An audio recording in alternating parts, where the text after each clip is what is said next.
go to a concert when you can own that stage with your friends. Enjoy a night of impromptu bowling tournament.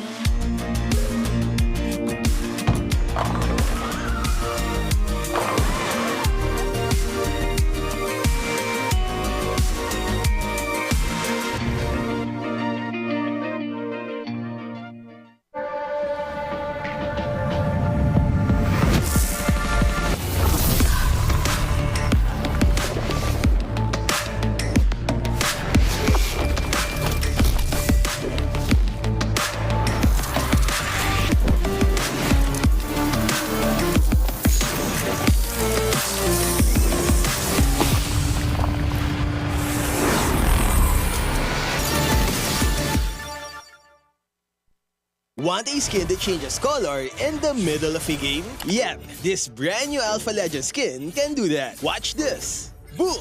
How cool is that? So how do you activate this transformation? Simple, just take down 10 enemy heroes. Assists don't count though. But hey, don't worry. Even if you get 10 deaths, the base effects are still amazing. Just look at that animation. It's a first of its kind, and I hope they make more unique features like this. Maybe 10 assists for a new tank skin, right?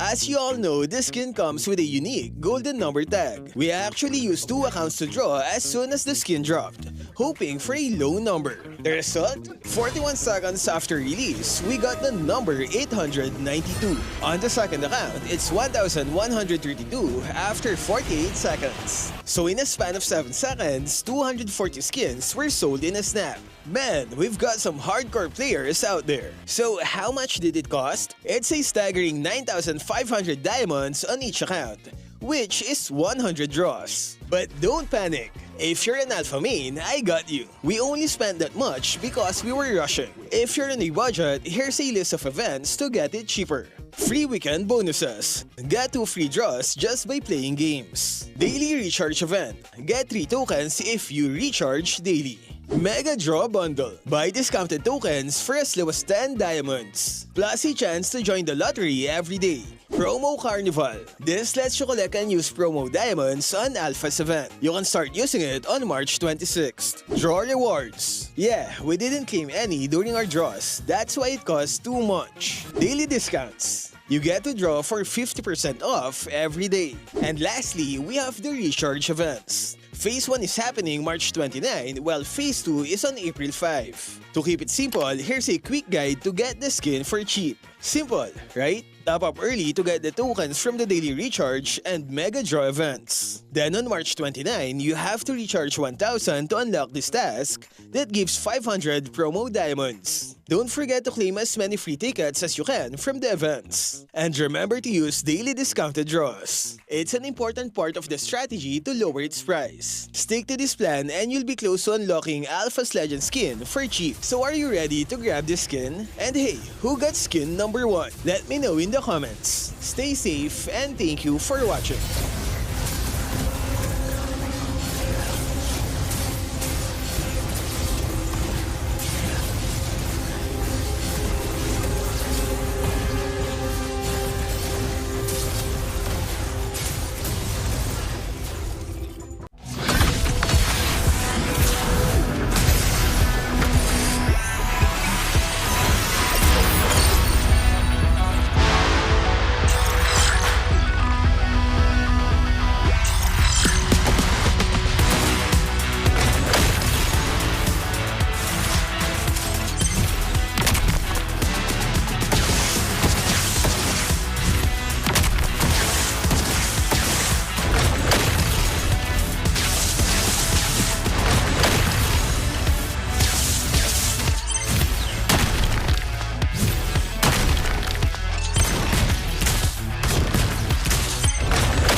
Malakas ka ba?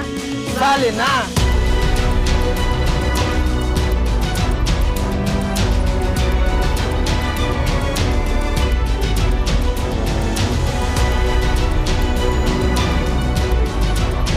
Kita kids. Kita kids. Kita kids. Kita kids!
Malakas, Pilipinas, malakas kahit anong lane, we become the monsters. Malakas, Pilipinas, malakas face the golden sun and reppin' for the 3 stars. Look at us, to the top, no ifs, no buts, winning any game para to sa PINAS. Di mo matitin ang aming boses sa new level. Nasa kalye man o mobile, you know I become a legend. Open fire, we unite, we winners. Built with pressure, like diamonds are made of. Switch na lane na parang gera, HP racing, may reset up. Tagatang buhat ni Hilda, full load SS parang Laila. Susundan ko ang iyong bakas, kasama patas, tagumpay natin to. Dahil tayo'y malakas para sa Pinas. Nasa amin ang alas, hindi tuwa atras, kinikilala sa taas kasi kami ang malakas para sa Pinas. Nasa amin ang alas, hindi tuwa atras, kinikilala sa taas, ganito kami sa Pinas. Wow! Hold on, yeah. Malakas ang Pinas. We are laging every beat, no surrender, no retreat. Pag nagsama-sama, just imagine what we can achieve. Laging every beat, no surrender, no retreat. Giving 100 all my all, cause we just cannot be defeated. We are unstoppable, immune and invulnerable. Ready ang equipment, lahat frozen, malang crowd control. Pakita ko na jab like beast of the southeast. So matawag proud and loud, cause every enemy we devour. Susundan ko ang iyong bakas, kasama patas, tagumpay natin to. Dahil tayo'y malakas para sa Pinas. Nasa amin ang alas, hindi tuwa atras, kinikilala sa taas kasi kami ang malakas para sa Pinas. Nasa amin ang alas, hindi tuwa atras, kinikilala sa taas, ganito kami sa Pinas. Wow!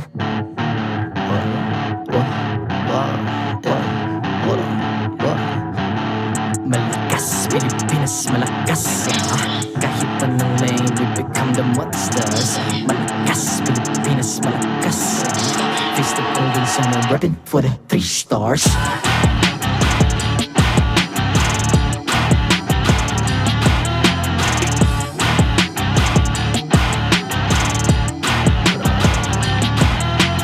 Ang lakas ng Pinas, we unite, be the stars. Ang lakas ng Pinas, we unite, be the stars. Ang lakas ng Pinas, we unite, be the stars. Ang lakas ng Pinas, we the stars. Ang lakas ng Pinas, we unite, we the stars. Ang lakas ng Pinas, we unite, we the stars. Ang lakas ng Pinas, we unite, we the stars. Ang lakas ng Pinas, we the stars.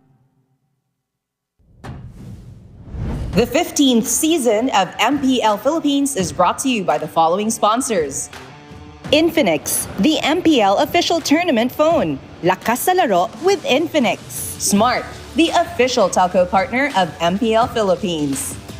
BPI, the official bank partner of MPL Philippines. Mas magandang bukas, buksan sa BPI. Our partner in Esports, Time Zone. Join the fun at Time Zone.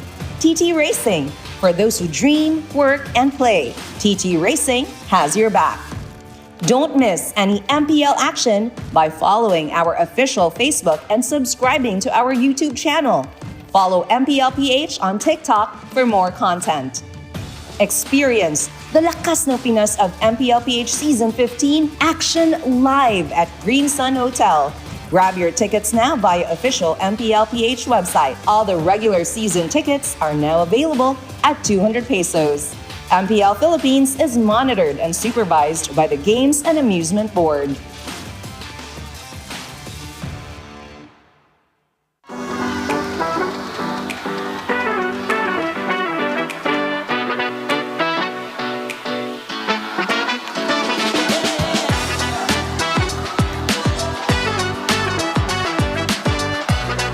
Go Flag! Go Falcons!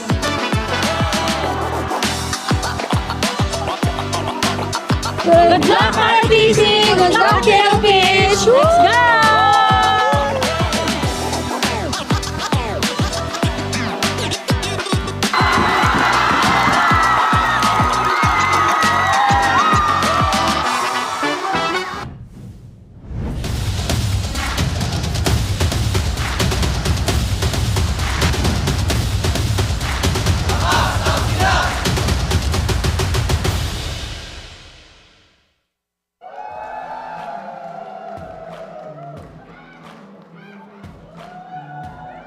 Maligayang pagbabalik dito lamang sa MPL Arena. Ako si Hans Galeria. And this is your very own Odin, and we're down to the last two matches of Week 5. Grabe, sobrang bilis ng mga pangyayari this season. At kung ako nga na nanonood kahapon sa bahay sa stream, ay grabe na excite talaga ako sa mga happenings. How much more? Yung mga katulad yung nandito sa venue, I'm sure was more intense watching it here live. You know what, Odin? At least nandito ka na. So you're not gonna be missing out on any sort of the fun dahil sulit na sulit talaga ang bayad ng ating mga fans kahapon with our triple header this Saturday. And now, this Sunday, sigurado ako na magiging intense din yan dahil sa suporta ng lahat ng mga MPL fans para sa kanilang mga paboritong teams. Kaya na-miss ko talagang bumalik dito sa MPL Arena at makasama ulit kayo ngayon, especially after watching what happened yesterday when Team Liquid Philippines won sa Clash of the Titans kahapon. Bumabawi talaga sila this season, and not just that, meron mga nagbalik sa MPL Philippines. I would like to give my warm welcome to Coil and 3 Martisi who are back for S15 with TNC Pro Team. At hindi lang yan, Hans. Ano pa? Meron din groundbreaking na nangyari kahapon. Nababasa ko online ang mga palitan nila ng messages.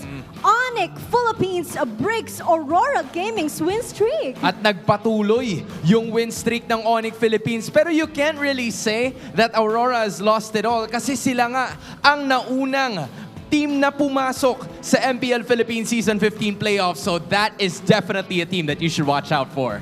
That's another reason to celebrate yesterday. At talaga nagpapakita sila ng lakas this Season 15.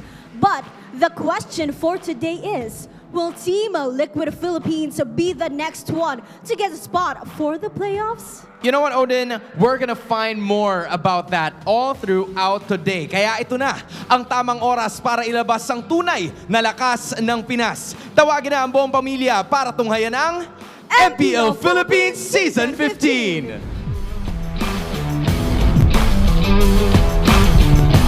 It is Family Day Sunday here at MPL Philippines Season 15, and we are just getting started.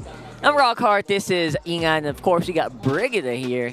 Since Family Day, the parents are out to play. Yeah. And I am back on babysitting duty. And of course, we're with our favorite coolest uncle, Uncle Rocky. We just made up that name earlier, and I feel Uncle like Rocky. it suits the I like theme it. of today. Yes, just highlighting how older I am compared to them. Yes, absolutely. I really love the theme today because I see so many families out there actually watching. If you guys watched the intro video, I saw a lot of people literally with their families hanging out. We literally passed by a cute baby.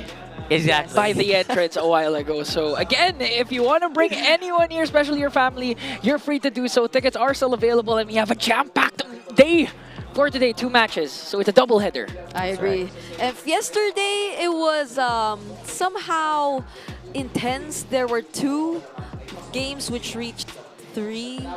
Or there were 2 series which reached 3 games. Today, we don't have the mother here, but the daughter is here. The daughter is here. And she's doing pretty well. You look very happy today, so I'm going to take that as a good sign. But you know what, guys? Play like a pro with the Infinix GT20 Pro, the MPL tournament phone. Grab yours now and use the voucher code INFIMPL to get up to 1,000 pesos off and exclusive freebies. with GT20 Pro, you can make sure that your hashtag lakas sa laro. Lakas sa laro, strong in the game. Not just strong Philippines, lakas Pinas, right? Strong in the game. That's us right here in MPL Philippines. And of course, bringing you a better tomorrow, BPI empowers Pinoy gamers with next-level banking solutions to help you level up in life. Whether it be digital deposit accounts, insurance, investments, loans, and more. That's why you should start saving for an epic future. Open up a hashtag SaveUp account today via the BPI app. All you need is one ID, 5 minutes, and you already have an account. So don't forget to open an epic future with BPI, be at your nearest branch, or you can come visit us here at the arena since BPI also has their own booth. That's right. I would dare say, more than epic, they can give you a very mythic future. Yeah, mythical. But that immortal. doesn't ring that, Yeah, not as catchy. Because marketing. Yeah. But for today, obviously, let's talk about yesterday first, right? Aurora is still on top, but they're not undefeated anymore. But, another but, is they're also first to the playoff spot. That was happened yesterday, and that's the first playoff secured that we have this season at week 5. That's very impressive, right? Yeah, finally we already have one team secure their playoff spot. TLPH is literally close by. Later on we will talk about the... Yeah, that's literally TLPH behind you. I know. It's the sound of the cavalry. And I can imagine how a lot of people are watching out for what needs to be met. If you weren't paying attention to yesterday's stream, we did mention it, but if you are just new to the stream or just started watching this week, they are yet to secure their spot, but they only have one condition left, and that will all depend on what is going to happen later. But we cannot deny the fact that we are somehow solidifying the standings bit by bit as the weeks go by. So hopefully we do see some improvements and clear adjustments, especially from the teams who are in the lower half who are about to play today, and that's Omega and Twisted Minds. Ooh, look at that. It's Falcons versus Omega today. Falcons had their win streak cut short on Friday, and I think with that, maybe Omega can somehow take advantage. But for the second one, it is Twisted Minds versus TLPH. That feels like a very, very uphill battle, to be honest, if I'm being very honest. Yeah, with what Twisted Mind has been showing, especially their unconventional draft picks. I mean, they're still part of the Ube Lucian. So we never know what's going to happen. But for Team Falcons, again, this is a must-win because yesterday, Onyx just literally overtook them for the 3rd spot in our current standings. I agree. It was a close fight, though, between the 2 Titans. Pretty close, yeah. Yeah, and unfortunately, a reverse sweep, which the Green Falcons had to encounter yesterday. But I feel like they will just allow that to fuel them a lot more in this upcoming series for them to immediately bounce back. If their win streak was indeed cut short, they wouldn't want that to last any longer and for it to turn into a lose streak. Yeah. So it's really... honestly, if you didn't watch yesterday, you really should kind of rewind because that was a good day to watch. It was. It wasn't all free series, so we weren't really super, drained or anything. It was really fun. It was really chill. It was explosive at times. Yeah. And sometimes actually didn't go as we predicted. A lot of people thought, you know what, Aurora was on a hot streak that actually ended. Yeah, literally the first series was unexpected, a lot of explosions. But for this one, can Joe lead Barangay Omega past the Green Falcons? It's raining green here today in Green Sun, including Green this guy. Sun, Yeah, Green Falcon. we got the green. Okay, this is the green. This is the sun. Hey! A literal mascot of Green This is Sun. the sun. There you go. That sounds exactly like my model of the solar system when I am the green sun. in grade school. There you go. The literal mascot of Green Sun, by the way, right here. Mr. Green Sun himself. What better day to wear that suit? Exactly. But today, Especially with two teams rocking that green. Falcons right now, obviously, still in a really good spot. And I think is a pretty good contender for playoffs. But they are facing an Omega that is, of course, introducing Jome as their leader for the season. It is very interesting how really Jome has, you know, come in from, you know, transferring over from Brand Esports from before, settling into Omega for the last maybe 2 years. Am I correct? there you go. There you go. There you go. Big The J. guy. And he also has a similar stats, particular to Super Marco when it comes to the highest kills with no deaths at 12. He's tied with a bulletproof. And of course, in terms of him being like a leader for Omega, he said he came in the season fully prepared. He was ready to lift him up. It happened a lot to them already, right? So they're on the bottom, but they're going to still keep going up.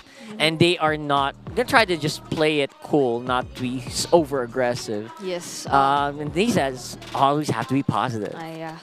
We have to commend the way he did take up this leadership role, this very important role for the barangay heading into this season after I would say also having to undergo a phase where he had to somehow adjust and acclimate to the play style that we have here in MPL Philippines.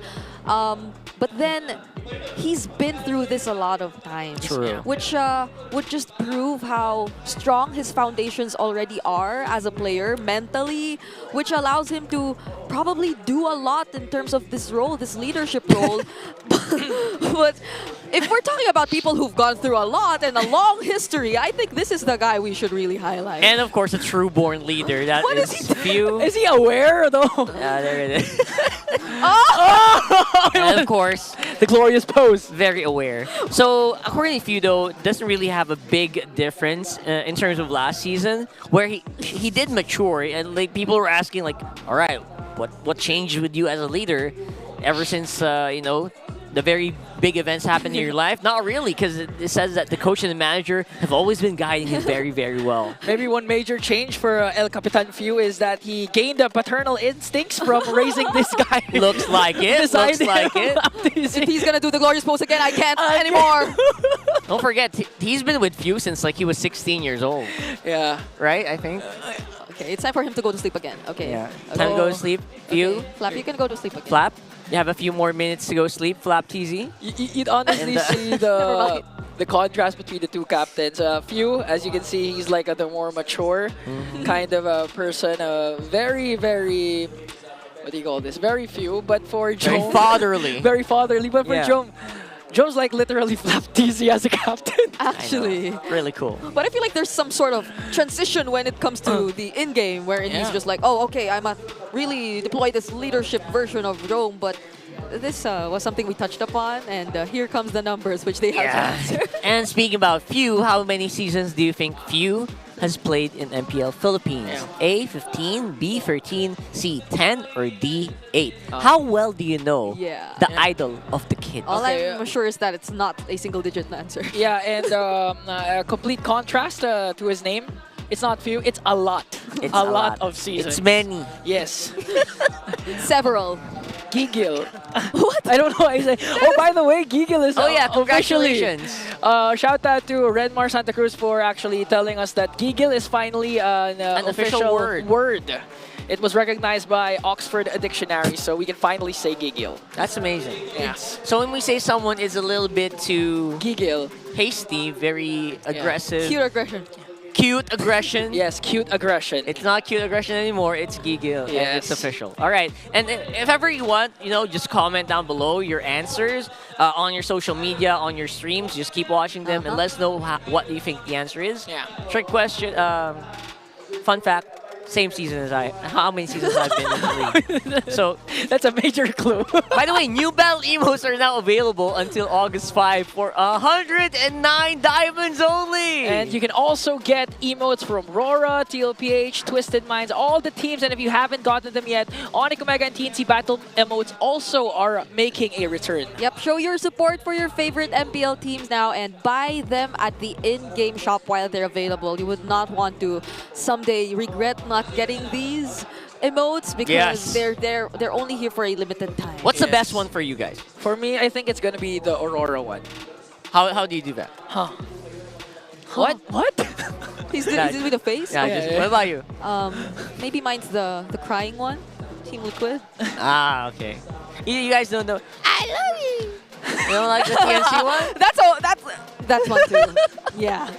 All right. So the teams are gonna start walking in here. First match of Family Day Sunday. Check it out. To oversee and uphold the tournament's integrity, guiding us through this match is our marshals, Joshua, Chico, Daven, and Sent. The Falcons are hovering over the arena to look for their first prey of the week. But will the Barangays stage the comeback we've been waiting for and put a stop to the Falcons' hunt? Introducing Team Falcons and Smart Omega! At the EXP lane, you have the Filipino cannon Flap TZ and Luis. On jungle, you have the young phenom Kyle TZ and the nightmare of the barangay, Andoryu.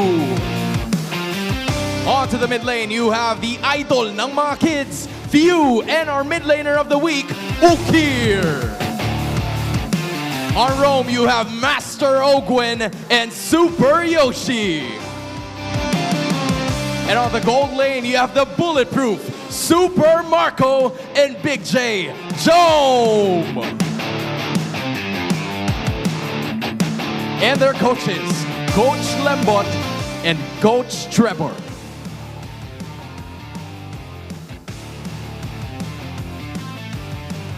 Matchup is finally underway between Team Falcons and Smart Omega. Para sa Team Falcons, Flap TZ. Para sa Smart Omega, Jome. Gentlemen, step forward. Jome, paano nyo mababawian ang Team Falcons? Ano ang palag mo? Di ba siya una? Sige, nag-request siya eh.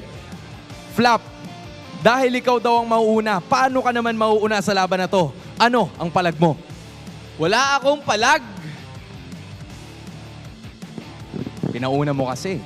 Ano ngayon ang palag mo, Jome? Wala din akong palag. Ginawa pa natin to. Fist bump, gentlemen.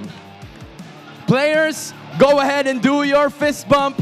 This is gonna be a battle between Smart Omega and Team Falcons. MPL Arena, make some noise! Bring it over right back to our casters. Our segments just keep getting better and better every single day. We got Team Falcons here who look like they are ready to fly once more. After losing to the first Clash of the Titans up against TLPH, they went on a 5-game win streak. But unfortunately, their last 2 matches, they were defeated. And now the run-and-gun squad of Team Falcons looking to take flight once again up against a familiar foe. Especially, that's Big J over there. Yeah, you know Big J. He's really scary when he doesn't say anything. I'm more scared of Big J when he's really quiet and doesn't really say much because it feels like he's just hyper-focused right onto the game. And this is Smart Omega with the lineup that does feel like it's ready to roll. Luis as well on the XP feels like it's a big difference. I agree. Hopefully it is really ready to roll now and rack up some points because they are nearing the end of the regular season. We are starting to feel that the hands of the clock are somewhat starting to move, but it's not enough yet to clearly identify where Smart Omega excels in and what will really bring them the victory in the previous matches that they've played. So hopefully we see some clear adjustments from them, not just as a team, not just in terms of finding what really suits them best in terms of playstyle, but I believe individually we need to see some significant differences or improvements in terms of their previous games. I completely agree, especially for Omega here. Week for Yoshi. I really miss Week for Yoshi, honestly. Yeah. I really want to see individual boosts from that guy specifically. Yep. And maybe the rest of Omega here. But in terms of the graph, it feels like Omega does feel like they're still ahead, especially in control for the map. That was very important stats. I think one of the most important stats which were shown there too was the 10 hero difference between the hero pool of both these two teams. Smart Omega is yet to really flesh out more of what they have to show to us, but there has been a patch. So maybe, just maybe, we see something else from them. That's always something I look forward to, right? Just new changes from our teams. And one thing I look forward to as well every day, the ping test. One look and ano iba na malagkit ang tingin ng mga mata niya. One smile, hindi na friends tingin ni Marcos sa akin. Marcos in love with me, pare. Sinapak na naka-dreadlocks, drive-by kahit bike lang since day one. Lyrical and one, di binago ng yaman kasi di pa kilala si Flap TZ. Ganyan na talaga yan kay Yabang, nako. Give me Kalea, I give you a win. Anong palag mo kay Jom? Wala akong palag. Shoutout nga pala sa lahat ng manonood ng laban. Portahan nyo kami, sana manalo na kami. Pag nanalo kami ngayong araw, meron kayong ice cream sa akin. Ano ba yung standing natin ngayon? Top ano tayo? 6-7. Top 7 tayo. Top 6 nga. Baliktad yun. Baliktad, top 2 tayo. Yeah! Aha! Sana makapag-miya ako mamaya. Hoy! Kahit sino sumalo, walang bulletproof. Ano ang palag mo kay Super Marco? Balang araw maging icon. Gusto ko kagaya ko si John Paul. Ang game plan natin ngayon, pag natalo tayo, checkpoint lang yun. Di pa yung start. Tapos si Coach Daki, kampi natin eh. Surrender na, may ligo pa ako. There you go. That is, of course, witnessing our players experience ultra-fast 5G connectivity with the Smart Ping Test. Smart Ping Tests are regularly conducted to assure integrity and fairness of our competition. Man, oh man, we should have like a karaoke night at this point. Just do it, right? But for the next one, it is our Infinix Keys to Victory. All right, we gotta see the Green Falcons put a complete stop to the Omega Timers, who we did mention gradually starting to move. The hands are starting to show some movements here and there, but not enough just yet to define what Smart Omega really is strong in terms of. But for Smart Omega, on the other hand, it is one equally huge responsibility for them, I'd say, to clip the Falcons' wings, because definitely after falling to the ground yesterday, after being defeated by Team Liquid Philippines, they are definitely looking to soar up high once more and to regain or bounce back here in this tournament. But for both, since we are talking about green, and not just Green Sun, not just Ingan's Green Soup, but also their themes which revolve around the color green, they have to embrace greener pastures. Always look out for every possible window and take these opportunities if it will definitely bring them or allow them to gain an advantage in whatever situation, because they need to take as much as they can, especially for Smart Omega at this point in time. And green is also signifying that it's go time for both of these teams. It's an amazing matchup. Again, Super Marco and Jome, one of the standout, two of the standout gold laners. As previously mentioned, they both have the highest kills without any death during a single game at 12 kills with 0 deaths. That's right. Infinix Keys to Victory showing that, you know what, it feels like there are very specific things that our teams can do specifically around their gold laners, right? And it's going to be Falcons on blue side here with a 60% win rate this time around. Yeah, I'd say from the pink test though, it's like Jome's keeping our hopes up. He mentioned the hero he will probably use later on. Yes. I don't know how true that is. Whereas on the other hand, FlapTZ, he mentioned something along the lines of, just give me the Kalea and I'll give you a win. So could we be looking out for that too? All right, a nice try, Flap. I mean, even if you didn't say that, you tried to bait it out, it's going to get banned anyway. So obviously, it's also nice to see it out. And it's proven to be not godlike, right? It's not unkillable. It's not undefeatable. I think standing right now at maybe around 50% win rate. I remember yesterday it was pretty free. And then I think it got a game win. Yeah. So let's see what's going to happen here on the draft for game number 1. One of the things that Omega can do if they decide to not ban out Kalea is to bait out the Kalea, then get 2 more power picks. Imagine pairing up the Granger with the Joy up against Team Falcons. That's a good win for Omega. Yeah, I agree. And Joy and both the Granger are 2 picks which allow Falcons to almost always have a higher win rate in terms of the games. Although the Kalea gets banned out now, so we will probably leave that out. And they go for the Granger since you cannot deny the fact that Super Marco, probably one of the gold laners topping the charts in terms of the BPI rich guy, they got a 71% win rate when they have the Granger in their lineup. That's something you have to watch out for, especially Harith has been banned out. You still have a lot of options when it comes to what Jome can pick. The Irithel, again, is still available. Or the Mia he said earlier. The Mia. That's a joke, clearly from... Unless, so they go for the focus here and immediately respond with the Suyo. One thing to note about Falcons too, in the recent games that they've played is that they will get the Joy definitely here, which is why exactly I wanted to point out that it actually is their highest win rate hero, but it has the lowest win rate too for... It has the highest pick rate hero, but it has the lowest win rate too for the Falcon. But for Kyle TZ, well, it's the one with the Savage. That's right. He got the Savage with the Joy. And that's the scary thing, right? Because it all depends on how well the... Playing a Joy, obviously, just gives you so much risk. Because you have no choice but to be near your opponents for a long time while doing damage. That's why it's a really high skill cap hero for me. Even more dangerous than playing a Suyo. Suyo feels like the safe option, which is on the side of Omega right now.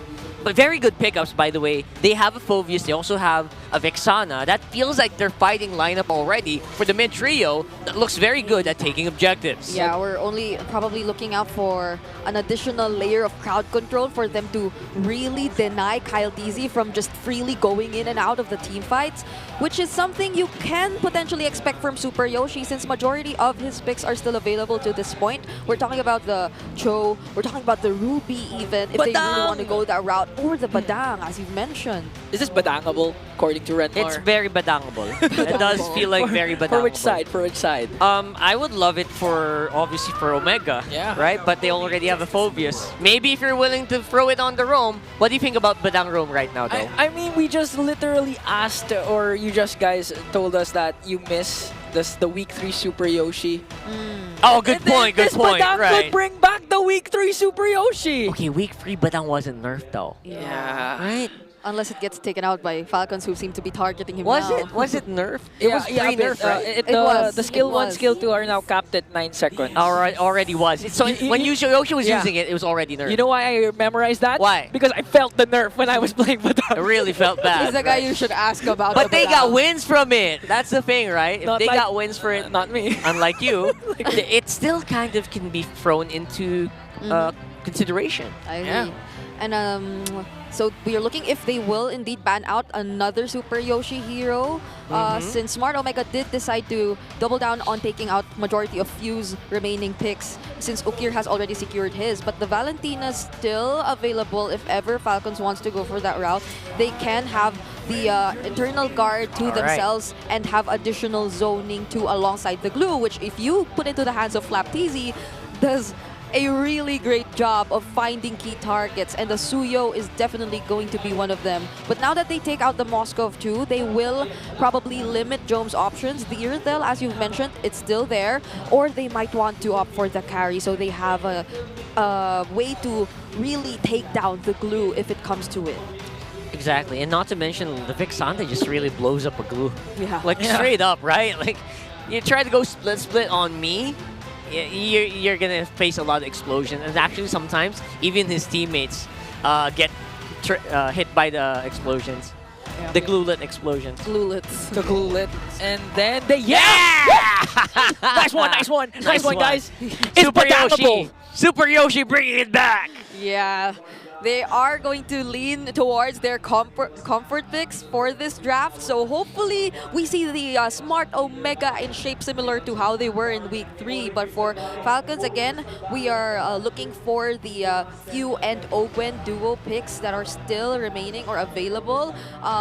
They also still have the Eve if they wanted to go for a little additional space. But just the same, if they go for the Valentina, again, they can get the Eternal Guard and just put it down whenever they want to secure the box for their upcoming team fights. But for Ogwen, Okay. they go for Gatot Kacha. So there they go for the Eve. Even Gatot is really... You could imagine how the team fights will unfold. So, if you're Jome, you have Irithel or Kari. I mean, I'm leaning towards Kari because you can shred two heroes of Ogwen Flaptizi. Yeah. But up against the Granger plus Joy, that's still going to be hard though. Yesterday, we've seen a couple of players bring out the Bruno as well. Oh, yeah. Although, up against this lineup of Falcons, you have to really worry about your position and the kit of Falcons to just be able to reach you easily. And so they opt to go for mobility given that there are multiple problems that would be faced by a Bruno or any positioning reliant hero in this kind of matchup. So the Irithel seems to be the perfect fit, but Jome needs to be careful that he does not get delayed or behind too much. All the more because Super Marco has his Granger.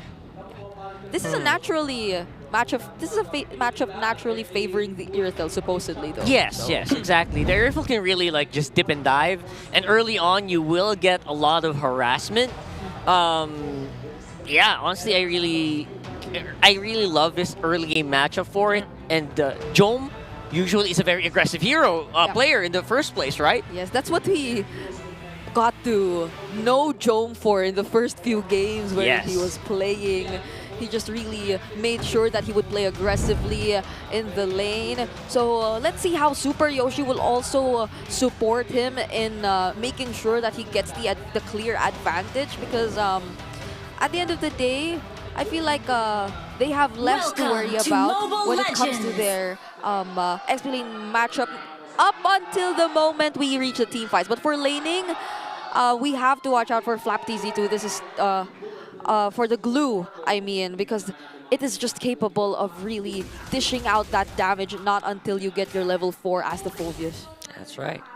So something to maybe watch out for is that top side later on, but that's going to be very, very later on. Right now, we are going to look at the mid. Loading up into the Land of Dawn here for game number 1. Does feel like everything is just business here. Kyle TC, though, very good pathing straight into the Lethal Wanderer. Okay. Andorio going to be catching up close as well. Wants to get some of these hits in. Okay, Andorio, good use of the Queller as well as forcing out the Flicker onto Few. Now, what I like about Omega's lineup again, they're using a proven concept of the Badang and the Vexana. We see it a lot, especially when it comes to comeback games. If Super Yoshi and Ukir manages to control the center of the map once again and initiate huge amounts of crowd control and burst, Omega can actually prevent the snowball of Super Marco and Kaltizi. Yep. And one thing to note from the emblems too that was showed earlier was that Jome decided to pick up the pull yourself together. But wait, hold on. Here comes the electrifying beats. Kyle TZ, one more hit. There's the dash, but the first blood drawn from Kyle TZ. All right, very unfortunate. That was the jungler of Smart Omega immediately taken out. So the way they're supposed to ensure a lot more space for their lineup to farm will be slightly compromised given that kill. And going back to the idea, though, a lot of responsibility will fall into the hands of Jome with the pull yourself together, hopefully, so he has a lot more sprints to rely on later on. Look at that. They're getting started up already. Flicker committed. Oh, plus the split, but still manages to get Andoryu.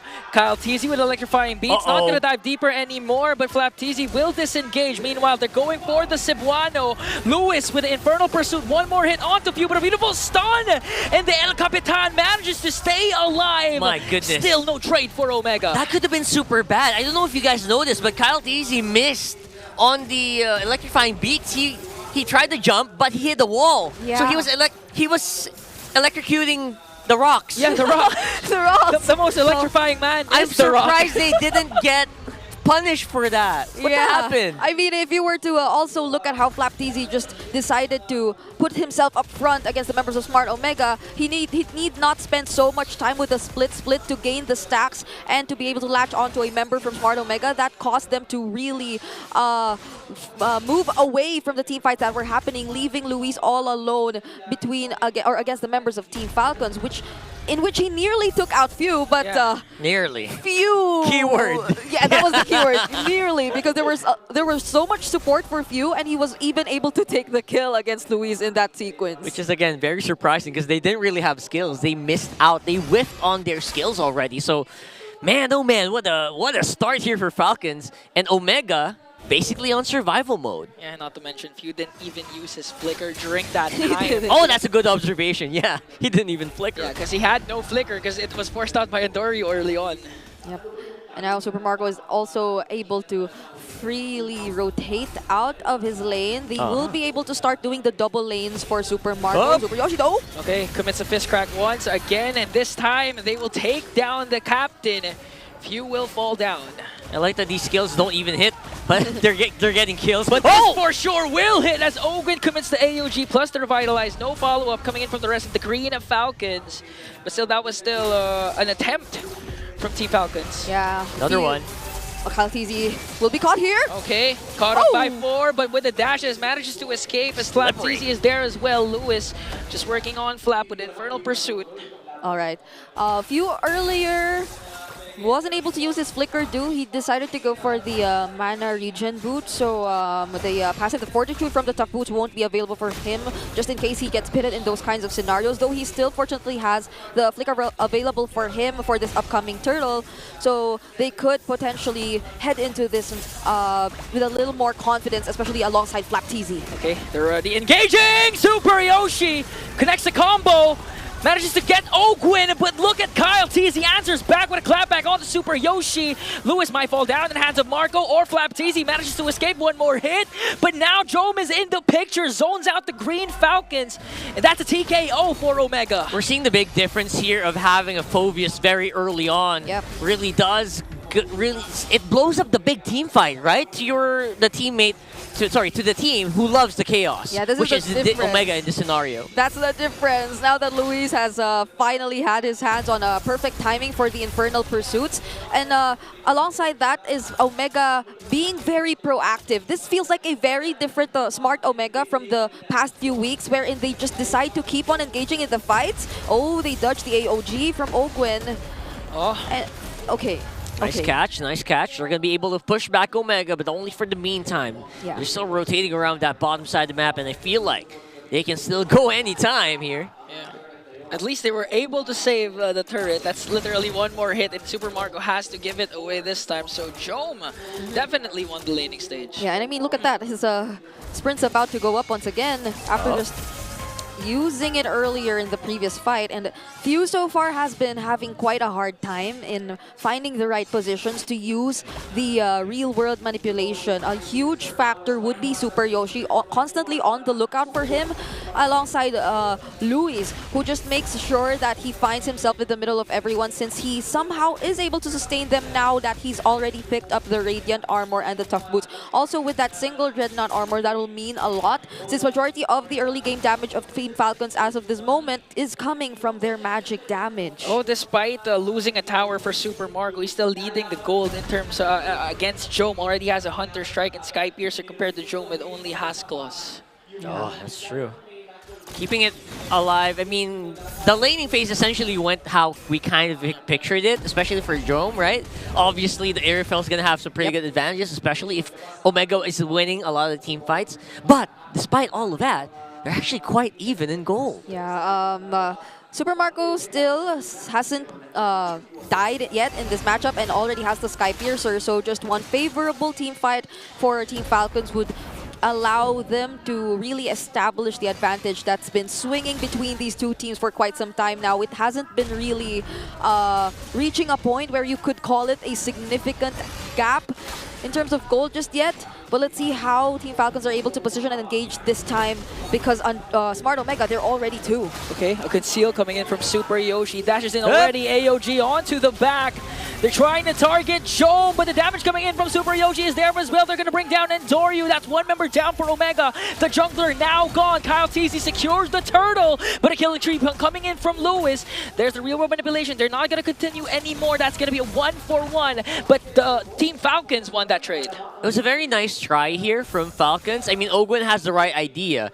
Essentially, you want to jump into the gold laner, right? Yeah. But I think he kind of just forgot that the gold laner is so protected. Yep. Jome is just so good in positioning that even Kyle TZ can't even find a way in. Yeah. So I think they left Ogwen all alone there for a while, and you saw what happened here. Yeah, unfortunately for Falcons though, they again were able to secure the turtle and the kill onto Endoryu. Even the slightest bit of hesitation from Smart Omega eventually cost them this much from Team Falcons being the more decisive team to engage in that particular sequence. FlapTZ just deciding to go in, force Ogwen to have the necessary information on where to land the AOG meant a lot for them, especially considering that the first member from Smart Omega to get poked down to a very low health bar was Endoryu. Yes. He was the first one in that position, which didn't work well for them, and now there's another AOG. Oh! That was super crucial. Wow, Ogwen. Oh, Ogwen. So aggressive, man. I can finally use the word Gigil. Ogwen goes in, revitalized pop, but there's the combo from Super Yoshi, and Ukir will get the kill. Flickers are being casted here. FlapTZ might get caught in the mix. There's shown from the back. Heavy crossbow to bring down the Filipino cannon. 2 members down for the Green Falcons. This is a little too much here coming in from Falcons. It felt like a slightly miscalculated play from Falcons here. Few Flap as well as Super Marco were nowhere nearby to provide any follow-up for Ogwen, and whatever his intention was probably at that moment didn't seem like it was properly communicated just yet, since a majority of the members of Smart Omega were within the area, so they were just able to immediately respond to the engage, and that would be the perfect definition of a punish from Smart Omega towards that decision from Ogwen. But fortunately, they have the slight lead still in their hands. Still there. And FlapTZ was already able to get the Blade Armor too, so he can buy a bit more time, even when the presence of Jome in the fight.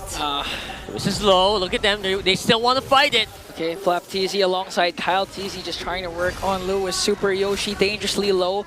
Lewis going in with Infernal Pursuit onto Flap. He wants to force out the split already, as Flap is dangerously low as well.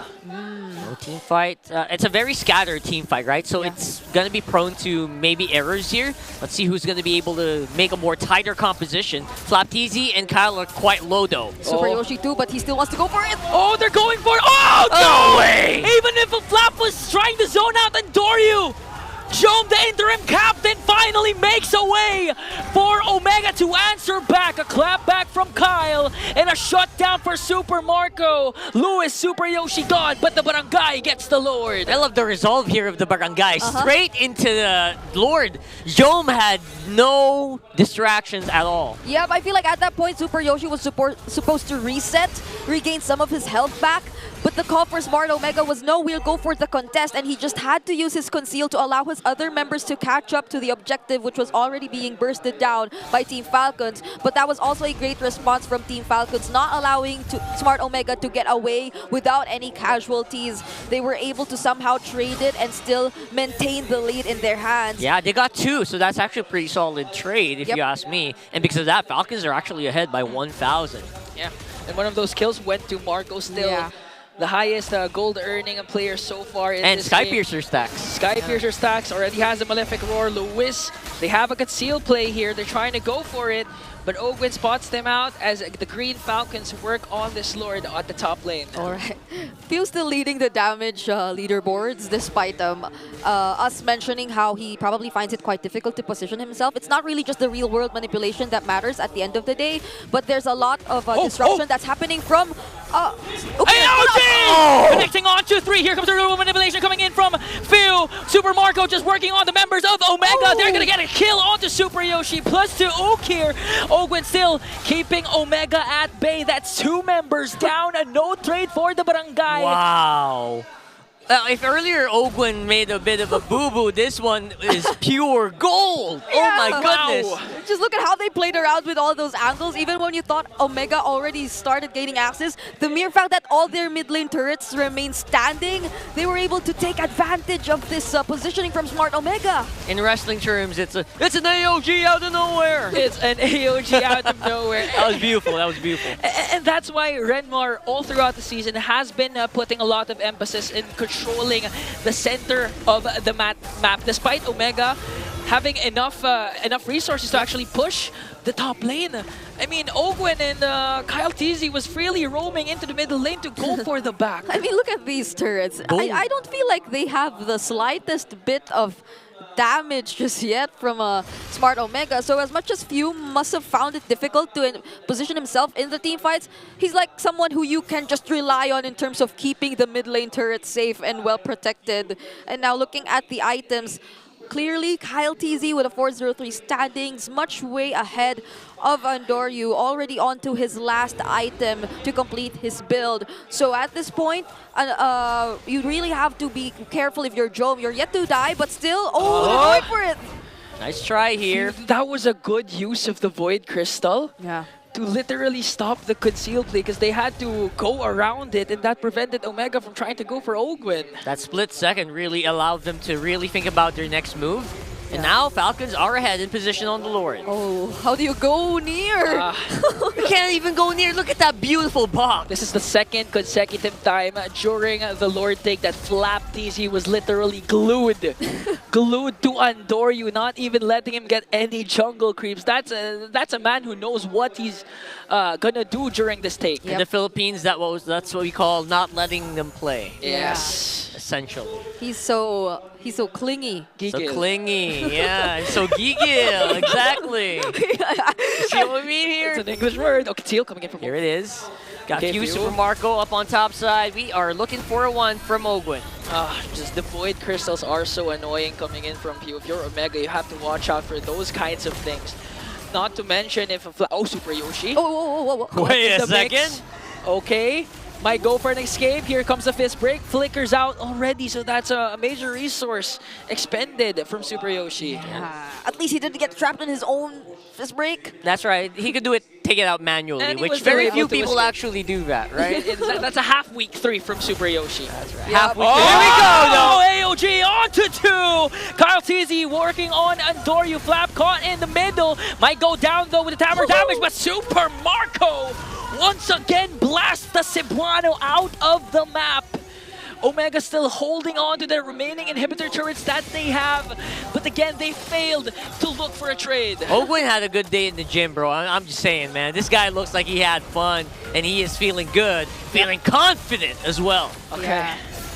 And Kyle TZ at this point, he's shifted towards making sure that he gets to, in Ingan's words, work on Andoryu rather than even looking for Jome. Much of Falcons are already capable of handling him at this point, and the mere fact that Andoryu isn't able to join as well affects really how the team fights eventually turn to be, and they don't seem like they really want to stop just yet. They really take down that top inhibitor turret away from Smart Omega before completely disengaging. And again, we really have to give it to both Flap and Ogwin. They've been very consistent in starting the fights, in making sure that Smart Omega doesn't feel as comfortable to fight back, just given the mere presence of Flap TZ standing right in front of you. I think that's just what happens when you go to the gym a lot. You got endorphins, you feel really good about your plays, and they're very confident.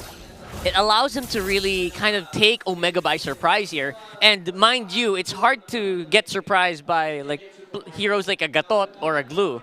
So I don't know what's happening here for Omega, but they're crumbling very, very slowly. Yeah. Oh, okay, good seal. We're trying to go for Ogwin, but Ogwin knows. Super Yoshi! Dash out, Super Yoshi catches View! Wow! Beautiful answer. Ogwin goes in with an AOG, but there's no follow-up yet. Up against 4. They might be able to do this though, but Jome managing to deliver final blows at the back. They catch Ogwin once again. A double kill for Big J, but a shutdown coming in from Kyle Teasy. Working on Super Yoshi. No escape. Flap Teasy was there as well. 2 members down for Omega, but 2 as well for Falcon. That was messy. Yeah, some of the members of Smart Omega had to retreat because they saw minion waves coming up top. So they couldn't fully commit to the fight, even though they had the slightest bit of advantage taking out Few early on and also forcing out multiple resources, which in turn were capitalized by Falcons instead. So they decided to fully commit and take the trades on Super Yoshi as well as Jome. And now they also have the Lord all to themselves. Why do I feel like that was already a good pick and then you just should have ran? After that one, that was already a perfect pick off by Omega. I was surprised it worked so well taking out Few. Yeah. So I don't know what that overstay was about, but man, oh man, did Falcons bounce back from that? Yeah, well, one of the main reasons why they had to overstay was because the AOG connected for Ogwin as well, and there was an immediate response coming in from the Green Falcons. Again, if your captain is in trouble, you would expect all your comrades to go head first and just literally try to salvage what they can, and they were able to take down 2 from Omega. That's why they were able to get this Lord. Yeah. Jome 2, I'd say, had a really good position in that previous team fight. That's perfect, yeah. But they were just able to withstand all the damage, and now they have the Lord. To Smart Omega, they will be on the defense again! AOG not gonna connect to what? what Kyle Teasy made sure to not let Super Yoshi do a setup with their crown play coming in from Few. Manages to evade Jome. 5 members are still up for Omega, and they were able to take down the Lord as the Green Falcons just clearing out the minions. Inhib is down though, so this is an open base for Omega. This could be really bad if they go for it. Okay, Flap Teasy has an immortality already. Lewis just trying to tank up the damage, but Super Marco delivering death. So wow! Super Yoshi catches Few, but Kyle Teasy with a clapback electrifying beats. Flap Ogwin quite low, but where did Super Yoshi come from? This break out of nowhere, literally out of nowhere. We both said the same thing because literally he just surprised us all with the way he landed that. Replay! We need a replay of that. I want to look at the mini-map because I was so busy checking if there was like minions on the base. Yeah, and I think Super Yoshi did 2 crucial plays in that entire minute which passed by. He was able to distract Kyle Teasy from joining Falcons in that latest siege, which allowed Smart Omega to buy a little bit more time. Jome also had the heavy crossbow, so he was just able to focus on clearing out the minion waves. And apart from that, he was able to walk all the way back to his base and find the perfect angle to set up for Falcon. So they prolonged this a little bit longer, but there still exists an 8k gold lead that they have to take into account. But fortunately, Jome just picked up his last item. That's the Great Dragon Spear. So they will be a lot more equipped to engage in the upcoming team fight. And good effort from Super Yoshi. I guess he heard all of our requests to bring back the old he brought it back. Yoshi. It's pretty much back, isn't it? This time it wasn't an escape though. It was a setup from Super Yoshi. Yeah, and I think this is a great development because that's what we need for Smart Omega. Yeah, you guys were, we all were asking that individuals from Omega need to step up alongside Jome as their captain. And now it looks like Super Yoshi also stepping up to the plate this time, delivering a crazy way to keep Omega alive. And that's despite being down by 7k, right? So let's see if they can do it again because now they really, really do need to do something about this. I don't think they want to leave it up for a contestation because their base is going to break. So I think they want to check. Oh! Again, there's a catch off to Super Marco. Bulletproof. Marco's out. AOG coming in from Ogwin. They take out Jome as well. Kyle Teasy forced out the Winter Crown coming in from from Uke, but get caught up by 3. Here comes Lewis up against 3. Infernal Pursuit. Ogwin has his immortality. Andoryu trying to run away, but Lewis is left to fend for himself. Immortality pop eventually will be dropped by Kyle TZ. What better way to respond if you were Kyle, if not switching your priorities and immediately looking for Jome, just as Smart Omega was able to take out Super Marco. You can see the effort that they're throwing to basically do a -1. They got the most crucial component, but Andoryu also had to walk back to base after all that happened. So they couldn't capitalize with a Lord take. And not to mention Ogwen's AOG once again helped out Kyle TZ in a huge way to take down Jome, as you mentioned, and now they take down the Lord as well. 18 minutes have surpassed, so this is the Lord, evolved Lord.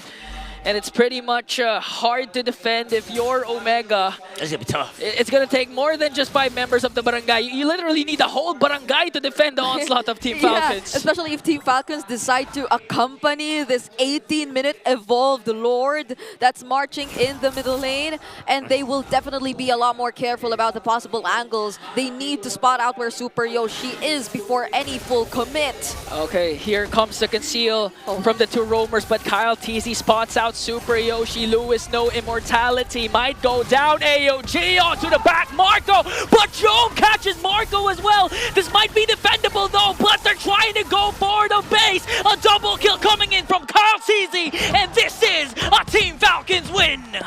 A very hard-fought battle here from Omega, but in the end, Falcons just had the superior team fight and the superior pickoffs, making it a 1-0. I really have to commend Kyle TZ.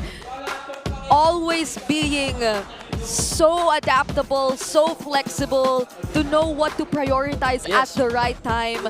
Just as we mentioned how they needed to be wary of Super Yoshi and a potential play again towards the end, he was the first to scout him out, even deny the conceal. So Super Yoshi wasn't able to make much out of that angle that he was standing in. Yeah, and it's not just that instance wherein he spotted out Super Yoshi before or prior to the amazing Super Yoshi setup. Kyle TZ was actually able to spot out the oncoming attack from Super Yoshi from behind. That's why Super Yoshi had to walk back home. But fortunately for him, he was able to still make a play, find the perfect angle. But this time, Kyle TZ didn't allow that, despite the conceal coming in from Yoshi. Yeah, this is a scenario where he clearly did step up because it was needed from him. As Smart Omega were becoming more and more successful in spotting out Super Marco.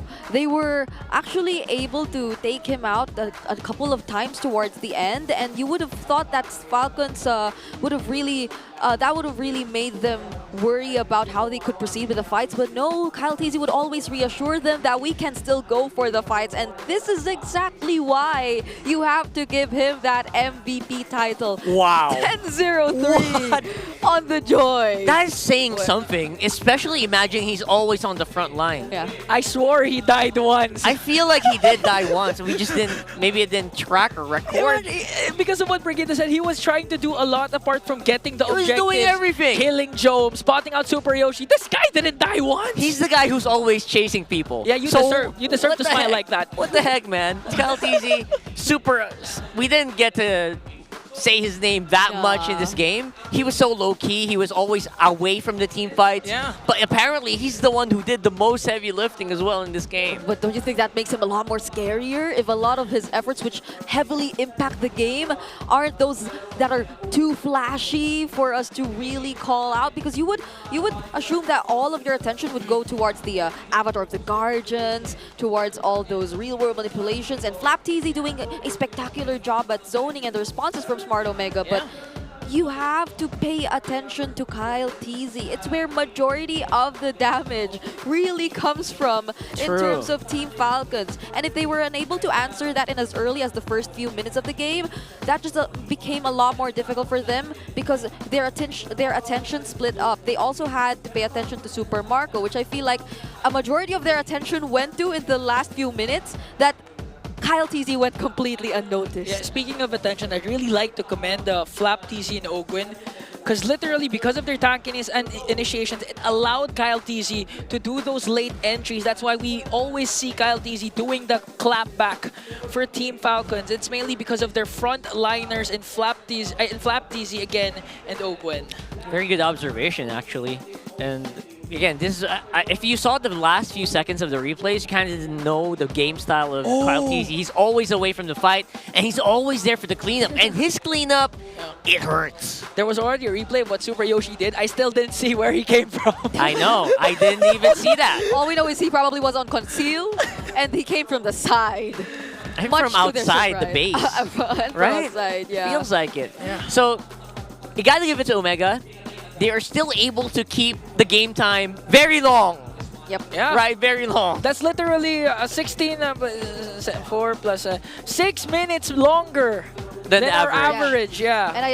And I have to say that Falcons is actually leading in shortest average game duration. So for them to stretch out the game this long, that says something about Smart Omega's improvement. Yeah, and that's the thing. According to Brigida's Keys to Victory, Is it all It's not Infinix, it's I mean, Brigida's. Infinix Keys to Victory. That was read by Brigida. There you go.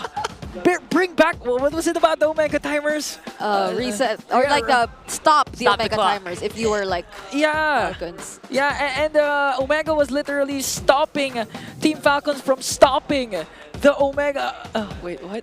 Wait, no, Yeah, that yeah, did yeah. make sense. Yeah, They're yeah. stopping. They're stopping the people time. who wanted to stop the timers. Yes, Stop the exactly. stoppers. Yeah, So, they tried to stop the stoppers, and it almost worked. In other words, they stop. they just kept the timers going. Keep the timer going. Wow. Who would have thought you could have just said it that way? But yeah, the timers, mostly it would mean it would be a good thing. But here, it just felt like we were prolonging their suffering in this scenario because, man, oh man, it felt like Falcons was ahead each and every time, even if they get the Lord Steal, a Turtle Steal, or whatever. Yeah. BPI Rich Guy was Kyle TZ for this game. No surprises there. Yep. That's why he smiles like that. The smiling Kyle. That explains it. And look at this, 4 Smiling TZ. members of Falcons getting individual awards here. Rich Guy, Carry, Sandbag.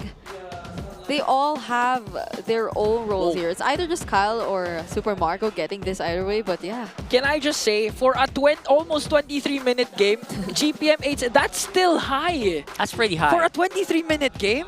Because usually it's good. It's it's normal to get like 900, 1,000 if it's like 14, 12 minutes. Yes, but this is 23. This is crazy, honestly. Wow. So he never stopped doing something. I mean, he had 10 kills. A lot of his gold came from kills and assists. 10-0-3 KDA. He's always dancing, to the beat. Yeah. Dancing to the beat. So like if Smart Omega at one point did get to secure the kill onto Super Marco and Kyle TZ, that's a lot of bounty for them, right? Big bounty. That didn't happen because every single time Kyle TZ went in, it's always them already running away because they already expended so much, either taking out Fiu or Super Marco, which again, for a lot of us, we would think that it would have been the perfect pickoff already. But it's just that they're not able to sustain it, and that's probably another thing we can potentially look at later on if they do want to adjust that particular aspect. I really like the pickoffs from Omega. I mean, very classic Omega, right? But after the one kill, it just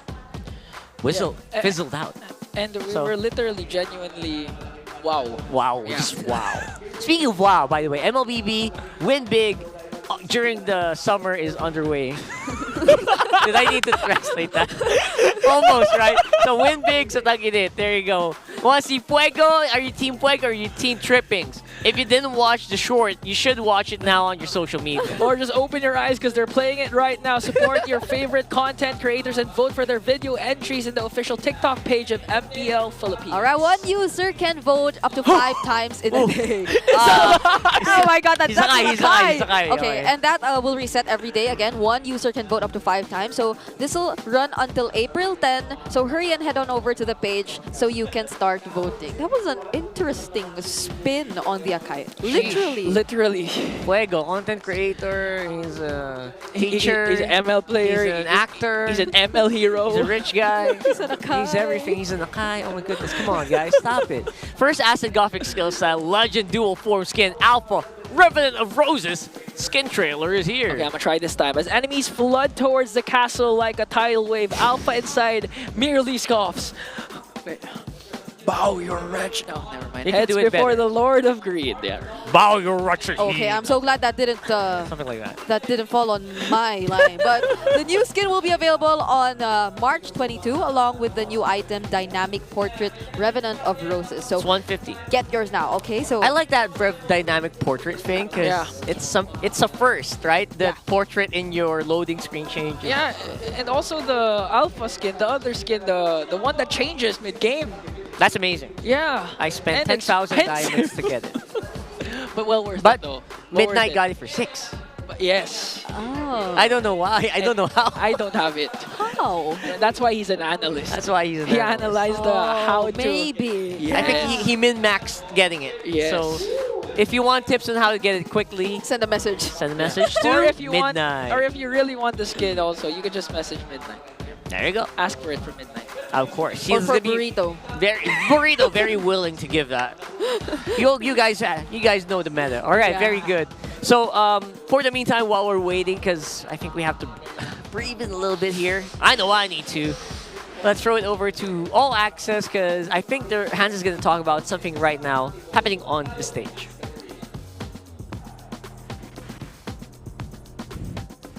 Maraming salamat sa ating mga casters. And as of this moment, bago natin simulan ang game number 2, we're gonna be introducing a new segment as we enter the halfway mark. At nagsisimula na rin ang iba't ibang MPL sa buong mundo. This is the Around M World in 60 seconds. So with that being said, timer starts now. In MPL Indonesia, RRQ tops the standings with their own spotless 5-0 record so far after 3 weeks into Season 15. Not only that, but if Onyx PH is on their comeback streak, ganun rin ata ang makikita natin from Onyx Indonesia. Especially after Ryota reunited with Kyrie and winning back-to-back last weekend. MPL Indonesia will resume on April 18 with Onyx taking on Navi as their first match. Punta naman tayo sa MPL Cambodia na nagsimula na last week. Pro Esports is off to a good start at 2-0. After winning their opening weekend matches, kasama na riyan ang ating mga kababayan na sina Super Red at Kaizen. May laban sila maya-maya rin, so we'll see if they can continue their momentum on the way to week 2. And last but not the least, in MPL Latam, whose regular season uses the Swiss format, ay nasa round 5 na. Pasok na sa upper bracket ng playoffs ang kupunan ng 9Z team, Corinthians, kung saan bumibida si Jesu at ang Entity 7. Magsisimula ang playoffs ng MPL Latam sa April 26. And that's it for Emerald in 60 seconds. I am sure na maraming natutunan ng lahat ng ating mga manonood na MPL fans, but that is just a quick break. We're gonna be throwing it back right in the action. So, Asters, balik sa inyo. Who thought Hans could talk that smooth and that fast? That fast. Amazing. 60 seconds with Hans during and all around the world. That sounded like a play-by-play. Yeah. Ooh, You know, guys, I'm pretty sure Hans's fans are asking for more than 60 seconds. I'm sure. What Of do you Hans call his Galleria. fan base? Hans is pretty good. He could be a caster. Oh. No, I'm just kidding. He is a caster. We're just messing around. he is. Okay, so we're on the blue side here for Omega with 11-11, make a wish. Make a wish guys, win make a rate. wish. I don't know if that's a good thing or a bad thing, but yeah, I'm not sure where Omega goes from here though. What do you guys think? It's hard. For me, game 1 was literally a start. It's still a step forward. Still a good step for you, compared I to think. 2 steps backward. I mean, they were able to do that up against Team Falcons. At the same time, you gave Super Marco his Granger, but literally limited what he could do. Yeah. That's why Kyle Tees was able to step up. But still, I mean, if you continue this kind of style and catch Team Falcons by surprise, I mean, anything can happen at this point. It does still feel like Smart Omega and the style they've been trying to perfect in the past few weeks. It's heavily reliant on crowd control, which has been a trend for them since they're the team leading in terms of that. You would, or I initially would have considered them wanting to reconsider this entire idea, especially if it demanded too much in terms of execution. But based on what we've seen from them earlier, it feels like they just really decided to regroup, and it was a better execution from them overall. So I don't see them needing to change much just yet. It's only just making sure that every decision really counts and that they make the most out of it. If it's a full commit, then it's a full commit. But if it's really just a single pick-off, then they need to know when to disengage from that and divert their attention to other things across the map, since their prolonged or extended fights earlier didn't seem to work in favor of Yeah, especially towards the early game. I mean, we honestly, no sugarcoating, it was a bit scrappy and scattered, but towards the mid to the late game, they were actually picking up the pace and be able to answer up against Team Falcons, but they now get the first pick. Granger has been banned out. The Suyo Joy is still up for grabs. Oh, by the way, Phovius for Smart Omega is yet to have a loss so far. So it's been working really well for them, for Luis getting his hands on it. So let's see if that will be the case later on, because they prioritized the Fanny. It was open all along. Okay. Here's the Fanny, and you were talking about, you know what, they're scrappy. This is a great hero to play if the rest of your team kind of plays in a very erratic way. But here comes the Badang, though, this time around for Falcons. That's something. I like it. I like it. All right. All right. So they do proceed to pick up the Phovius, and very interesting. I'd say it really feels like a deny pick for Falcons. Aside the fact that we've seen them pick up other options rather than the Badang in their previous matches. Super Yoshi earlier on, this hero just felt too much. You don't want to go up against it, especially considering that Few is yet to show which hero he will decide to pick up. But they'd save it for later, as at least they already have an idea of what Ukir's hero is going to be. It's a Farsa and a Fanny that's huge space created from the first three picks of Smart Omega already. Like the Bruno ban here, he forced out the Irrital once again for the side of Omega, because Bruno, as you all know, similar to what Moskov can do. It's just the main difference is Bruno is early to mid game, unlike Moskov to the late game. And Moskov, though, is hugely... It's a great counter pick because, you know, Jom loves to play that Moskov in the first place. Yeah. They could actually ban out one more gold laner, and that will already put a lot of pressure for Omega here with the draft that Falcons are running. Yeah, they honestly denied 2 major comfort picks from Smart Omega already. Both the Moskov and the Badang. You're right, yeah. The Badang as well is huge for Super Yoshi. Despite losing that last game, it felt like stuff could happen there. Yeah, and they are already limiting the other remaining options too. For Yoshi. Them. Falcon can flex the Badang to the XP lane, as we've seen Flap use it in the earlier weeks, then go get the Gatotkacha for Ogwen again. Yeah. Let's see. If they want to be a little more unpredictable, the chips there too. No, I want to be unpredictable. I like that. I like it. Kufra, if you're unpredictable. You know what? Bring it out. Make it a Smart Omega signature hero. The Kufra, right? That can be. Then make a green skin. There you go. Kufra green skin. Kufra green, that's me. For Chaknu. Right? No, just kidding. Oh, there's the Gatotkacha. There it is, the Gatot. Very good read, Mr. Ingan. Kind of know how they play. All right. So, Smart Omega, at this point, we're looking for a hero for Super Yoshi. The remaining options left for him Is this Ruby a ball? Minotaur? It's mostly the Ruby that's left. Minotaur, got buff. I would have been more confident considering it if it were a utility jungle that they were up against, or heroes that are a bit more reliable in terms of melee. And I consider a majority of their lineup to be so, but the Suyo just has multiple ways to escape. So it's Ruby, right? So they will just decide to There go you for the go. Ruby, another of Super Yoshi's picks. And Joe finally picking up the carry. Will have a lot more ways to shred the other members of Falcons for the upcoming fights. But for Few and his last pick for the mage, I feel like you'd need to supplement their lineup, their mid-dose, with one who has a lot of damage Or in the early stages Faramis of the game. Eve? Yeah. I think Faramis. The Vexana's still there too, but you have to take into consideration the Fanny. Oh, good point. Yeah, Fanny. Valen. Yeah, there's a Valentina. Valentina. I still like Faramis. Yeah, there's a Sicilian too. Cecilia, oh, good one, good one. So I forgot about that. Yeah, it has an additional layer of ability that they could potentially consider. Let's see what they decide to pick up. Oh! Okay. It's just the few way to go. They're just gonna keep it safe. Now that we're thinking it, that's going to be Falcons lineup. Omega as well, you're right. They need that carry specifically for the Gatot and the Badang, right? So it's a great way to kind of just finish the game before it starts. The fight, rather. You'd consider the Farsa to be one who directly answers the Nether Realm. Oh, that's true. Just 1 or 2 shots is going to blow up that Nether Realm.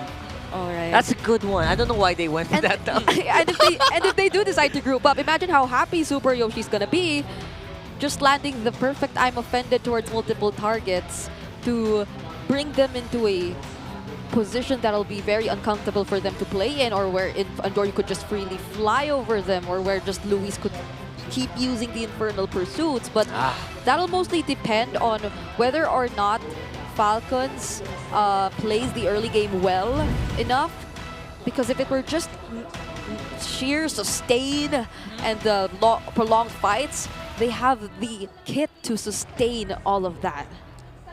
All right, so we're going into game number 2 here, and I think you're right. Andoryu on the Fanny feels like it's deadly, and in this lineup, maybe the Faramis might have a harder time. You're right. And it also kind of lessens the potential macro plays that can come from Marco. Super macro. Super macro. I mean, with the why not, right? Why not? If this goes to split push, I don't know. I mean, we saw it yesterday. Yeah. Woohoo! Here we go, guys. Who do you think's coming out on top here? It would be very exciting to see the, the classic Fanny plays, classic Fanny early game kills without level 4s. But you don't know. Kalti's also pretty good on that Suyo here. Yeah. Jome picking up the tenacity here.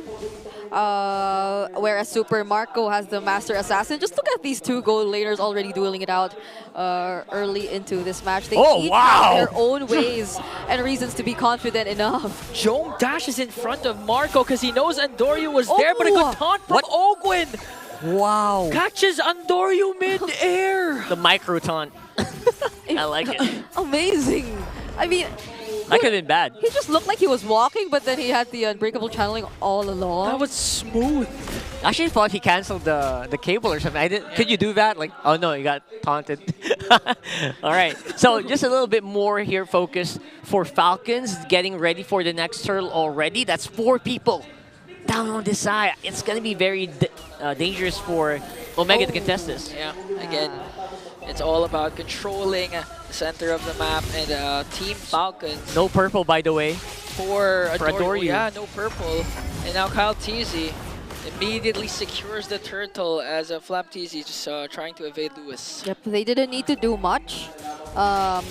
Team Falcons, at this point, they need to worry less about the potential pickoffs that'll happen from Smart Omega as long as they are grouped up together, which was the case earlier when Ogwen was able to accompany Super Marco, and they're back at it with the double lanes. It's been a very quiet first 2 minutes of the game, but you just know how this is typical Falcons playstyle, just waiting for the perfect time. Oh! Jome only has a Purify though, but he was still able to dodge out Evil Queller and forcing out Jome to just recall. Yep. All right, so a lot of pressure on the map being put in by Falcons, who don't really have a big lead, but they do have the freedom to just go around here. Okir. Okay, commits the Feather Airstrike already up against Fuse. Super Yoshi caught in the mixer, trying to look for a proper initiation, but just Team Falcons always 2 steps ahead. They know when Omega wants to try and do something, as Andoryu working on Flap Teasy with the cables, even used the retribution, but Flap Teasy catch him with a fist crack. Here comes the Nightmare Andoryu, delivering the final blow onto Flap. All right, great response from Smart Omega. Flap Teasy didn't really decide to rotate out of the lane, even though Luis was already in the mid lane too. Falcons clearly didn't want to fight just yet, but Omega with or through Andoryu just forced it onto a target who was away from the other members and who could keep and whom he could just clearly take on by himself. He already forced out multiple skills, and now that is going to be somewhat of an advantage, you would say, for this upcoming fight. Not unless Falcons decides to prolong it a bit more up until the point where Flapteasy, and there you go, he's already ready to fight again. Okay, commits time offended already. Few with the Purify. Manages to pull Lewis also. That's initiation already used up by Omega. Luckily, Super Yoshi's I'm offended cooldown is just low. And now Falcon still has their ultimate coming in from Pew. They can full commit and try to get this turtle once again. Yeah. Have to be careful. Maybe another Shadow Stampede coming in from Few could be dangerous here for Ujom or Okir. So keeping their eyes on the map is going to be crucial. Marco is also very far away. Super Yoshi goes in though. Here comes the flicker onto Flap, forcing out Flap to back off. And the NetherRealm as well. Lewis working on 4. Here comes a fist crack coming in from Flapteasy as Endoryu secures the turtle. AOG, they still continue the fight because they were able to bring down Lewis. Here comes Endoryu again with the steel cables. They managed to get Owen. Super Yoshi going down in the hands of Flapteasy. Now they're trying to go for Okir. No wings by wings yet. And Team Falcon goes for a 3-man trade. All right. They decided to pursue the fight. They didn't want to back out just yet since Super Marco did use the SOD and caught up. There were moments wherein Falcons would have probably had a huge disadvantage, but that clutch unbreakable taunt coming in from Ogwen meant a lot for them since they were able to stun 2 members from Smart Omega in a single line, which allowed Super Marco and his passive to be a lot more amplified. So they were able to dish out the necessary damage, and what better start for Super Marco on the Moskov with 2 assists and already a 1 kill in his hands. Super Marco, at this point, feels like he can just destroy any tower that's in front of him. So they're trying to get him in the position where I'm going to be fine. Just leave me alone. I'm going to get some gold with me. The usual Moskov playstyle, though, right? Yeah. And the thing is, he's actually confident because there was an attempt from Endoryu a while ago, even using their Retribution. But just one dash out from Super Marco was more than enough to evade the potential cutthroat coming in from Endoryu as Endoryu clearing out the bottom lane. Now we're just literally waiting for Omega to try and be proactive once again, just like what they did during game number 1. They have Super Yoshi's Flicker available now. It's just mere seconds away from another Flicker I'm offended play. Yep. Feel like it. They're just being very patient now since the advantage is clearly in Falcon's hands. And Endoryu, though, he's still trying to go for it. Okay. Nice try here for Endoryu. He has to keep the pressure on, right? He doesn't really have a choice. If you are a Fanny, you chose this life, right? You have to keep going. And you just mentioned it. Being proactive all across the map. It's only that there's minimal information for Smart Omega, honestly. If you were to look at their lineup, there are minimal ways for them to actually successfully scout the areas. If they don't get to position themselves first in the brushes, Falcons will just be able to work their way towards starting the fights first. Are they going to go for this? It's like they want to. They're trying to... Oh! No. No, I'm offended. The Wolfgang is still there, though. Here comes Few. Kyle TZ working on the turtle. Onto the top lane. There's Endoryu. Trying to defend the top lane up against Super Marco. And that play from Falcon, they just literally got the turtle for free. That was painful to watch, man. I'm not gonna lie. Okay, with the feathered airstrike onto Few. Still, however, didn't force out the NetherRealm. AOG connecting as well. Plus the Spiss break. Coming in from Flapteasy, here comes Lewis as well with Endoryu. But there again is the NetherRealm as Super Marco picks up another. But Joe-Mancer's back with a kill onto Ogwen. Too much pressure dealt by Super Marco across the map. It calls for response. A response from Smart Omega. Oh, wait! Oh, Marco. Jump in. Oh! What the heck? Super Marco with a vintage play onto Okir. That was an SOD Vengeance jump, right? No, SOD plus Flicker. Flicker. He used the Flicker. Oh, yeah, he used the Flicker. Oh, man. Super Marco. What are you doing? He's so aggressive today. We were just talking about him putting pressure across the other areas of the map, but when he decides to engage in a fight, he can just deal the equally the same amount of pressure that was close for Andoryu here. So Smart Omega at this point, they're just really settling with all these waves that are being managed by Andoryu. There's a lot of catching up that has to be done. And look at now. Falcons look like they're fanny hunting at this point. They can just freely accompany Super Marco from this point onwards, and they'll have no problems of controlling the map in no time. Yeah, they got good damage just from the Moskov itself. And then maybe it'll give Ukir a bit of a harder time to get in a good position. Find that good position. He already has the Trinity build too. So this is like a signal for them that they can engage in the fights. Here comes Few once again to the rescue. Just cast the Nether Realm. Already used up the I'm Offended, and Dory tries to go in as Ogwin cast the AOG. Might fall down, Spear of Destruction will connect. Here comes Marco once again, bringing down 2. Omega kill for Super Marco. They're trying to go for Super Yoshi, and that's just Marco way of saying, that's for hugging me, Jome. That's true. Oh, there's a pull! Okay. All right, they're good. Queller, oh, okay. I kind of almost forgot about that hug. It's done, okay, it's done. It's done.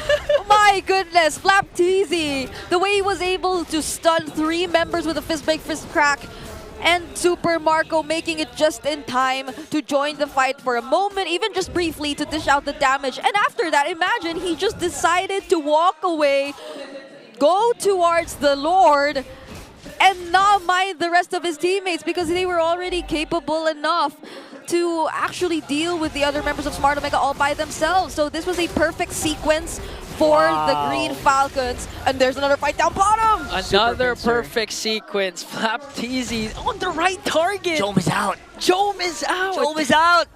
That's 23 seconds. I don't know what Falcons are doing. They're really choking out Omega's exits, Omega's game plan is to survive here. Okay, mid lane Holy Shields will be popped. And now we're just waiting for another Yoshi play, but Few once again with the Nether Realm. Marco just trying to dish out the damage onto the turret, and they will do so successfully. No minions though. And now that was an attempt. We're really asking Super Yoshi to do. Unfortunately, Few was just miles ahead with the Nether Realm. Yeah, he had the Purify too, so he could just immediately cast it, and also the Nether Realm to ensure that none of his teammates will die despite that beautiful setup that was shown to us by Super Yoshi. Yeah. So that's one more thing you have to think about. As long as Few has the Purify, Falcons are almost always confident enough to go in because they know that their captain will take care of them despite what happens. Yep.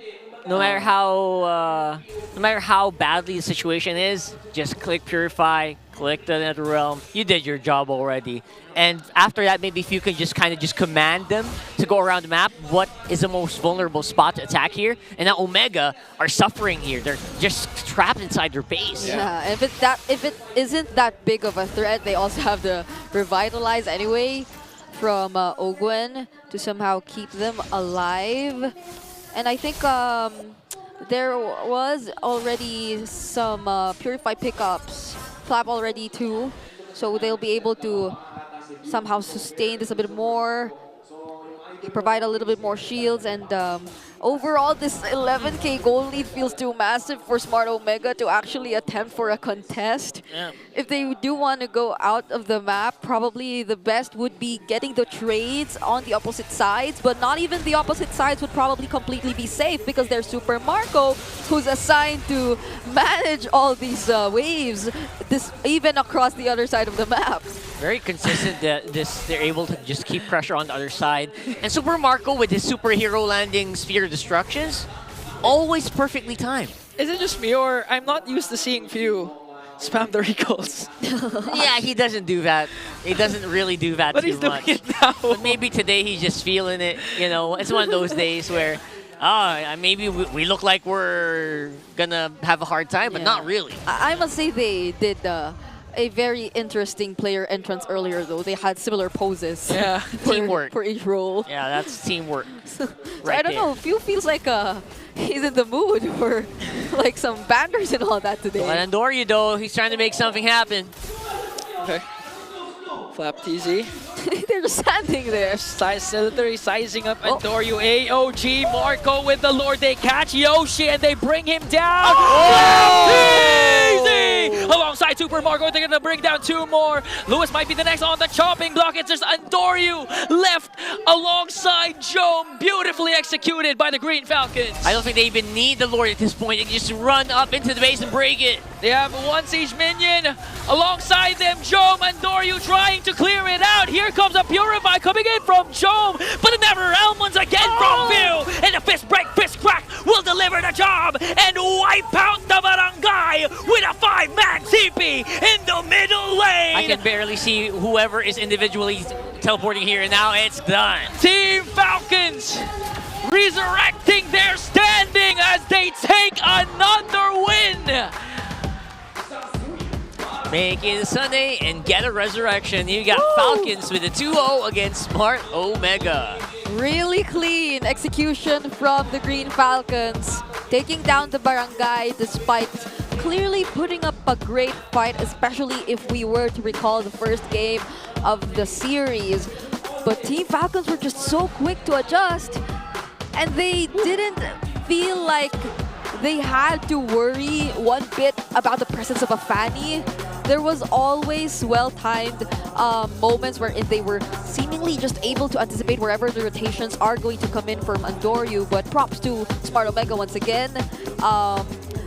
Somehow, I could still say that the hands are ticking for their clock, and we might just see the timers sometime soon for them, hopefully. Yep. It's not quite there yet. Maybe set in the later date. Yep. You know, you set your alarms for later date. Set your alarms. Set your clocks.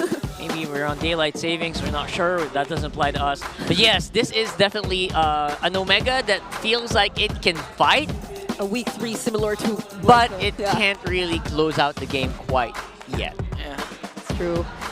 At least we're seeing constant improvements still for the side of Omega. They put on a great show. I mean, there were a lot of times wherein you were just literally thinking, what? How did he do that? But they were still able to pull it off. Unfortunately for them, Team Falcons soared higher once again.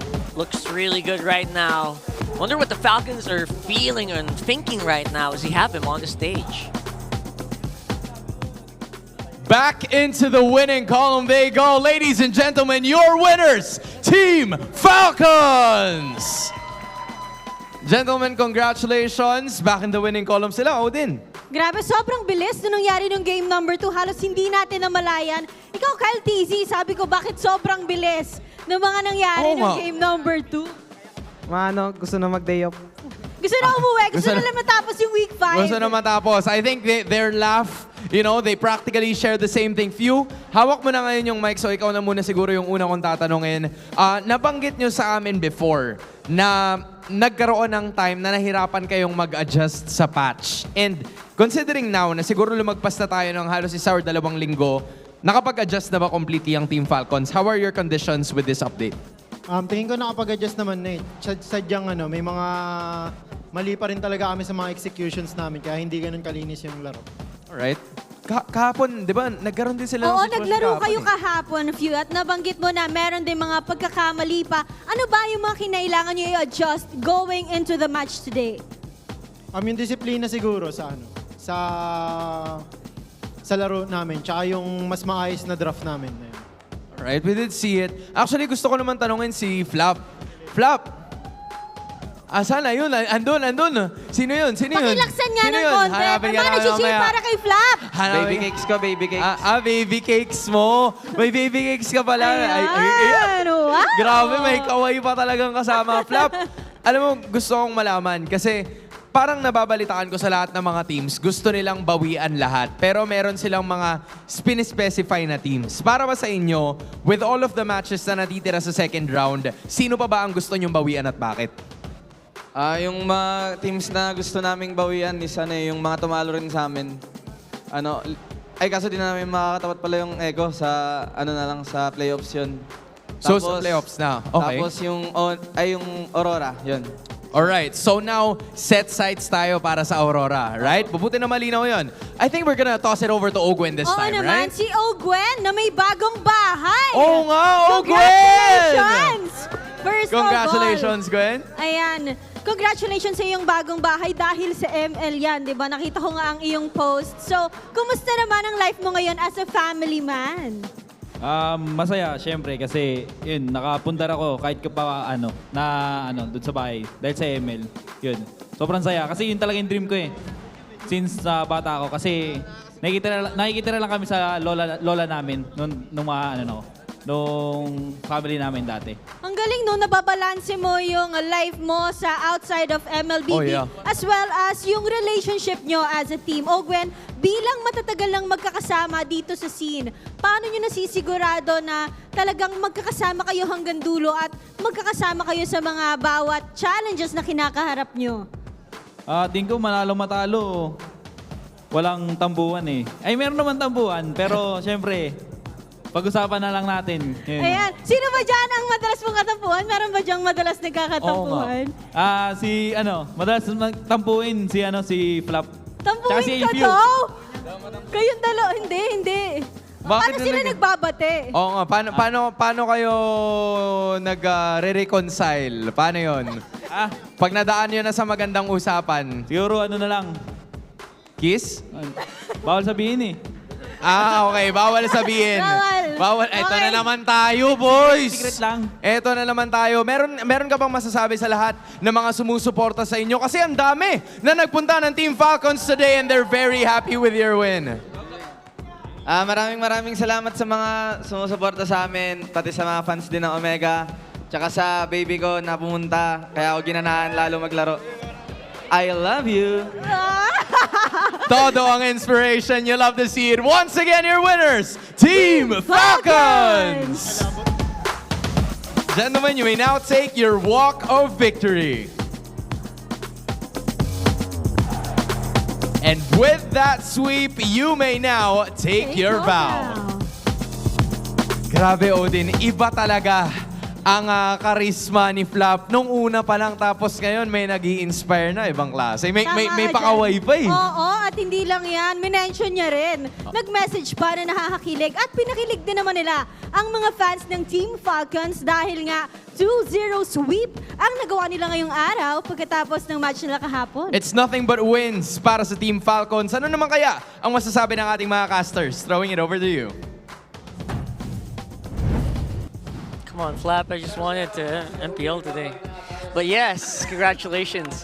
And a big shout out. We know what emote Flap loves to use. It might change though. It might be this time. No, he said on stage. What? I love you. That's his favorite emote. No, just for, again, congratulations to Team Falcons here. Basically demolishing Omega in game number 2 here with the help of Super Marco with a 933 GPM. This is what we're talking about earlier, right? Yeah. Honestly, this feels like one of the best games that Moskov could probably have ever in his lifetime. All enemies or all opponents, every single team fight, they just so happen to find a way to line them up perfectly for Super Marco. And this is a game where the fan is getting hunted by the marksman. By the marksman. Exactly. Or it's like him forcing out a reaction from the Fanny as the Moskov just by the way they're able to control the early game. Impressive. So, see what I mean? Yeah. Look at that. So beautiful. Positioning-wise, he's always so safe. Yeah. There's no way to reach him. Look at that. Even during moments where you would feel like, could it be time for like Falcons to just disengage already? The fight's already over. He just goes in and decides that, no, they're still going to go in for the fight. You're not going anywhere. Yeah, and you know Marco is really confident in his kit right now. There's the that he flicker. won't be taken down. If he's using the ultimate plus flicker to chase a team like with a Farsight, the Fanny. Under a tower. Wow. Right? That's saying something. And 2 major team fights happened in this area. So how devastating could that be for a Fanny who just wants to peacefully get his own purple buff? But the team fights always happen just as you want to get your hands on it. Even I think in the last few minutes, there was a time wherein they denied the purple buff from Andoryu. So how could you like maximize the defense of like getting the regen for the fountain and just clearing out the minion waves if you also don't have your purple buff with you as the Fanny? So there were a lot of things that were just denied. I mean, look at this. Only a total of 4 purple buffs and orange buffs went into the hands of Andoryu for that entire 14-minute game. Because literally everyone was hunting Andoryu, trying to literally box him out of his purple buff. And at the same time, I like to commend again the captain Few, because there was this one instance wherein it could be a potential turnaround for Omega by securing a 3 or 4 man I'm offended play, but fortunately for Few, he had his Purify and his clutch Nether Realm once again to save his comrades. If you're the captain, what do you call your comrades? Comrades? Teammates. Maybe. My okay, team, fine, my fellow fellow women. Your fellow women. Yes. Brigade. Yeah, that was the thing I Brigada's said. fellow women. Because we were talking about the Athena League the other day, or like every day, there's a spin for it. But yeah, so although I'd say there have indeed been some individual improvements, really. Yeah. From Smart Omega heading into this game. Luis, both games on the Phobias, I think he did a pretty great job. Super Yoshi, especially, setting things up constantly for his team. So probably it is a step-by-step thing for Smart Omega. I mean, it came from them, right? The other day, there was a week where they said, "Oh, our week 1 starts now," and that was like week 3 or week 4. Quite a while ago. That was quite a while ago. So yeah, it depends on them. But 936 again. And that's your BPI rich guy, Mr. Kyle Teasy. As usual, it's full green on the end game stats. Of course, with that 946 GPM, it was still very, very impressive, especially on Suyo. And especially since Super Marco is getting all the kills. So yeah. I mean, this is their connection for them. The MVP goes to Super Marco, but the BPI rich guy goes to Kyle Teasy again for the second time. Yeah, and this was just Super Marco's way of saying that even though I didn't have a good or up to my standards kind of game number 1, he literally reminded us why he's the bulletproof in Super Marco. And a very well-deserved victory. Yeah. Those stat lines, those titles, very well-deserved. Specifically, Super Marco didn't let us down in this series. That was really something. And I think I'm seeing a lot more growth, for sure, for Smart Omega, like you mentioned. Yeah. Individually, just really needs to be polished. And we are going to get there very, very soon. So yeah, I think in this specific game, I think we can really take a lot here. Yep. And for a new one here, we have a bit of a mic check just for you guys. See what was being heard on the stage.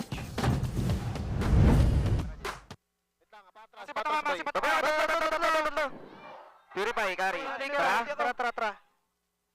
Tara, boy, carry, uli. Para sa. Nice, boy. Tapos to. Okay na. Mid na tayo. Hila ko. Power lock. Yan na, humok na, boy. Hero. Power lock na. And that was the Infinix mic check. You know, I actually was, my eyes were set on Super Marco. I agree. He didn't say one word. No, nothing came out of his mouth. He didn't even open his mouth the entire time. It was just like that. And that was, by the way, the Moskov who was flickering in. But he didn't say anything. He's telepathic. It's okay. My teammates got this. It's pretty amazing. I hands down, Super Marco can really do some serious stuff. And I can't wait to see the next one. But for the next matchup we have today, it is going to be Twisted Minds versus TLPH. Woo! Now, you can already hear the hooves coming. Woo! TLPH are roaring, and they are trying to get that top 1 spot very soon. And they're very close. Yep. A chance to secure a playoff spot. Hey. Easy. It was just an overreaction, but I did not hit it. As playoff spot. Yes. A playoff spot there. is on the line. Did you already read the playoffs condition for them? Not yet, right? Not so we're going to talk about that. No, we're going to We reveal it mentioned later. yesterday, but for those who are watching today, we are yet to mention it. So We're going to do it again. Yeah. Later on. Because they didn't hit it yesterday. So yet. for the meantime, before we go into anything, we have a very, very special treat for you guys. We have a guest on the call right now. It is KB from Indonesia. Hello, Hey! hello. Oh, wow. That's a nice jacket, KB. We like that. We like that. I love you. Yeah, the best team in the world. Best team in the world. Wow. Can the English broadcast hear us? I can hear you. Yes! We can hear you. We can hear you. Everything Hi, KB. good! Hello, hello. What's good? That was such a. Oh no, it's Bree. Oh, sorry. Yeah, it's Brigida. KB, that was such a nice series that we watched so far. It was a 2-0 sweep. Did you watch it as well, KB? Yeah, I'm watching Falcons did really well. They have a clean game, and especially for Few, I think Faramis and Few is one of a kind. Wow. Oh. Very strong words, KB. And I'm pretty sure, KB, that you're feeling great. But how about our English broadcast people out there? How are you guys feeling? Actually, we're very curious. What is the latest in MPL Indonesia? How are you guys doing there today? Or this week? Before I start to talk about MPL ID, can I ask you something about pro players? What's that? What's that? Sure, go ahead. Okay. What do you think about having girlfriend for the pro players? Is that considering the performance, or this is impactful for their performance professionally on the stage? Girlfriend? If you have your girlfriend on Yeah, site, yeah. It's honestly a buff. Yes. Yes. Yes, It's we a buff. love it. I mean, they love it. Did you see Flap? Did you see Flap? He was like, Yeah. he's happy. He's It's confident. a buff. Yeah, why do you ask, KB? Because some internet, like on TikTok, comment about some players underperform because they having a girlfriend. So maybe, I asked the champion Reagan, right, the Filipino. So is that considering the performance? I don't think so. I think it's a booster, honestly. It's a booster. It's a buff. Yeah. it's an inspiration actually. Yeah. Most of the pro players, especially our world champions, has their loved ones supporting them on site. Yeah, whoever commented that is just jealous. Yeah, For sure, 100%. 100% sure. I think All right, bringing a all right. girlfriend to work as well, especially for us casters, makes us perform well as well. So I'm just really happy to see Flap TZ perform with his girlfriend watching. And surely with the upcoming tournaments, Athena, it's going to be a really, really interesting watch so far. And it seems like the two cavalries, speaking of which cavalries, we will have TLPH and TLID. For MPL Indonesia and MPL Philippines, they are going different paths, right, KB? What is happening right now for TLID right now in Indonesia? To be really honest, after maybe winning season 14 and going to M6 and then going to SPS as well, like on challenge final, I think Liquid like decreasing their performance. They're really under right now, and then I don't know what is happening on the team. It's like they are miscommunication. Maybe they are play like a solo queue rank. Sorry to say, because I don't see how they play as a team like last season. It's really different.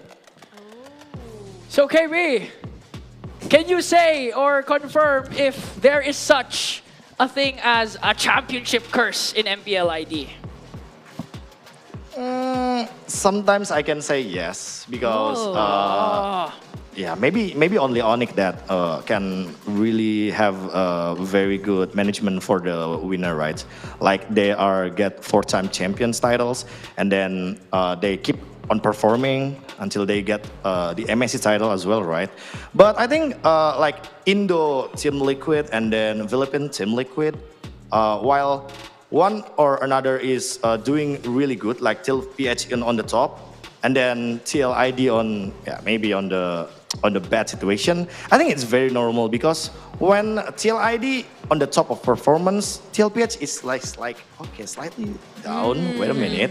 So I think the interesting thing about the ID and PH team like Onyx or TLID or TLPH is when there is a team on the top, so the other region will flop slowly. Now that you mentioned the two MPL champions, KB, there's TLID and there's Onyx Philippines. So far with TLID's performance in MPL ID, in the upcoming Snapdragon Pro Series Mobile Master, where they will meet their Filipino rivals, M6 Grand Finals against Onyx Philippines, how do you think the untouchable Aaron Shiki will fare against the gold standard Keldra. Will he have a good shot against Keldra? Oh my God! I'm not playing on the SPS, to be really honest. But I hope Iron Chiki will play on SPS so they can take their revenge, right? But untouchable Iron Chiki, I think it's only the storyline for the M6. After M6, you can touch Iron Chiki. Even on the solo lane, yeah. Oh no! Come on, man. I just try to be honest on here. Okay, So, okay, yeah. okay. You can see with this kind of statistics, right? It's very far. So even on MPL ID, if you guys want to know, Aaron Chiki is like top 8 gold laner. Even Shive from Navi, who Navi in the very bottom of classments, right? On the bottom of standings. Shive is on the top 5 as a gold laner, as individual. Oh wow! Oh my I goodness. love the honesty, KB. Surely a lot of the Filipino and Indonesian fans tuning in from MPLPH and ID appreciates the honesty from you, KB. And honestly speaking, I'd just like to hear out as well, how can we reach you? How can we show or watch, rather, the Mobile Masters? I think the Mobile Master on SPS, again, Southeast Asia region will very, very strong. But don't underestimate the EMEA representative, right? Like, Aurora, Turkey, quite similar with the roster, like Rosa or the jungler as well, like TNZ. I think they will be a new challenger for this competitive. All right. And how about you invite everyone who's tuned in right now in MPLPH to just watch Mobile Masters? Sorry to say, I can't speak Tagalog, but come on, guys, come to Indonesia, try nasi goreng, try gultik, try everything street food on Indonesia, because you can buy your ticket right now below on esl.gg/SPS Master 25 tickets. Oh, wow. Thank you so much, KB. But before we end this call and everything, do you have a special message for all of the people watching MPLPH right now? I have 2 messages. Okay. Wow. Okay, first of all, I will try my best to say Tagalog. Really? Pilipinas. Maligayang 8 para sa Pilipinas. Wait, can you say that again? What? Maligayang 8 para sa Pilipinas. Maligayang egg? Aid. Because I'm Muslim and happy Eid Oh! Yeah. Okay. That took a second. Yeah, thank you. Thank you. The second one is, for MSC EWC, please consider 1 ticket only for MPL Philippines, because 1 ticket is only good for PNC. Okay. All right. Thank you so much, KB. We loved our time talking to you, and we hope that you guys have fun over MPL. English casters, you want to say anything to KB before we go? I hope to see you soon again, KB. Enjoy. Bye-bye. Thank you. Bye. Have a good time. I think the last... What are you guys doing? No, it's true. I mean, we last saw KB a year ago. It's been a while. Yes. So like, that was just my genuine thoughts. Why? For me, first things first, I like his honesty. He's very honest. He's very straightforward. M6, Aaron Chiki is now touchable. Very clean. Very clean. I love it. Oh my gosh, my hair. Okay. Oh, yeah. All right. Well, anyway, like he mentioned, SPS Mobile Masters is nearing, so it's a combination of the Snapdragon Pro Series tournament. Yeah, it's the best teams composed of teams from Southeast Asia, Europe, MENA, Turkey, Latam, and China. Basically all around the world will gather in Jakarta, Indonesia, starting on April 7. Okay, so since we're in the Philippines, don't forget to support our representatives, Onyx Philippines and Team Falcons, as they become the champion of champions. Scan the QR code and buy your tickets now before it's too late, so you can watch with everyone else out there on site. That's right. That's going to be jam-packed for sure. You know the passion, right? And we're going to be it for the meantime. I'm Rockhart, Ingan, and Brigida. See you guys after the break.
only with Smart Power All 99. Hindi bitin with 10 gig data to power your games plus only Facebook or only TikTok. Load now!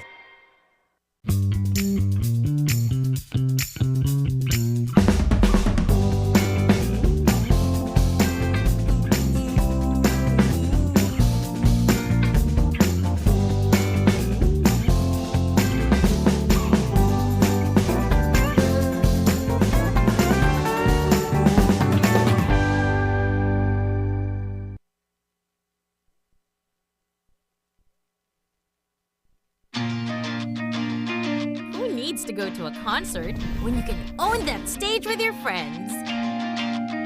Enjoy a night of impromptu bowling tournament.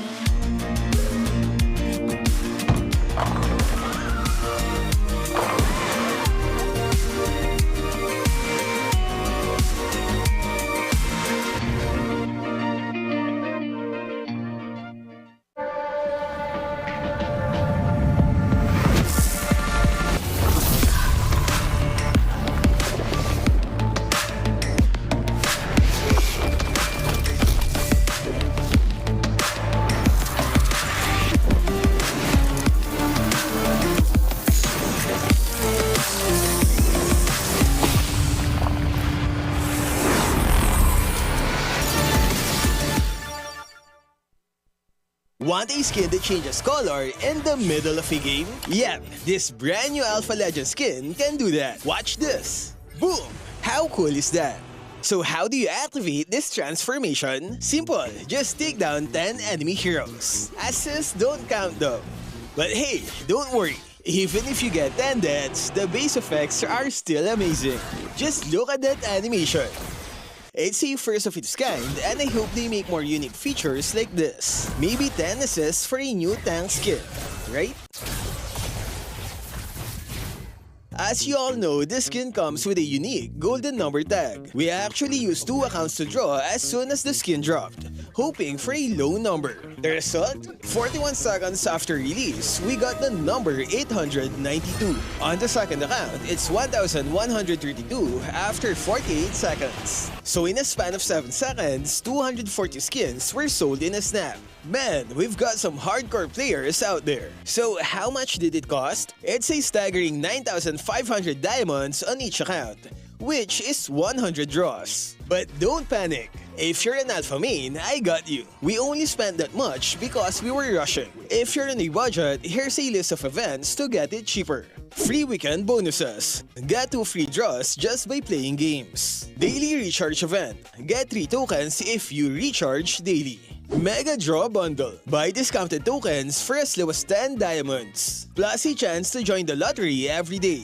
Promo Carnival. This lets you collect and use promo diamonds on Alpha's event. You can start using it on March 26th. Draw rewards. Yeah, we didn't claim any during our draws. That's why it costs too much. Daily discounts. You get to draw for 50% off every day. And lastly, we have the recharge events. Phase 1 is happening March 29, while Phase 2 is on April 5. To keep it simple, here's a quick guide to get the skin for cheap. Simple, right? Top up early to get the tokens from the daily recharge and mega draw events. Then on March 29, you have to recharge 1,000 to unlock this task that gives 500 promo diamonds. Don't forget to claim as many free tickets as you can from the events. And remember to use daily discounted draws. It's an important part of the strategy to lower its price. Stick to this plan and you'll be close to unlocking Alpha's Legend skin for cheap. So are you ready to grab this skin? And hey, who got skin number 1? Let me know in the comments. Stay safe and thank you for watching.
Bukas ka ba?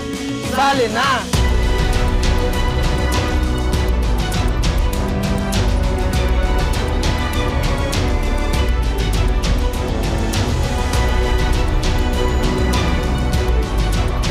Kita Kids. Kita Kids. Kita Kids. Kita Kids. Sa MCC. Season 2. Hagad ka na ba talaga? Yung ML mo na yan, malilintikan ka! There is no coincidence in this world. May isang batang mahilig maglaro ng ML. Siya ay nakatira sa tabing dagat kasama ng papa niyang mangingisda at kanyang bunsong kapatid. Ako si Akay, ang magkukwento ng buhay ni... Bojok! Ano? Naglalaro ka na naman? Isang game lang ng ML pa. Anong isang game? Halos maghapon ka na naglalaro. Wala ka nang nagawa sa bahay na to. Nag-aaral ka pa ba? Yan, ML pa. Di ka tumulad sa akin, kuya. Pagagaling ko ng school, tutulong muna ako kay tatay. Di tulad mo, puro ML lang. E di ang galing mo pala.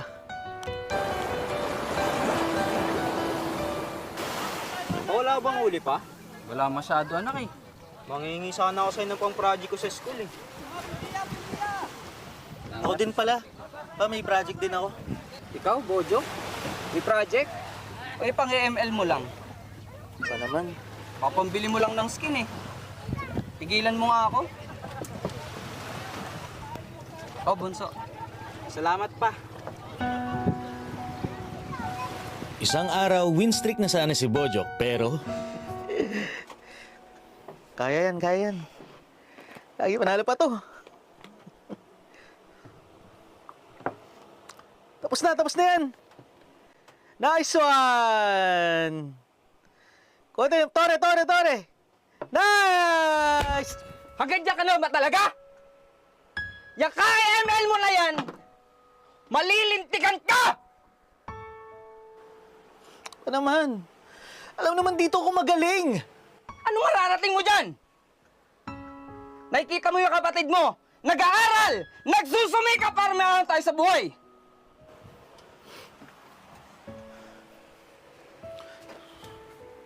Malay mo, balang araw. Makatulong din tong skills ko sa akin. Abay, mawawala na lang ata ako sa mundong ito. Wala ka pang nararating.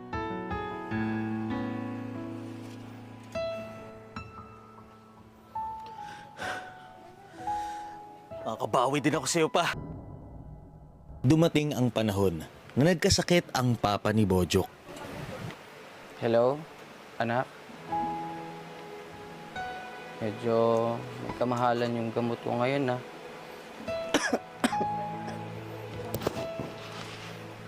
Makakabisita ka ba?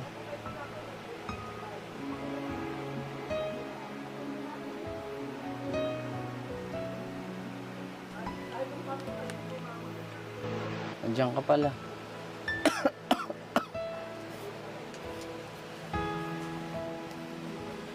Pasensya na pa.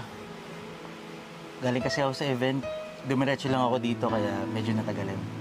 Ganun ba? Ilang beses ko na rin tinatawagan ng kapatid mo.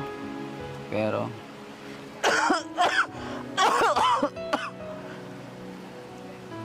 hindi raw siya makakapunta. May mas importante daw siyang gagawin. Ayos lang yun pa. Huwag mo naisipin. Nabili ko na rin yung lahat ng kailangan mo. Kamusta ka naman? Sabi ko sa'yo pa, makabawi din ako eh.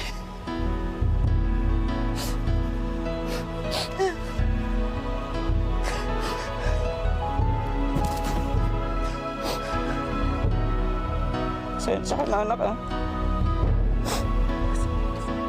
Sa mga nagawa ko noon, sa mga nasabi ko, tuwarin mo ako. Okay lang yun pa.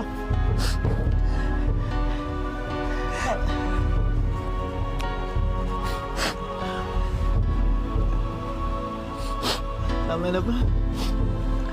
Siya na tayo nag-iiyakan. Pinangalan tayo nagkita. Kaya pala pa. Dito na rin lahat ng kailangan mo. Inom ka na ng gamot. Inom ka na ng gamot. Kuha lang kita tubig, ha? Saka lang. Nga pala.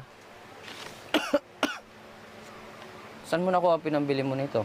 Dahil sa hilig ni Bojok sa paglalaro ng ML, naisipan niyang palaguin ito at magsimulang maging content creator kasabay ng pag-aaral niya. Lingid sa kaalaman ng kanyang papa na sa tuwing madaling araw nag-aaral si Bojok. Kasabay nito, ang pagsusumikap din niyang maging isang content creator. Unti-unting nakilala si Bojok at nagkaroon ng oportunidad na ipagpatuloy ang pagiging content creator. Sa ML, pa. Kung nag-enjoy ka sa videong ito, iboto nyo na ang team ko, ang team Haha Halo Halo. Kasama ko dito si Lux, Cams, Nika at Jayat.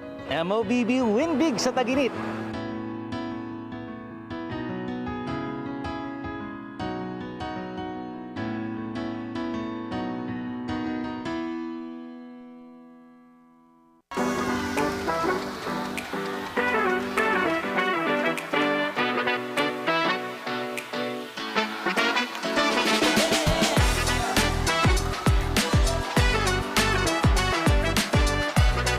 Go Flat!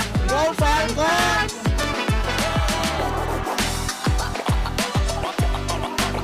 Good luck, RBC! Good luck, TLPH! Let's go!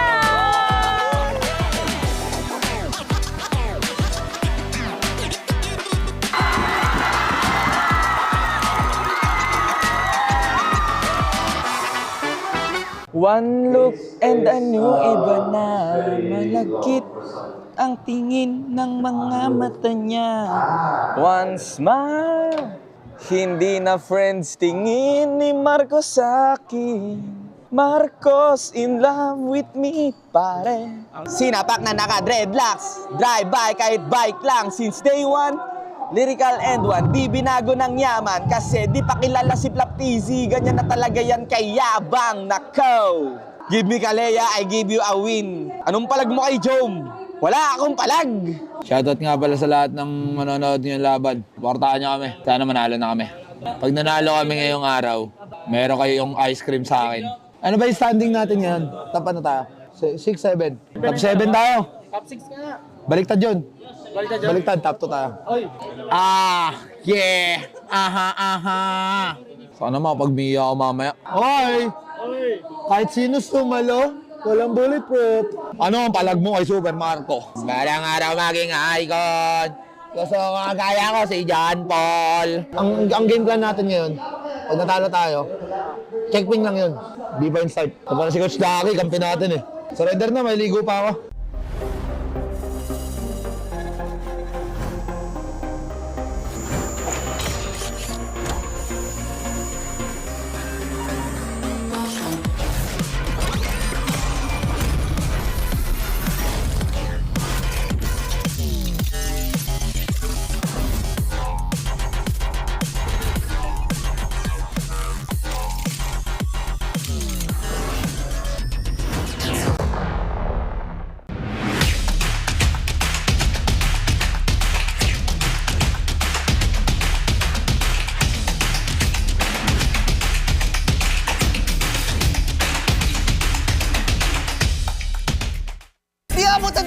Defeat. GG bro! Don't worry. Be only with Smart Power All 99. Hindi bitin with 10 gig data to power your games plus only Facebook or only TikTok. Load now!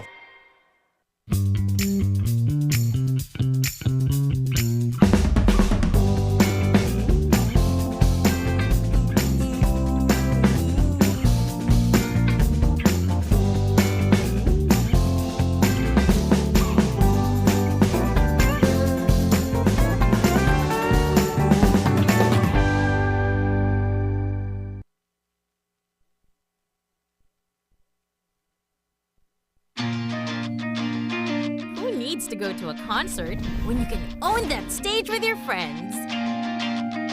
Enjoy a night of impromptu bowling tournament.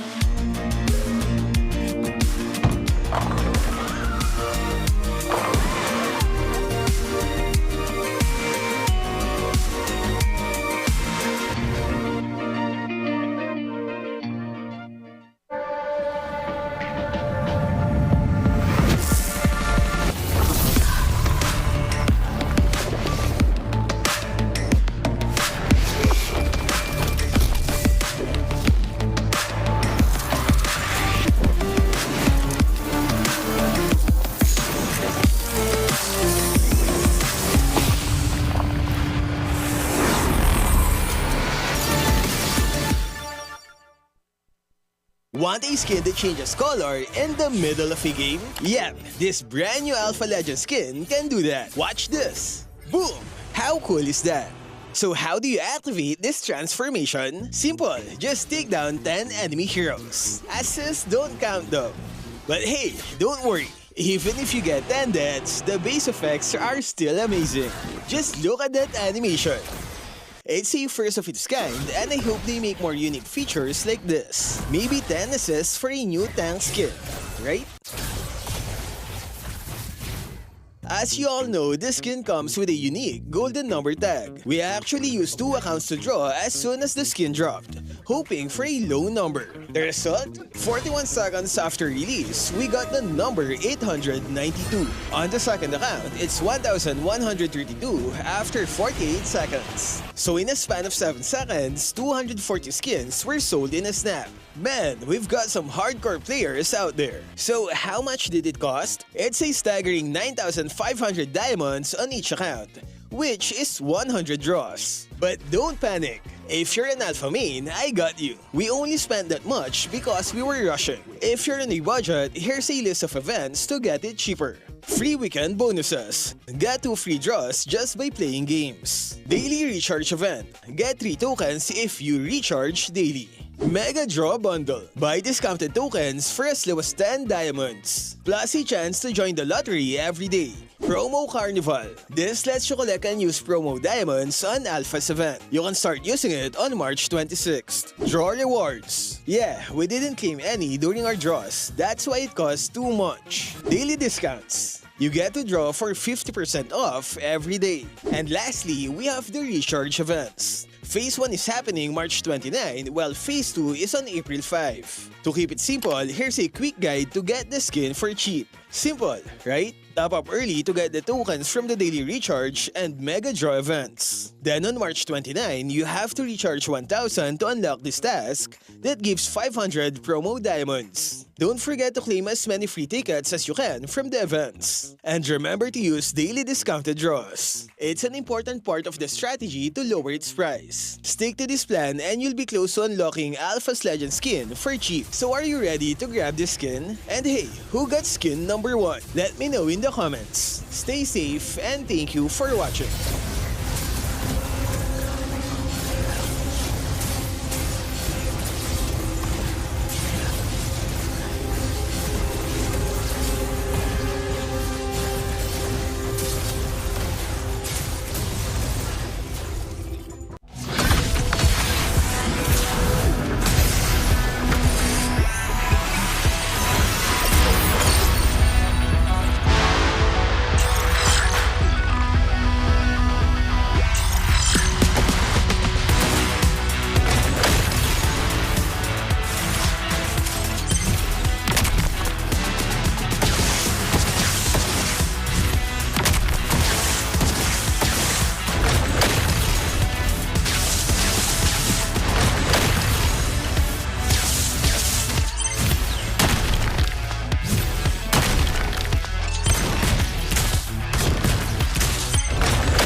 Malakas ka ba?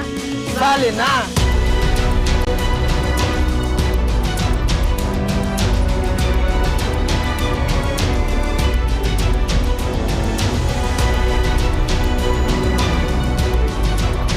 Kita-kits. Kita-kits. Kita-kits. Kita-kits. Sa MCC. Season 2. Hagad ka na ba talaga? Yung ML mo na yan, malilintikan ka! There is no coincidence in this world. May isang batang mahilig maglaro ng ML. Siya ay nakatira sa tabing dagat kasama ng papa niyang mangingisda at kanyang bunsong kapatid. Ako si Akay, ang magkukwento ng buhay ni... Bojok! Ano? Naglalaro ka na naman? Isang game lang ng ML pa. Anong isang game? Halos maghapon ka na naglalaro. Wala ka nang nagawa sa bahay na to. Nag-aaral ka pa ba? Yan, ML pa. Di ka tumulad sa akin, kuya. Pagkagaling ko ng school, tutulong muna ako kay tatay. Di tulad mo, puro ML lang. Eh di ang galing mo pala.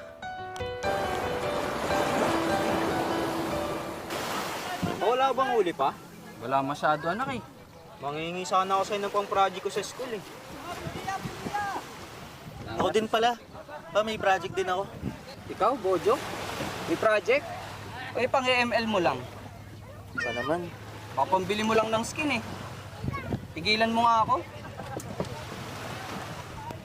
Oh, Bunso. Salamat pa. Isang araw, win streak na sana si Bojok, pero... Kaya yan. Lagi panalo pa to. Tapos na yan. Nice one! Konti, tore! Nice! Hagad ka na ba talaga? Yung ML mo na yan, malilintikan ka! Ano naman? Alam naman dito ako magaling. Ano mararating mo dyan? Nakikita mo yung kapatid mo, nag-aaral, nagsusumikap para meron tayo sa buhay.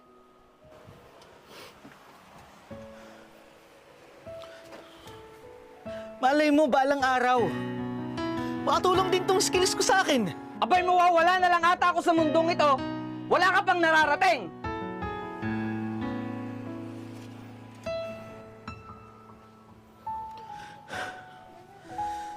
Makakabawi din ako sa'yo pa. Dumating ang panahon na nagkasakit ang papa ni Bojok. Hello, anak? Medyo may kamahalan yung gamot ko ngayon, na.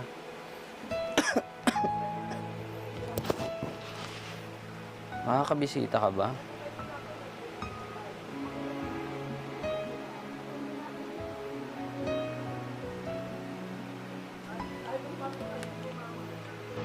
Andiyan ka pala.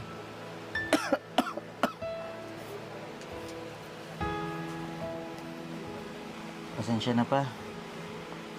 Galing kasi ako sa event. Dumiretso lang ako dito kaya medyo natagalan. Ganun ba? Ilang beses ko na rin tinatawagan ng kapatid mo. Pero...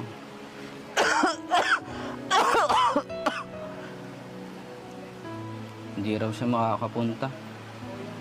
May mas importante daw siyang gagawin. Ayos lang yun pa. Huwag mo naisipin. Nabili ko na rin yung lahat ng kailangan mo. Kamusta ka naman? Sabi ko sa'yo pa, makabawi din ako eh.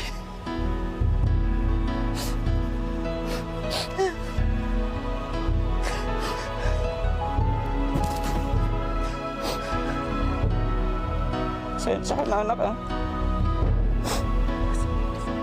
Sa mga nagawa ko noon, sa mga nasabi ko, tuwarin mo ako. Okay lang yun pa.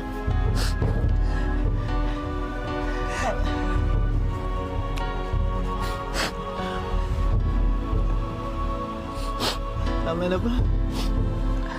Siya na tayo nag-iiyakan. May na nga lang tayo nagkita. Wala pa. Nandito na rin lahat ng kailangan mo. Inom ka na ng gamot. Inom ka na ng gamot. Kuha lang ito tubig, ha? Saka lang. Nga pala. Saan mo nakuha pinambili mo nito? Dahil sa hilig ni Bojok sa paglalaro ng ML, naisipan niyang palaguin ito at magsimulang maging content creator kasabay ng pag-aaral niya. Lingid sa kaalaman ng kanyang papa na sa tuwing madaling araw nag-aaral si Bojok. Kasabay nito ang pagsusumikap din niyang maging isang content creator. Unti-unting nakilala si Bojok at nagkaroon ng oportunidad na ipagpatuloy ang pagiging content creator. Sa ML,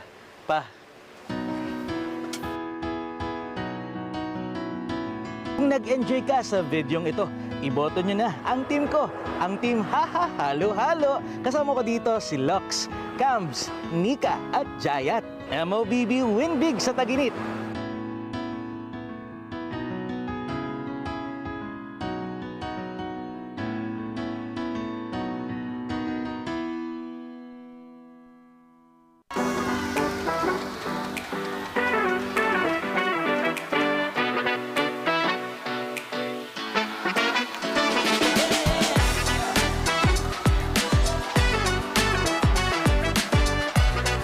Go Flap! Go Falcons!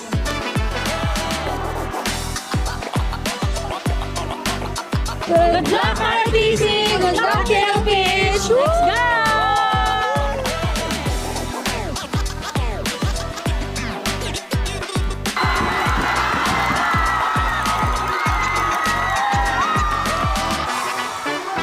One look and a new iba na malagkit ang tingin ng mga MPL Philippines Season 15. We are just right over here. Kasama natin still Odin and none other than Coach Arcadia, SRGOG. Coach Arcadia, it's so nice to be here with you today. Hello, Yes, welcome home, Coach Arcadia. Gano'n ka ba katagal dito sa Pilipinas? Saglit lang kami dito. Actually, 3 to 4 days lang. 3 to 4 days lang. Oo, quick break lang, pero napili niyang umuwi dito. Okay, kamusta naman Coach ang preparations? We know that MPL MY is gonna start a little bit later than MPL Philippines kasi nangyayari na ngayon yun, right? Yeah, for the preparations, okay naman kasi medyo matagal na rin kami nag-start yung training namin for MPL. Actually, even though starting of January, nagtitrain na kami for the start of MPL. So, mahaba-haba yung preparations namin and we're very confident going to the next season. Ang haba nga ng preparations, no? Parang ilang buwan yon. And Coach Arcadia, bilang kayo ang mga defending champions ng MSC, how can you ensure na madedefend nyo pa rin ang title na to? First of all, kailangan namin na medyo maging realistic sa goals namin. So basically, kailangan muna namin makuha yung slot sa MPL-MY to make sure na magkaroon kami ng opportunity to defend our title.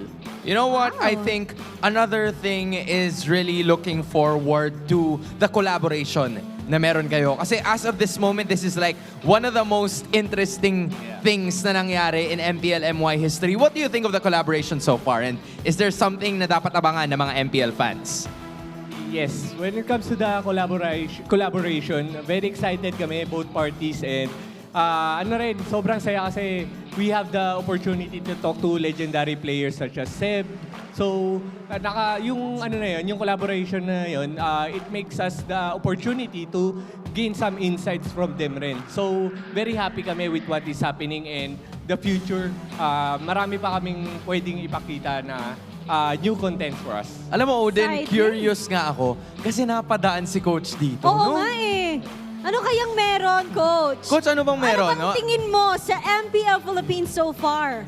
Tingin ko sa MPLPH, ganun pa rin. Sobrang competitive ng lahat ng teams na kahit nandun yung mga teams na hindi nasa mataas na standing, ano pa rin pumapalag pa rin talaga. Iba pa rin talaga yung competitive level when it comes to MPLPH. Like, hindi mo agad madali mapre-predict kung sino yung mananalo for the day. Alright, so you know what? Coach, I'm sure marami ka pang kailangan pag-aanda, so hindi na kita ilalagay sa hot seat. Okay? Imbitahin na lang natin lahat ng mga MPL fans dito sa Pilipinas na suportahan ang inyong MPL MY run.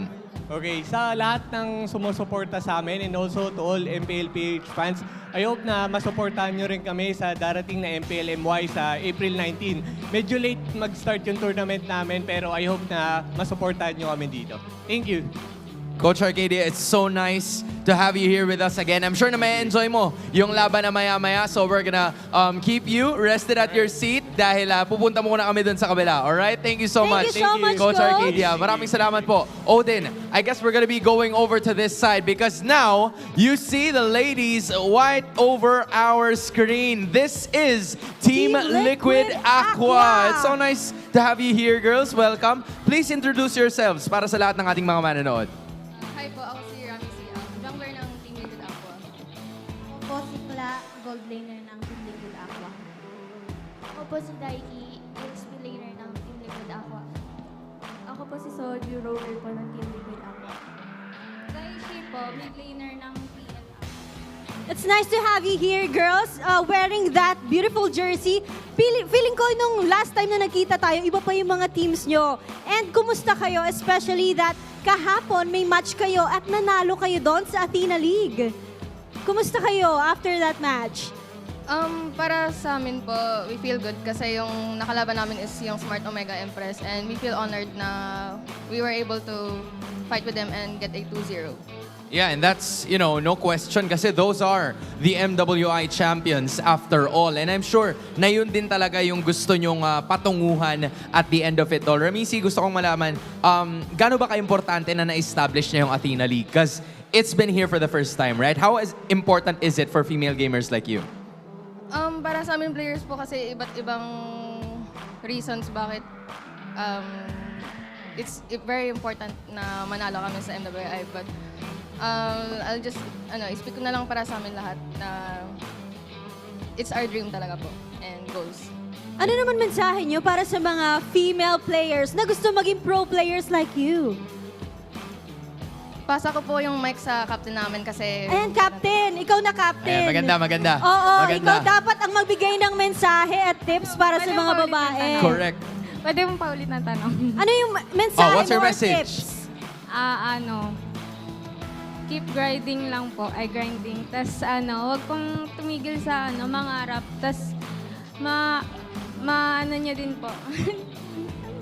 Wait lang, sige, may Wait lang, tatanungin may na lang ako na kasama iba. tayo eh, oo. Coach Joy Boy, former MPL player ito. Ano bang advice mo para sa lahat ng mga nasa Athena League and everybody's looking forward na makaangat talaga in the female MLBB pro scene? Siguro, about dun sa commitment sa mga practices kasi more on sa female is lacking sa practices kaya hindi parang hindi nagiging super competitive yung female dito, yung female tournaments dito sa sa Pilipinas kaya mas maging masipag lang palagi tapos lagi lang lagi magigil sa game na parang hindi kayo pwede mag-settle sa kung ano lang yung current situation ng team nyo dapat. I love it. I love the idea. Joy Boy, Coach Joy Boy, maraming salamat. And Team Liquid Aqua, it's so nice to have you girls here. Hopefully, we get to enjoy the rest of the matchups. Darating na ang laban between Team Liquid Philippines kontra sa Twisted Minds sa pagbabalik ng MPL Philippines.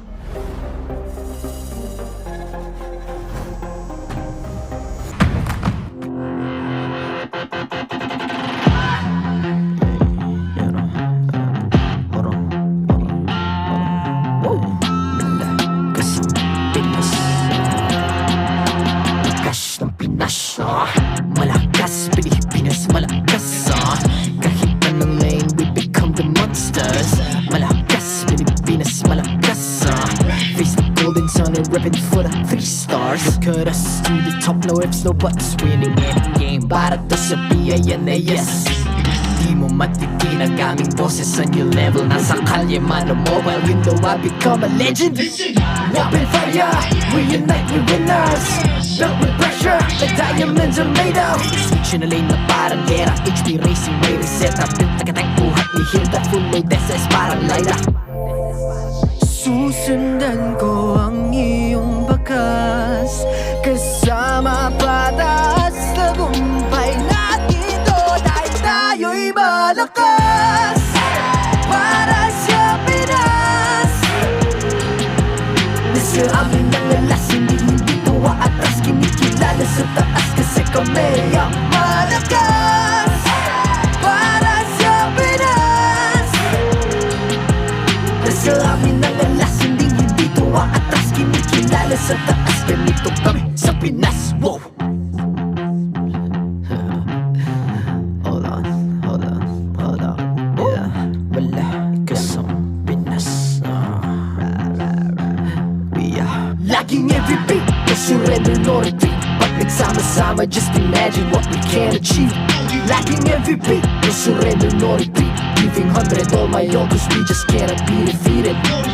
We are unstoppable, immune and invulnerable. Ready ang equipment, lahat frozen, malang crowd control. Pakita ko na jab like pow, beast of the southeast. So matawag proud and loud, cause every enemy we devour. Susundan ko.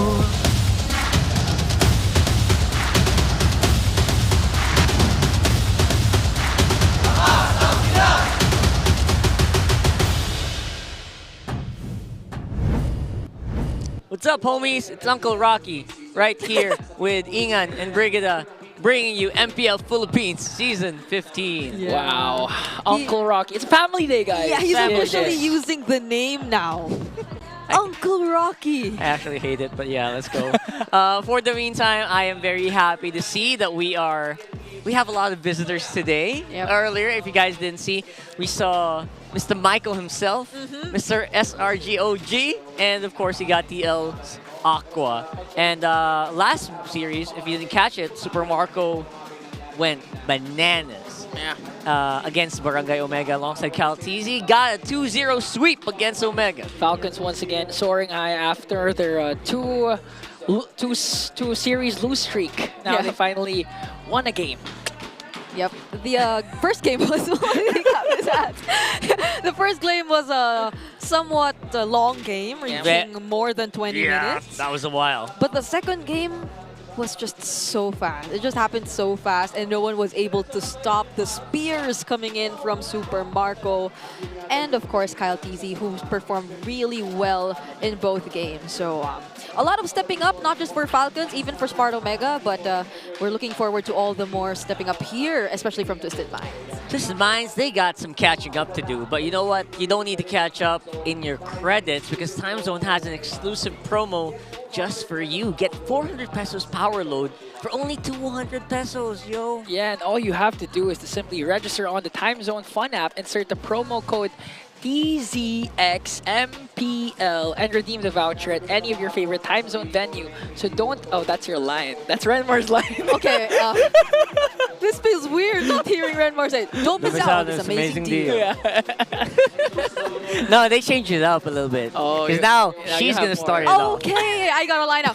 Get a 2,000 pesos discount on your next purchase too by using the TT Racing X MPL Philippines exclusive voucher code MPL2000 over at ttracing.ph. Don't miss out on this amazing deal. No, literally don't miss out on TT Racing, the gaming share that has a lot of giveaways during MPL Philippines. Stay tuned for more info, and just remember, for those who dream, work, and play, TT Racing has your back. MPL 2000, 2,000 pesos off your next purchase on ttracing.com. Yep, I feel like it's time you get yourselves your very own TT Racing. Yes, because if you don't have skills to duke it out in the Land of Dawn, at least you have something. Yeah, literally something like this chair. Just look at how comfortable the players are seated whenever the games are ongoing. You see them constantly getting lower. Yeah. Lower? What does that lower? Lower They're means what? They're half body, a body. What do you call this? Upper half. Upper half of the body is upper body. sinking, and the lower half is coming up like this. Yeah, the knee. You can literally see their knee. That's a classic. I play like that at home. So that's just one of the Filipino ways to do it. Very Filipino thing to do. And when you start to lose from this, you're gonna do like this. There you go. We didn't see it. Oh, that's a shame. Here's the Infinite standings, though. So we got Aurora still on top and still gonna be the team to beat here, who is qualified for the playoffs. Meanwhile, TLPH, again, 1 win away from tying it out. Yeah. By the end of this day, there's a chance we see 2 teams with the blinking green line over their names as we look at our Infinix standings. But that will all ultimately depend on whether or not Team Liquid Philippines will secure the win. Again, we've been through changes in terms of our scoring system and all that. It used to be a lot more complicated. It used to, like, each game used to matter when it came to whether or not you're going to qualify for the playoffs already. But now it's really just a win, a single point that could make a difference when when it comes to your being part of the playoffs. Yeah, I remember those days wherein you know, you can just lose the whole series, but just win one game, you already have a point. But this time, it's really crucial. It's really brutal.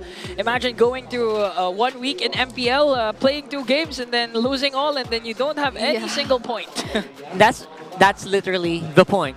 Wink, wink. Yes. And the point is to make it a lot more competitive. And I think with this change, we are really seeing like some teams are really cut above the rest, and that's important, right? Because this is definitely the most competitive region in MLBB in the whole world, and we have to be clear on who is the better team because that's just how it goes. Right now, though, between these two teams, it feels like the better team is. If you're talking about stats, it's very clear. But then again, we're talking about potential as well. And this is a fight where memories will meet the competition. So that's saying something. That's pretty heavy. And you're talking about how important TLPH's matches are against Twisted right now in terms of playoffs condition. That's one thing, right? Yep. And another thing is, how are the reunion of former teammates going to go now on round 2? The entire theme of reunions are a common trend nowadays since a lot of changes have happened throughout the teams, part of MPL Philippines Season 15. But when we talk about like these two teams in particular, and let's say whether or not we talk about OHEB and Haji and Sanford and James, you really would be immediately reminded of their history. And I feel like a lot of people are aware of like everything between OHEB and Haji, but not a lot of people get to touch upon Sanford and James, which we recently learned have a really deep history as well, right? Yeah, it's actually very interesting how they are. And again, these are things that we can't really get to know unless they say it, because these are things that usually happen in their boot camp. We actually learned about it from Midnight. Right? So that's super interesting. We didn't even know that. And I guess Midnight is privy to that because he can be there sometimes. And that might be a vital factor actually for a potential upset, because you know Twisted Minds has a lot of info versus TLPH and vice versa as well. So we never know what's going to happen, especially there's a recent patch as well. So let's see who's going to come out on top. The most interesting part for me, I guess, is the way Sanford just really used to look up to James. Like he used to keep studying James, but I think we're gonna put a focus on Hoheb first. Big focus on OHEB because he says him and Haji, when they came into the boot camp, they were very close, right? Yeah. Their bonding was more of just laughing together, just having fun stuff, doing fun stuff, and then they're just very happy. They're all the time. They're very happy, and OHEB says it's just because Haji's just really fun. Yeah, he's just a funny guy, which is saying something because I don't see Haji laugh at all. I haven't really seen Haji laugh in a long time. Maybe just like in behind closed doors. Like behind the closed doors, like maybe even Super Marco's actually the most talkative person in Team Falcons. We never know. Based on my checks, he's not though. Oh, the ultimate fighter, the UFC. Doing a little pose of himself, the glorious pose. I mean, I guess it's a fighter thing, right? Where, this is James though, way back from Next Play. Wow. That's where they met with Sanford, and they had a really good bond, but then they joined Echo, so that was where they got super close. But they really bonded over gym, eating out, going on dates. I'm kidding. Then they just go out with just the two of them, and no one's bitter. Apparently, between the two of them, no one's really bitter. Even though they are on the same role, sometimes they would get swapped out with each other. And they just help each other out. That's so nice. And that's how you know that the bond is really real, goes beyond the MLBB. So you really feel the closeness of James and Sanford. Even until now, I think later on, when the matches conclude, they're just going to bond. Yeah, 100%. I just won. I got shocked. I had long hair. Bro, you know what? If Alpha can have a transforming skin, we can too. If he can transform in game. So hey! He's not letting them. Oh my. Show your muscles, bro. Show them guns, Show Morty. them guns, yo. Who was that? Was that Carl? He's just humble. Yeah, that I was think Carl it's on the that's left. O. I don't know who's trying to hide it, but he doesn't want them to. Anyway, there's a difference though in terms of the way Oheb and Haji just immediately clicked. It feels like James and Sanford took a bit more time Yeah. to like get to know each other, or it took them a complete different transfer. But hey, but you know what? Carl TZ and Oheb, that's a completely different bromance. Yeah. So It actually reminds me of how we're seeing the Baby Cakes duo right now. It's like Oheb mentioned that when he got into his team with Haji before and they just immediately clicked, wasn't that the exact same scenario now with Right. TZs? And we saw how much their chemistry just kept improving from there. So that's a promising thing to look at if you are a fan of Team Liquid. Maybe it happened, right, for them, because I think when Oheb and Haji were teammates, they didn't really stream too much. Yeah. We just see it a lot now because they stream together, Carl TZ and Oheb, right? And everyone has the receipts. Everyone knows how sweet these guys are with each other. And because of them, the Clippers are really, really happy because it's almost every day they have new content because of the Baby Cakes duo. The Baby stream Cakes, alone. man. The Clippers are forced to stay up late. Yeah. Because as you may know, players tend to practice up until late night, so they Very need to late. finish all that before they get to stream. And so, What's this? What is the name of Haji, Z, Oheb, and Edwards trio that was formed due to their MVP titles? Is it MVPZ, MV Free, the Free Musketeers, and D, the Hot Guys? Definitely D. Definitely D. 100% D, right? Honestly. And the They're- fans, their former fans, would Guys. obviously agree that it's D. Let's just all agree to comment D. Okay. So that our social media can be very clear. Okay. Comment D right now on the stream. Okay, Because it's all up to you. it's all up to you, but it's D. The correct answer is D. I'm telling you right now. If I were to choose, though, I choose C. The Three Musketeers. That's very cute. No, that's the reason why I laughed upon seeing these choices. They're like, that's funny because they're together a lot. So yeah, so then they're very Free Musketeer-like. So let us know what you think is the correct answer. We all know the correct answer is D, but let us know what you think. And yeah, we're gonna get into it very soon because this season has become the season of the duos. Yes. Right? And the trios are not really. We don't see them quite yet. That's So true. I'm hoping maybe we can see one before the season ends. Yeah. So and based on their last matchup, I believe it does it still stand as the fastest game. We'll see. At 9 minutes and 6 seconds. That's something. Breaking news though, by the way, MSC 2025 is we got some country allocations. Japan is back with wild cards with Vietnam. Okay. And 2 slots for the defending champion Malaysia. And 2 slots for the Philippines and Indonesia. All right, there you go. So here are the slot allocations. So honestly, MSC is gonna be wild. It's gonna be crazy. And yeah, we got wild cards happening very soon. That's gonna be very fun to watch, for sure. But yeah, this is essentially the biggest, one of the biggest news we had today. I feel like a lot of people will be paying attention to as early as the wild card. I mean, the return of Japan. Japan again. And Vietnam. So That's amazing. I can already imagine. When is MSC? When is the exact date? Yeah, there are no exact It's gonna dates be a to while. that. It's July to August. Just keep your social media open so that you are updated because they haven't announced when the actual dates are gonna be. But we really hope that you will follow their journeys as well, and maybe as early as now, start to check on who's possibly representing the other countries. Yeah. Do your research as early as now. That's why you better watch out. Yeah, better watch out. I mean, look at the competition here in the Philippines. It's so intense. We can't say for sure who's going to represent us or not. Yeah. So, yeah, we got to watch out for all the other regions too. Definitely. It's gonna be really fun. Having more countries and also just means some more diversity in the kind of people that you can actually play with. And maybe there's gonna be a breakout country. You never know. Yeah, and with different countries entails different strategies, metas. So the wild card literally is gonna be wild with a lot of wild picks that could potentially happen during this MSC 2025. Yep. We're gonna throw it on to our walk-ins in a few moments. Let's let that news sink in, and let's get back into the mode. Because right now the teams are walking into the stage. To oversee and uphold the tournament's integrity, guiding us through this match are our marshals, Joshua, Chico, David, and Seth.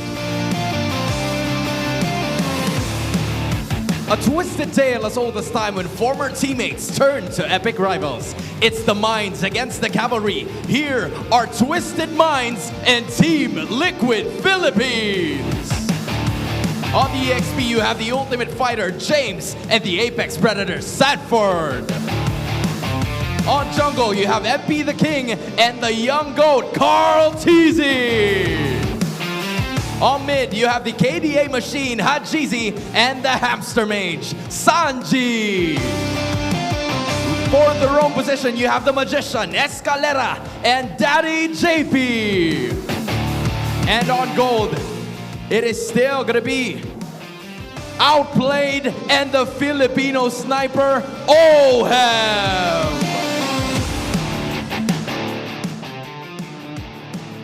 And your coaches, Coach RC and Coach Bonchan.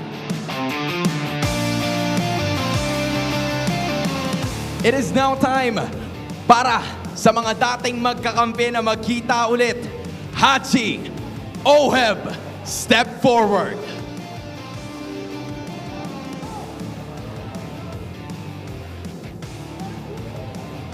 May ganun pa talaga. Hachi, paano ka ngayon makakabawi sa Team Liquid Philippines? Ano ang palag mo? Wala akong palag kay Oheb, maraming pera yan. Oheb, paano mo masisiguro na hindi makakabawi itong si Haji at ang Twisted Minds? Ano naman ang palag mo? Wala, may digi buff kami. Kita naman kahapon eh. Digi buff kontra sa kung sino man na may palag. Gentlemen, you may now do your fist bump. Players, go ahead and do your fist bumps as well. Minds, Cavalry, magingay tayong lahat para sa darating na laban na to because it's Twisted Minds against Team Liquid Philippines. Casters, balik sa inyo. That was one of the most intense face-offs I've ever seen. That is between two brothers, obviously with Twisted Minds. For Haji, it does feel like it might be an uphill battle for the Twisted. And now back in the lineup, it's Outplayed this time, slotted in compared to the last time we saw this team. It was Jamal, the cousin of Haji. And we all know that these 5 young men have the tendencies to really extend the game and at the same time have those potential comebacks. But just like what we witnessed with Omega, it's really going to be a matter of how to close out the games that you crawled back your way back in the game. Yep. And for Team Liquid Philippines, I believe a lot of people are already aware of just how well they're topping the charts currently. All statistics, their newly formed Express alongside Oheb is just taking the stage by storm, still remaining at the top spots of our current standings. You definitely have to watch out for them right now, especially I feel like their aggression and dominance has been one that's distributed well from the early to the late game. They have a lot of potential to snowball in the early game, but just the same, if you slightly get an advantage against them, they can find openings to turn things around. And I feel like this spider graph reflects pretty much most of it. Yeah, speaking of distribution, it does show that TLPH still has a huge dominance, especially in game win rate, Lord Control Turtle, and tower taking. But Twisted Minds can actually try to keep up with First Blood and kill participation, so that might be a sign that there could be an avenue here where Twisted Minds can just win this with just straight up team fighting. Yeah, straight up bring back the Ube formula of Coach Bonchan. As bring we know, it back. One of the times that they were actually successful in winning a series was the Alice-Angela pairing of Escalera and the MP the King. We might witness this be brought back again against TLPH, but knowing TLPH, they're just literally gonna snowball up against that kind of composition, especially if Oheb managed to get his Harith. Yep, it's really gonna matter on what kind of approach Twisted Minds wants to proceed with heading into the series. it is precisely because of that constant attempt to do this entire Alice sustain kind of lineup that Escalera has actually snatched the top spot in terms of average heal to allies and average total heal. But if we wanted to look at this as one of Twisted Mind's potential strong points, you would have to immediately look at who's next, because JP actually follows Escalera in terms of those standings. So not far behind, there's a similarity too that you can expect from Team Liquid Philippines. And speaking of Team Liquid Philippines, of course, their win condition is right there. They have to win the match today, and they will be able to secure a playoff spot. So there are no 2-1s, no 2-0s, just straight up win it out, and they're good to go. Yeah, and this close, literally this close. One more match away from joining Aurora as the only two teams who have finally qualified for the playoffs coming into week number 5, and I think TLPH, again, I'm sorry, I'm going to use this word, is gigil to secure that playoff spot for sure. But you're true, and I think Twisted Minds should be equally as gigil, since this is gonna matter a lot for them and their maximum potential or potential maximum points by the end of the series if they fail to actually win this. And you wouldn't want it to reach a point wherein the chances of you actually getting into playoffs would really shrink, because by the end of the series, if Twisted Minds fail to actually secure the win, they'll be locked in at 6 points maximum. 6 points max. Yeah, that's not right. That's not very easy, not right? Because 8 is like where you kind of are safe. That's if you win non-stop, right? Which is very difficult. But here are your Infinix keys to victory for these two teams. Yeah, if you recall, these two players standing in front of each other earlier couldn't help laugh just by seeing each other's faces. That just goes to show how close they are. But for Twisted Minds, led by James, it's important that they disrupt the food chain, deny the apex predator of doing Sanford things, really making control or ensuring control all over the map. But just the same, Sanford needs to starve their fighters, and their ultimate fighter, specifically James, by winning the XP lane matchup, would allow for a lot more room for them to operate and actually do the cavalry, the express type of playstyle once more. But they both need to actually break their limits, since this is a matchup that really matters for both of them. A playoffs condition for one, and a maximum points that's on the line for the other. That's right. I know Lewis actually played the Phobias a while ago. It did go out well for Team Barangay Omega. But for Twisted Minds, we all know the ultimate fighter excels whenever he has this hero. So that could be a something to watch out if you're TLPH up against Twisted Minds. And not to mention, one of the few, literally few junglers, I think one of the two junglers who only use the Hanzo is right here, right now, MP the King.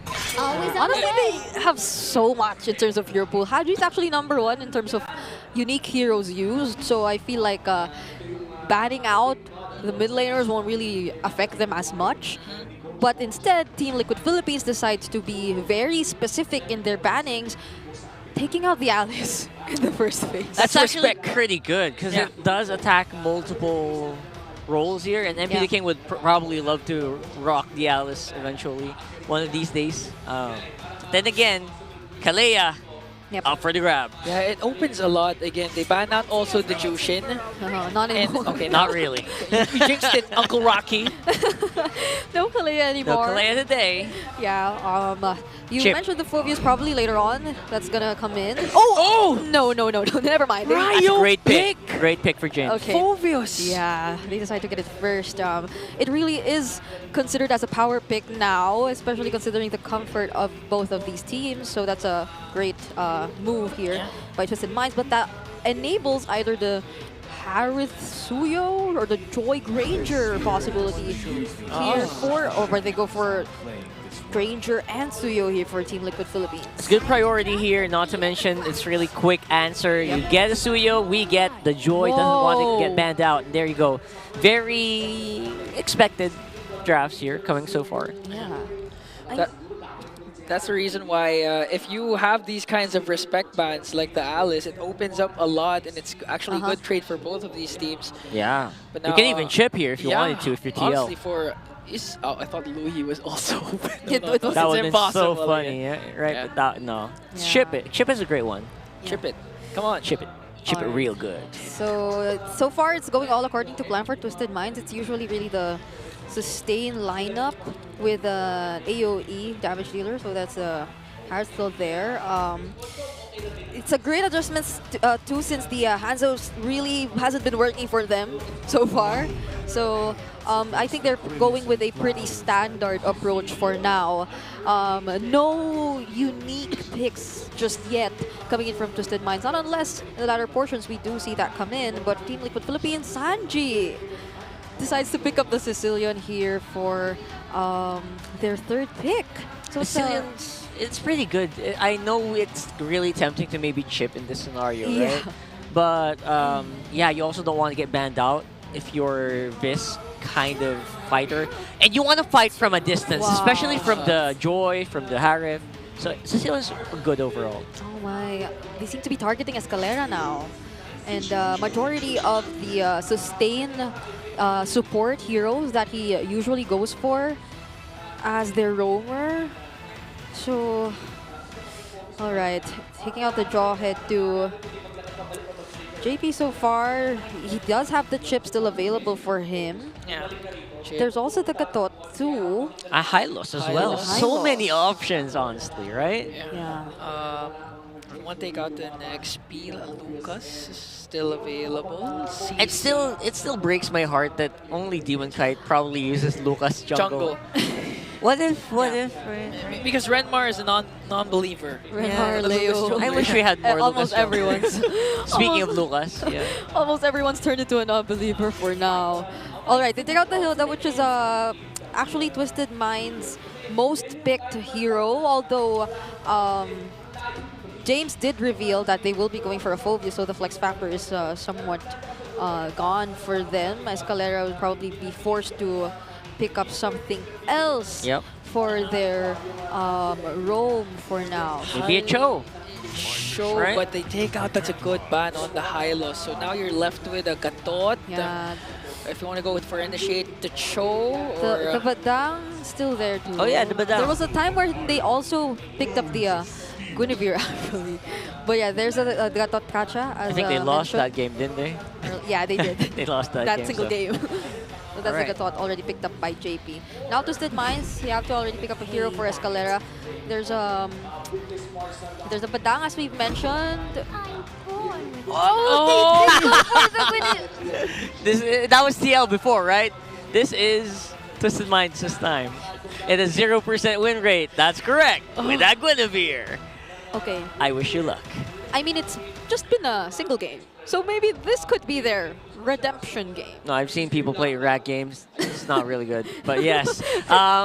Maybe they know something we don't. This, by the way, a lot of magic damage. Yes, that's true. Oh my goodness.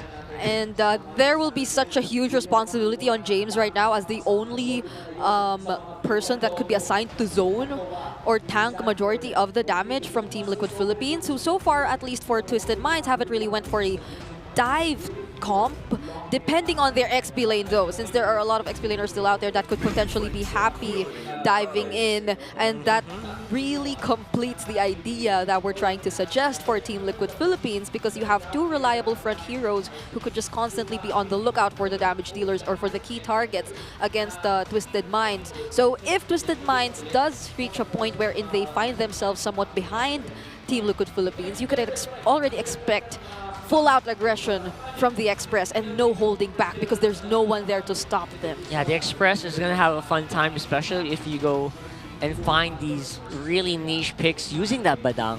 But for some reason, I'm rooting for the Guinevere now. I want it to win. I wanted to just get one win, you know? Just get it on the board. I mean, the Selena mid already won, so I hope the Guinevere also wins this time. But TLPH lineup very kind of similar to what Team Falcons actually put off a while earlier. The Badang Gatot combination again. To be fair though, if Escalera does get to land the spatial migration onto key targets early on, he will have enough follow-up damage just by the early game Farsa from Hajizi. So they need to be really careful about their choice of targets here. since, as you may know, they probably have limited resources to sustain a prolonged fight, unlike other kinds of lineups we've seen. We're going to have to be really, really creative here. And let's see if that's going to happen here for game number 1 of Twisted Minds versus TLPH. And quite early on, I already expect some really spicy hits here from the Guinevere. It's the only way to make sense, right? The only reason you get it is if you use it early on and get these knockups with the Violet Requiem. The thing is, so far, JP is making sure that Escalera is always within sight. Not now, though. There's the catch onto Oheb, but still not enough damage to bring him down. All right. That's what we're talking about here. Escalera still staying here, faking that TP, faking that recall back to base, but it's going to be a 4-man, what do you call this, zone here. TLPH not really trying to do anything. Outplayed is a very crunchy target. Carl TZ knows it. Yeah. They have enough, or there's a clear lack of information, which is why Outplayed must play it safely under the turret for now. But Escalera's been doing a great job getting ahead in terms of positioning himself in the brushes. But Team Liquid Philippines, they have a lot of resources to do the same. Okay, here's the taunt plus Sanguine Claws. Okay, one more hit onto Escalera. Fortunately, MP the King was there to zone out the members of TLPH. Still, no kills for both teams. Really smart move here from MP, not really triggering the electrifying beats. Essentially, he was trying to bait out some skills, which of course TLPH didn't really take the bait, so they're going to be coming out on top here with the turtle. Yeah, so long as everyone was there, even JP still had to revitalize either way. Oh, but Haji. Okay, forced out an early flicker from Oheb, so still again, no trade for Twisted Minds, and now they're slowly invading the jungle of Twisted Minds. Yeah. Next 2 minutes is going to be crucial for that bottom lane. Make sure to watch where Oheb is going. I guess that's what Twisted is trying to do here.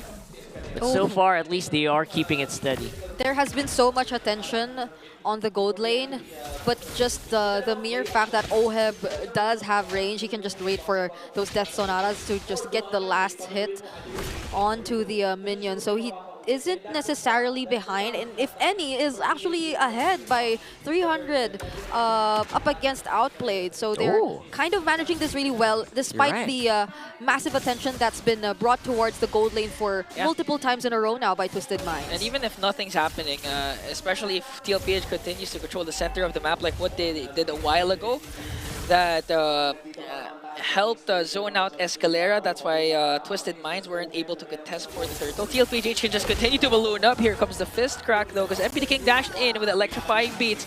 But onto the middle lane though, they're trying to work on Hajizi. So still no deaths 3 minutes in for both teams. That might be a signal though, with a lot more resources being used up here by Twisted. Maybe they're trying to get him started slowly. Oh, with the pressure bottom lane. Oh my goodness. Outplays Oheb under his turret for the first kill of the game. Major highlight for Outplayed. A literal outplay about outplay. It's one of those times. Right. Even though Oheb was able to hold on his lane, you could not deny the fact that Outplayed and the multiple rotations towards the gold lane did impact his overall ability to just sustain everything. So he was forced to keep clearing the lanes despite having half HP. So now that was a clear advantage by Twisted Minds. How could they possibly translate this if they get the next or upcoming turtle? But now Team Liquid Philippines get to spot out the majority of the members from Twisted Minds. Let's see, they're starting to form up here around the mid bush. Sanford looking for a pick-off, but not really being given here by Twisted. They're trying to go for a wraparound. Here's the Sanguine Claws. Escalera jumps in with a spatial migration. James very low, gets blasted down by Sanji, but MP the King still gets the turtle, plus a shutdown onto Carl Tazy. JB was able to walk away with the AOG, but Twisted Minds again answering TLPH. What a crucial play by Haji there. Wow. This is what we're talking about, right? If Twisted does lose out in a lot of stats, in team fighting, kill participation, they're a bit cut above the rest. That's something that they excel in. I mean, it was a great response from Team Liquid Philippines to immediately burst down James, who was within reach, since majority of the members of Twisted Minds are supposedly going to fight from a distance, since that's where they're safest from. But once Team Liquid Philippines used much of their resources onto James, unknowingly Hajizi was just waiting for the perfect timing to cast his passive and allow him to stun multiple members of Team Liquid Philippines who were already trying to run away using the feathered airstrike. So now let's see the response, because they seemingly want to take down the bottom lane. Okay, four-man swing on to outplay. Here comes the fist break. A jump coming in from Escalera. AOG has a response for JP, and they shut down Sanji. JP might be the next to fall as the ultimate fighter answers back. He came from the top, and now he's here. That's a 2-kill swing once again for Twisted Minds. And it felt like that was started off by TLPH, right? I mean, what is happening here? Twisted Minds having a fun time in these duels. It was, and it could have been a clear win for Team Liquid Philippines if only there was a bit more coordination in terms of how they laid out their skills. It did feel like the taunt alongside the fist crack combo was not entirely in sync, so we are unable to see that Team Liquid Philippines were able to layer out their skills and their damage accordingly. Now, that was taken advantage of by Twisted Minds, who is currently in the lead by almost or more than 1,000 gold. If you're gonna look at the spider graph once again, you know this time why, but wait a minute! A jump from Escalera! Sending Sanji away. Sanji again was the major pickoff. Here comes the counter attack. AOG plus a fist break to catch outplayed. MP the King electrifying beats JP with a revitalize. Escalera once again with a jump, but gets caught out by JP. And Sanford as well. A good zone from Carl Teasy, forcing out Haji to recall. That was good effort from Twisted Minds here.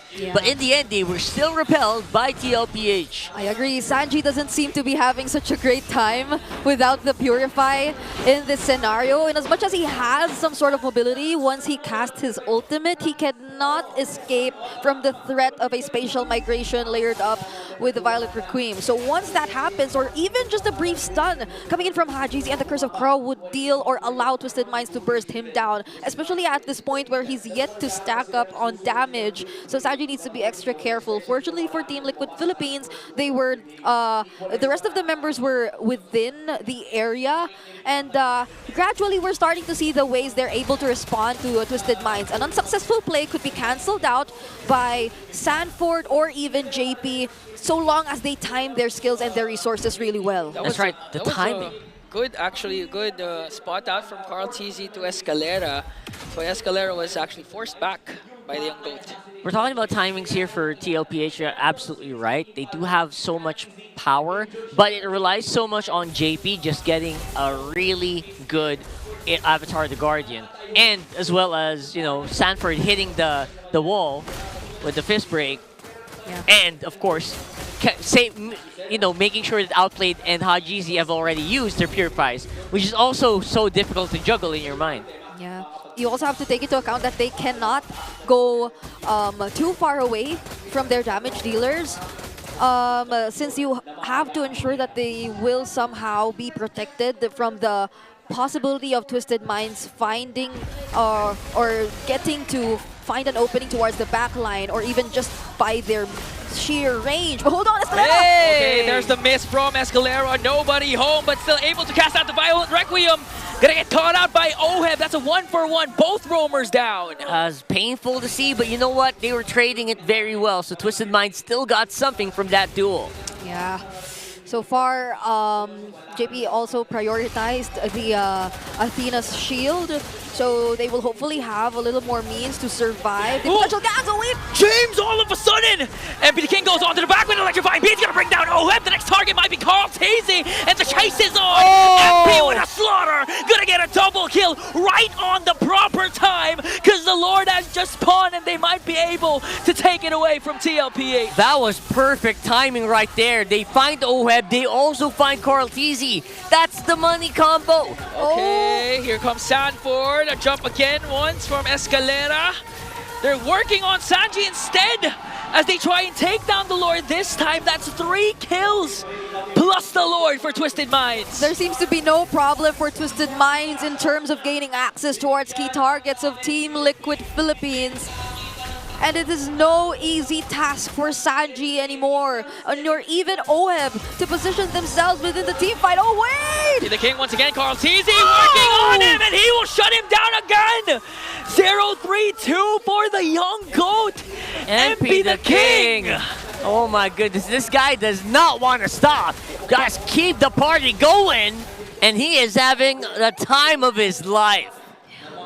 This is somehow Team Liquid Philippines and their inability to actually establish the early game that they want being capitalized on by Twisted Minds as the team or as the lineup who has a lot more opportunities, who has a lot more angles to work with in terms of their combos and their hero synergies. We're starting to see that heavily impact Team Liquid Philippines and their ability to actually fight equally against Twisted Minds. So now they're forced to actually wait for their timings. An unusual scenario for the Cavalry, who usually just goes in for the Express, but this is inevitably where we are supposedly going to see them later on if they're really unable to carry out the early game, since they did decide to proceed with the Sicilian. So again, we're going back to the entire idea of timings, but for now it's Team Liquid Philippines who has to wait a little bit more. So far, the James first, imagine Prio pick of the Phobius. It's paying off so far for Twisted Minds. Feels like it is working out. MP the King again, trying to find Oheb. I think that's his target in life right now, right? Just look for Oheb. Target in life. That's his only goal, and then once Oheb's done, look for Carl. Yeah. That's it, and it's working so far for Twisted. 4.5k on the gold lead. Yeah, he's an anti-baby cakes duo. Yeah. He doesn't support the baby cakes. That's right. Honestly, if you're Twisted Minds here, if you're either JP or if you're either Sanford at this point, you'd have to find a way to balance getting out there looking for or getting information without necessarily compromising the position or your damage dealers, who shouldn't necessarily be up front too or too deep inside enemy territory. But this is a situation where Escalera and his presence is clearly making Team Liquid Philippines think twice about where they should be checking the areas, because one crucial spatial migration is already enough for Twisted Minds at this point to dish out the necessary damage. And that's the biggest mind game for Twisted Minds. Is this spatial migration can literally come out of nowhere and can hit multiple targets. You need your Purify up. You need to make sure that you have a Purify, but the problem with TLPH is they have Flickers, they have Revitalize, but no Purifies in sight. Yep. Imagine if Twisted Minds manages to win a game against TLPH. Finally, the Guinevere has one win. I mean, we're getting there. I think we're slowly getting there, but it is still going to be, it's a pretty small lead, but it is solid nonetheless. Okay. Oh, MP the King uses Electrifying Beats already. That is huge. That might be a go signal for TLPH. Should have been. Yeah, should have been, but they're going to focus first on the objectives. Again, they lack information on where James and Escalera are hiding, so they're not going to risk it anymore. JP and Sanford still here by the Lord Pit. Sanguine Claws won't connect to James, and now we're going to have a Filipino standoff. Yeah, it is Filipino standoff. Twisted Minds are dancing around the Lord so well. And if you're Team Liquid Philippines, you cannot afford to make a mistake of expending not even the Avatar Guard to hold on. They're going to come in a lot onto JP, forced out to revitalize. Had Jay-Z with a Feather Airstrike. They're going to bring him down, one member down right away. Sanford with a combo, but James was able to escape, goes able to down. The Ultimate Fighter strikes back, but Sanji with the engage as well, was able to bring down James, and now MP the King up against 3 with Electrifying Beats. Carl TZOM are safe here. Escalera still scouting out where the Cavalry are, but I think this is a clean Lord take. God. Even Escalera jumps in to just zone out Sanji as MP the King and outplayed. Haji. Go for the Lord. Wait, Haji, what? Oh! Haji with a Feather Airstrike onto Carl TZ. Even stole away the purple buff. Man, Twisted Minds, what did you guys have for breakfast? I want me some of that. That is, they're individually, they're playing insane, off the charts right now. Every single one of them Especially James. I mean, he was able to flicker out against the Sanford combo, but he went back for the Infernal Pursuit to bring him down. MP the King went into free people. He dived on the free people in a bush. Yeah. What the heck? You know, there's a saying that when it comes to Twisted Minds, they play a lot better when they're up against Titans, against really good teams. Yep, this is the first pick Phoveus for you, shown to us by Twisted Minds. But again, as we were just mentioning how Team Liquid Philippines could potentially start things up, they immediately go for the person who could ideally start things up, and that's JP. So now they have to be extra cautious, because if you do want to tack up the damage, you should ensure that you will not be in an accessible position for the spatial migration. So they can make use of this area where they're currently in. Unfortunately, they are going to be somewhat trapped for now for the upcoming defense, but this is something that they can definitely use to their advantage. There could be some sort of or hesitation from Twisted Minds to fully commit if there are still turrets standing, but there is going to be the conceal that's cancelled by JP. You know what? It's fine to be trapped here in this scenario. Luckily, 90 seconds on the next Lord means it's not super scary yet for TLPH. We're starting to get there. And map control definitely on side of Twisted. TLPH are trying to push them out. Yeah, and fortunately for Twisted Minds, they know that Sanji has a Cecilia in terms of clear wave, in terms of late game is really going to dominate. So they were fortunate enough that they were able to take down at least one inhibitor with that Lord. And it's actually opposite side of the Lord, so they can play around the fact that they have a huge map pressure over TLPH. Yep, you saw the leaderboards.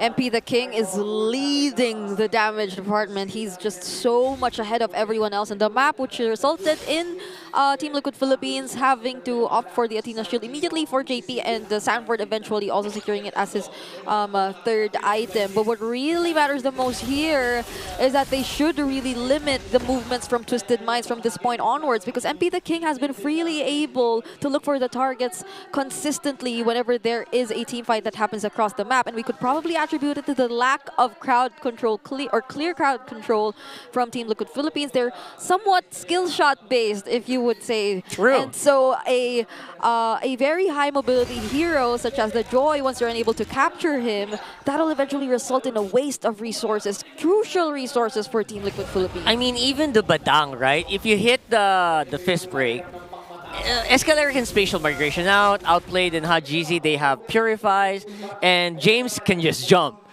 And you know, literally jump, good, yeah. Good luck with catching, you know, a Joy. So essentially, the job is doubly difficult for JP and Sanford in this game, since you're right, these are skill shot, crowd controls, and their ultimates. Yeah, and you also have to think about those heroes, those ranged heroes from Twisted Minds who are also really dishing out the damage. Outplayed and Hajizi are the ones I'm talking about, but they might just be the ones to find them first. JP's already half HP. Ah, that hurts. That's going to be a reset, though. Evolved Lord up for grabs. It's an Evolved Lord. On the top lane, minions are slowly pushing in for Twisted Minds. They know that JP isn't in the picture this time. They might go for the burst of this Lord, because the minions are just pushing in onto the top lane. Eventually, if OM shows himself, Twisted Minds might just literally get this Lord. Okay. You're going to have to rush it. It's just Sam for now. Reset again. Oh. Yeah. Let's see, because Escalera, they're yet to see where Escalera It's go actually time. is. Escalera from the back with a beautiful combo. Here comes Outplayed, though. Plus Chase with the Infernal Pursuit. They managed to bring down Caltazy and JP. MP the King going for it, but there was the wall. And now minions onto the top lane. They're trying to go for the Lord this time. They want to do this by the book. And Twisted Minds, amazing execution. Yeah. Now with that 3v5, they secure that Lord. It does feel like the victory is within their grasp. 30 seconds on the clock. I think Twisted, they can kind of force this. Yeah, that was just such a quick decision made by them once they spotted Oheb up top. Oh, look at Outplayed even, using the Zaman Force all alone. But even with that, there's just too much damage right now from Twisted Minds. Team Liquid Philippines, oh wait! Oh! Okay. Escalera popped. Didn't connect with the Sanguine Claws. Hajizi already used the Feathered Airstrike. And now they're just waiting for the Lord to march in. Carl TZ and JP will respawn, so they can defend with 5 members. Sicilian reminding us how good this mage is on the defense and a counter siege. So it's going to take more than that to break through TLPH, at least for now. Here comes Lord on top. Look at the angles from Escalera. He's going to go for it for the conceal. Okay, we're going to wait for the jump coming in from Escalera already. Commit! Plus the flicker! Gonna connect onto the back! Captain Still the Lord is there. Empty King working on the back line with a letter combined beats. Immortality pop. He stays alive. James, the ultimate fighter, working on Carl TZ. Sanford with a delay. They managed to get MP the King and Escalera, but a wipeout almost. Sanford is the only one left, and Twisted Minds twist the game to their favor. Looks like we got the plot twist that we were all looking for. Despite all odds, despite the stats, it is going to be Twisted Minds with a 1-0 victory against Team Liquid. Clearly the Guinevere redemption game that we were all asking for. Finally! Too. Now that's a 50% win rate on the Guinevere. And it just goes to show that Twisted Minds might just really be sticking with their identities. They're not trying to go too far from what they previously already showed. I mean, the picks are a little crazy, but it's the kind of crazy that they know to play. Yeah. It's the kind of crazy they know how to execute. Yep.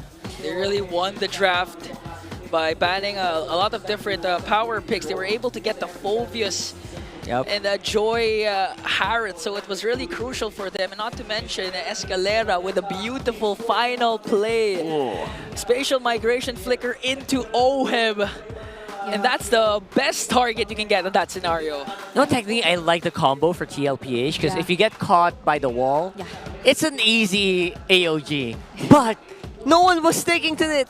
It's like, it's so easy to get out of it. I mean, like, even towards the last Lord fight, which we saw, it did feel like Team Liquid Philippines were trying to somewhat adjust the sequence, probably Sanford being the first to gain information so that there could be a beautifully landed AOG, but that didn't happen since JP had to show himself too, and it was an immediate response from Twisted Minds to just go for it when they saw that Oheb was busy clearing up the waves up top. So the guy who made it happen with all those multiple spatial migrations, you gotta give it to Escalera. Even when we weren't necessarily suggesting it, I mean, we did throw out the idea of a Guinevere since he previously used it before, but to complement this lineup, it's a surprise that they were able to make it work so well. I'm impressed. Honestly, I'm impressed he was able to make it happen. And, man, every single member of Twisted Minds really playing out of their minds right now. Yeah, they all had their own time to shine. I mean, Escalera with his huge spatial migrations, not to mention the last one, he caught Oheb. Outplayed, was able to solo kill Oheb, even under the turret. Oheb's own turret, and not to mention one of the crucial plays that James made into the middle lane. And even despite Sanford being able to catch him with a fist break, fist crack combination, he flickered out and went back in for the Infernal Pursuit to punish Sanford. And of course, Hajizi, 1v1 against Carl TZ, was able to steal the purple buff. Honestly, this guy was really impactful, not just because of all those spatial migrations which landed onto key targets. I feel like the mere fact that he was on a Guinevere, who was heavily reliant on positioning himself first, allowed for so much and denied so much too for Team Liquid Philippines. If you would recall, this was the instance which happened right after, or no, there was a particular instance which happened within this area, which happened right after Oheb going for the double lane clear of the minion waves, since he was being forced to stay under the turret so much. And that was right after I mentioned something along the lines of him forced to manage the lane, all the while being half HP. So they were, Team Liquid Philippines were just trying to make or find a workaround from all the pressure that Twisted Minds was doing. So that was a huge indicator already that Twisted Minds was already successful in doing what they needed to do. Even though the usual spatial migration followed up by the damage from the Farsa didn't happen onto the mid lane targets, it was massive for them that they started things off denying Oheb, the gold laner of Team Liquid Philippines. So it was a quick transition from Oheb to Sanji that the frontliners, that the tanky members weren't able to catch up to anymore. And honestly, I mean, the way they handled the game, you could clearly see they were decisive in coming into what plays they wanted to execute. I mean, even if you just look back at the very first Lord, when they were able to take down Carl TC already, but they know that the threat of Sanji as well as, I forgot who was left for TLPH, they decided for Hajizi, since he already used up the Feather Airstrike, to just hold the Lord and let MP the King go out of the Lord pit to try and get a kill onto Sanji. And then right after that, went back inside the Lord pit to ensure that they will secure that Lord. That was crucial, by the way. That Lord secure, it was crazy that this kind of lineup could do that kind of secure, considering we already mentioned this all was pure magic damage, right? I'd also like to point out one conversation we had about the battle spells. Yeah. Twisted Minds, despite them having this very dominating and crowd control heavy lineup, still decided to go for a couple of purifies on Haji, on Outplayed, but Team Liquid Philippines, on the other hand, felt like they were just confident in facing this lineup. Just flicker straight to their faces. Yeah, no one decided to pick up the Purify, not even Sanji. Huh, interesting. That's a very good point. Maybe Purify would have worked well for Sanford, but I understand the flicker, because you need to set up, right? But Sanji was or Oheb. But Oheb, right? Oheb should have had the These are the times where Naisu would say that they tried to rely on their athleticism. Their Dodge it athletic out. flicker. They tried to dodge it out. It didn't work. But that couldn't happen though. Especially as Escalera was so consistent on those spatial migration flicker combos. Like, there was a time wherein it didn't connect, but towards the end, it did. And that's when it mattered the most, I feel. And the Oheb, by the way. that was the Oheb. It's so good. Right, so that's so why good. he's the best wingman who allowed and enabled our PPI rich guy, MP the King, to perform that well on the Joy, who was unstoppable. There was no one there to control him on this Joy. Again, this is a Joy that goes 1v3, knowing he knows there's 3 people on the bush. Yeah, he still dives on it. He literally on his own. replicated what Kyle TZ did in the earlier series with the Joy. Scary. So far, Joys are winning and Joys are happy. Oh yeah, Joys are having a fun day today. Oh, maybe Notice because it's that. a family day. Sunday. I don't know why I said that. Maybe because it's joyful. Today very joyful. A very joyful day. I love it. I love it. And if you're with family, I'm sure you're feeling a lot of joy. Twisted Minds is really being a thorn in the neck of TLPH. They know that TLPH is one series away from securing the playoff spot that they desperately want. I know, not desperately want, but really, really want. It'd be nice if you had the playoff spot by the end of week 5, and Twisted Minds is literally saying, nope, it won't be as easy as that. So many possibilities have been denied this week. True. I mean, a road to getting denied. Right? We're almost there. Yeah. And I guess they need it because there are 3 teams who are still at 1 point. Yeah. And Twisted Minds is one of them. So this, if they do get this win, huge. It's going to be it's going to double their points for the season, and that's saying something, right? So again, this is going to be so crucial, and in these crucial moments, I think you really need to have reliable connections. Yep. Right, and that is where, of course, a very good ping test would come into play. So this is the smart ping test. It's giving you ultra-fast 5G connectivity, and that's exactly it. With the smart ping test, let's look.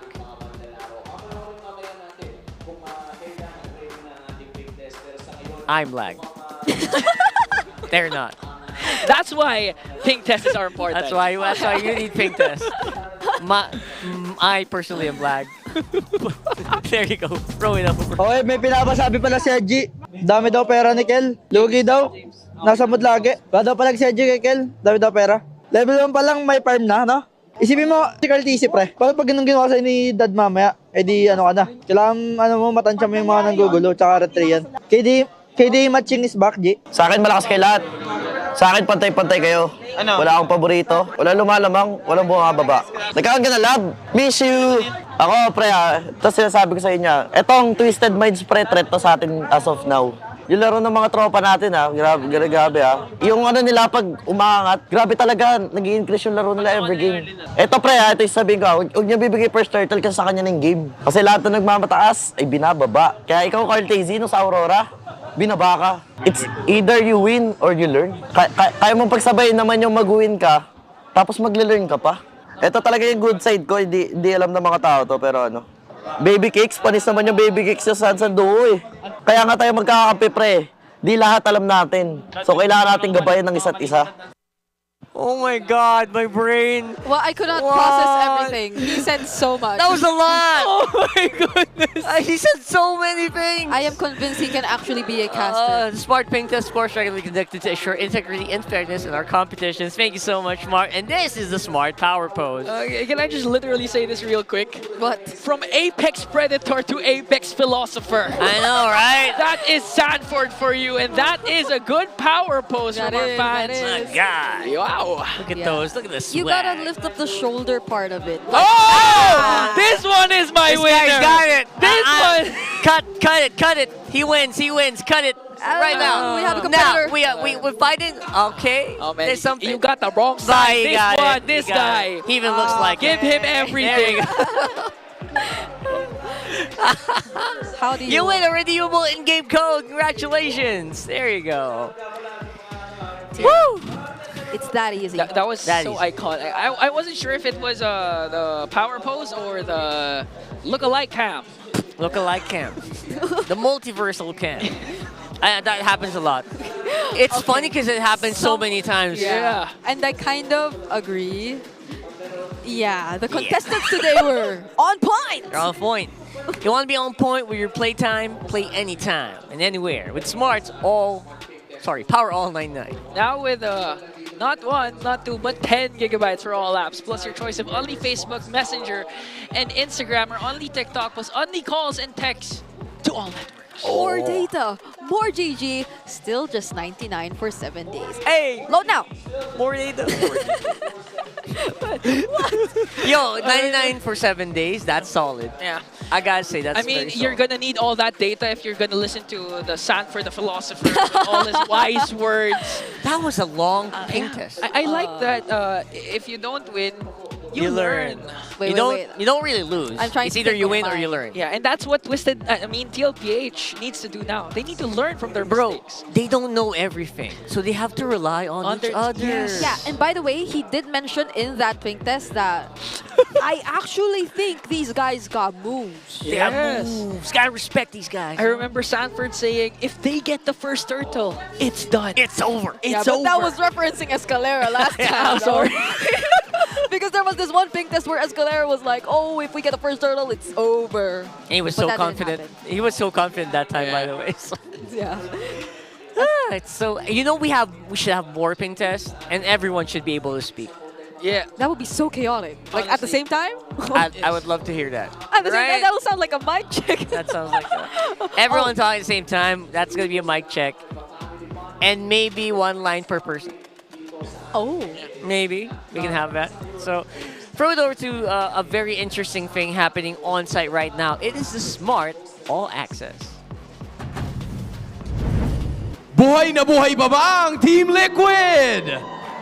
As of this moment, it is Twisted Minds na merong kalamangan ngayon, but Team Liquid Philippines is looking to bounce back and hopefully get this reversed sweep. But before we toss it over to game number 2, I will be introducing to you once again a segment that we would call MPL Heroes, a Legends Chronicles. This is a series wherein ibibida natin ang ating mga manlalaro or ang ating mga coaches with inspiring or legendary stories. I am near the Team Liquid room kung saan kakatapos lang mag-huddle ng TLPH at ni Coach RC. As we've noted, many legendary players, but I think it's about time for us to take note of a legendary coach as well.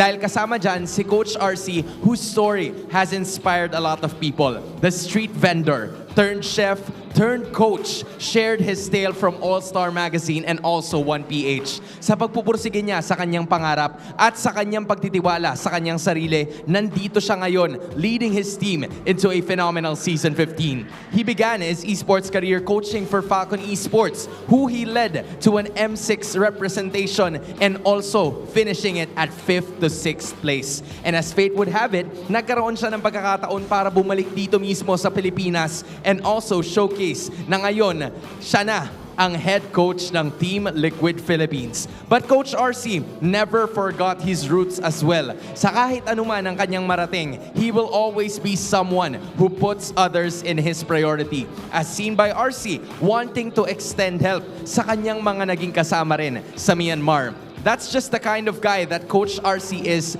and that is what makes him a true MPL hero. Para sa lahat ng ating mga manonood, I would also want to ask each and every one of you as well, sino nga ba ang MPL hero para sa inyo? Is it a player?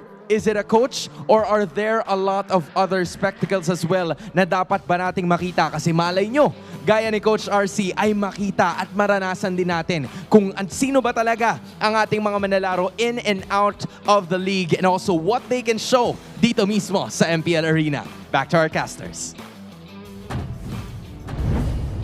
Coach RC, a very, very cool guy. Yeah. Very chill guy. And also, it's a very inspiring story. I actually liked listening to that one. And seeing where every one of us can really step up as long as we work hard. Literally nothing is impossible. And I think even Twisted Minds got inspired from Coach RC's story. That's why they're pulling off an amazing win up against TLPH. Yeah, I look up to that guy so much. He's been through a lot, really. Even though he just recently said that he hopes I don't cast for their games anymore because it always reaches a game 3, I still look up to him so No, I think much. he's happy right now that I think you're he's casting. hoping, He's hoping for a game He's 3. hoping for the thing to settle in. I don't even want to call it anything anymore. Yeah. Actually, Ingan heard something earlier Yeah, in the actually, corridors. I'm not gonna name this person, but I'm pretty sure it's from Twisted Mind's side that he was already happy with the game 1 win, but then he remembered Brigida's casting It's in a the pretty, English you can never really go against the force of nature. We're going to draft for game number 2. Let's see if anything's going to change here. Will the Guinevere actually deserve a ban? Maybe not if they're able to prepare a lineup that is that'll work against it, or if they're able to pick up some purifies if the situation demands it. That's the biggest one. And now they have a choice to do that or the Kalea, which is, I think, will start to reside in the red side here. So much respect.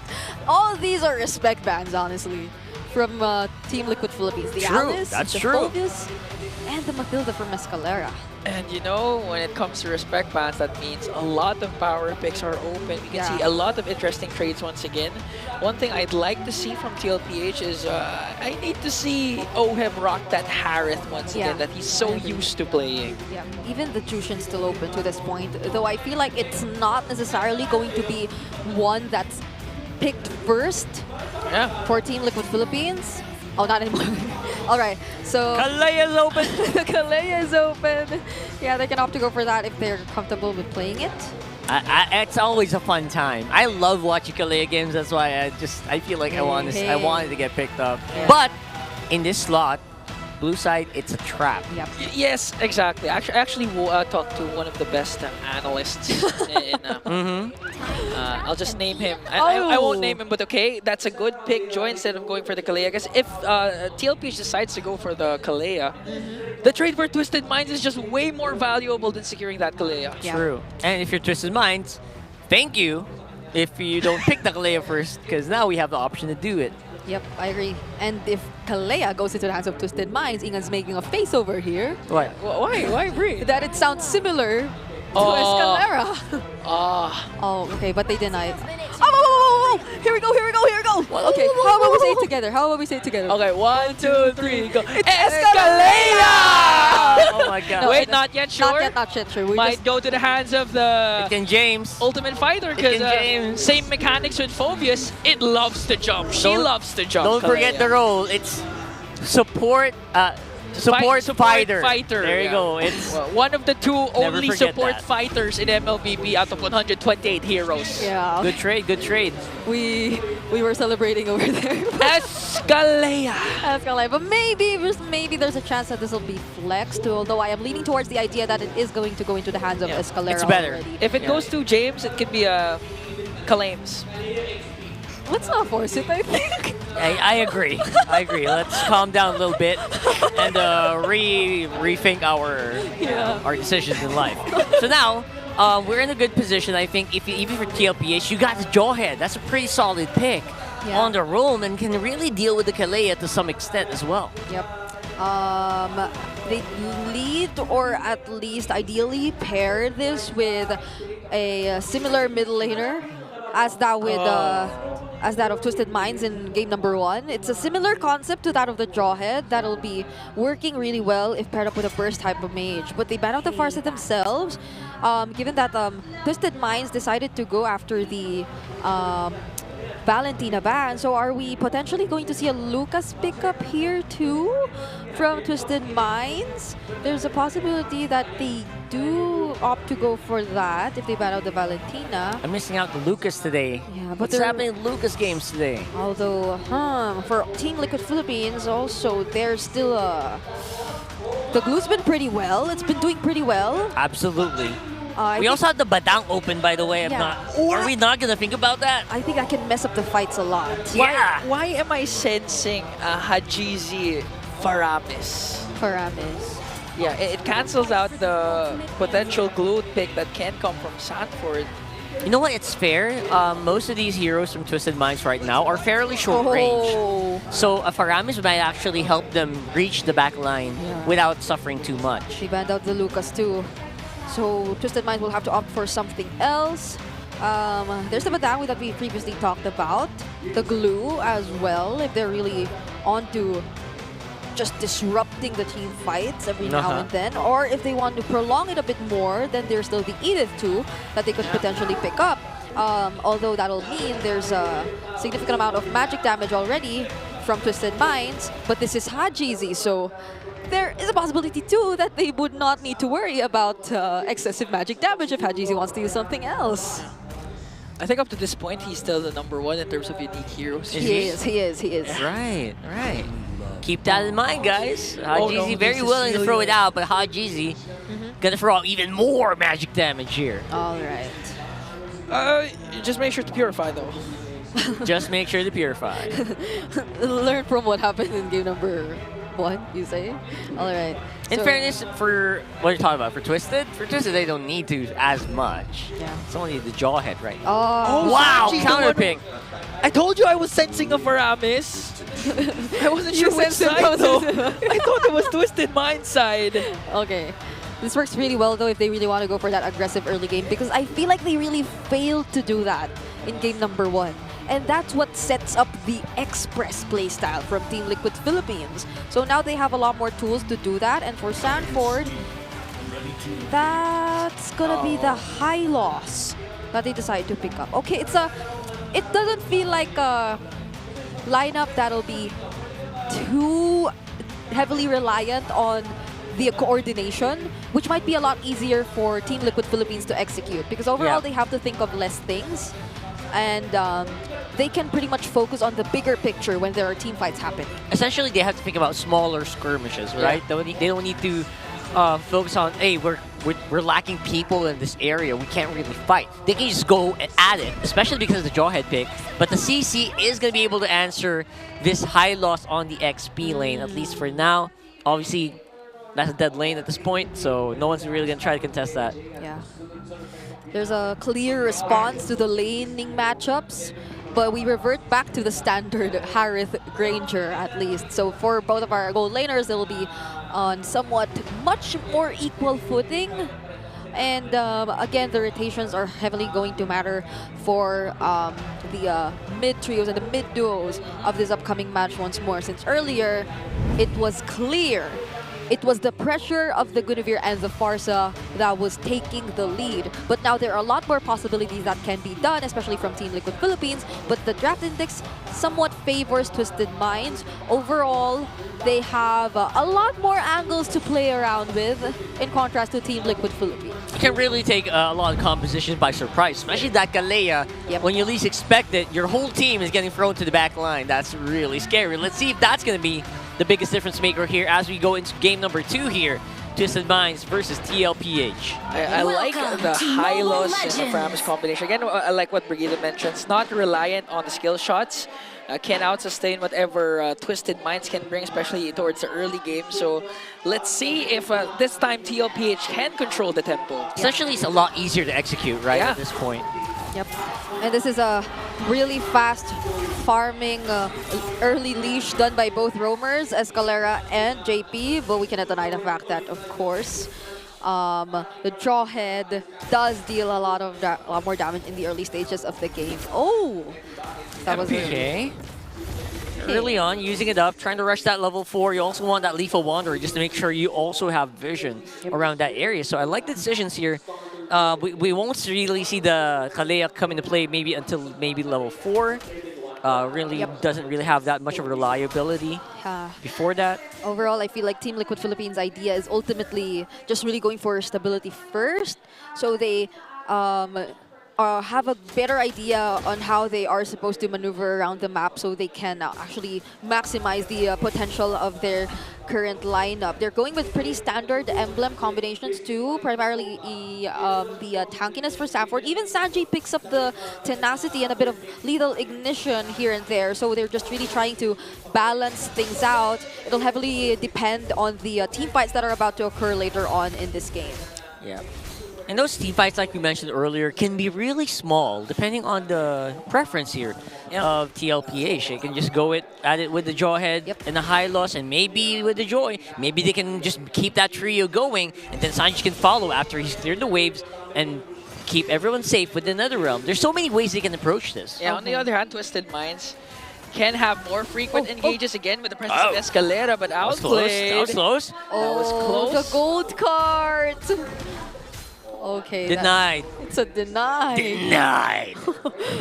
Outplayed has been doing really well in the laning phase. Yeah, even in the previous game, and now he's just literally showing that he can go head-to-head up against Oheb. We may recall that during their first meeting, it was a sweep, a dominant sweep up against Twisted Minds, even game 2 going as fast as 9 minutes and 6 seconds, and this time, Outplayed's really... Gigil again, I want to use that word. Gigil. It's actually He's very interesting. Gigil. Prior to the... Why do you keep using Giggle today, though? Because we have to celebrate. It's official. It's official now. It's official. Okay, fine. But yeah, it's it kind of seems interesting to me how like the past few seconds actually turned out for Team Liquid Philippines. I feel like they were trying to look out for the positioning first in the turtle, but Sanford was in the mid lane too. He got his level 4 there, and he left a couple of minions down bottom that weren't taken by anyone just yet. Even JP was positioned in the dot bush in the turtle side. So JP's yet to get his level 4 though. Let's see how they're able to respond to this prior to the turtle, since for Twisted Minds, yeah, both are yet to get level 4. No, already had GZ and James are already level 4 too. They're not really super worried yet, I think, because it feels like TLPH also just can't really go right away because you have to wait for the Carl TT timings. And Twisted Minds, obviously waiting for the level 4s for both the Kalea and the Harif also can just kind of just chill. Both teams, I think, will definitely just try to chill it out and wait for someone to really make a mistake here. Not an outplay, because outplay already plays. Just kidding.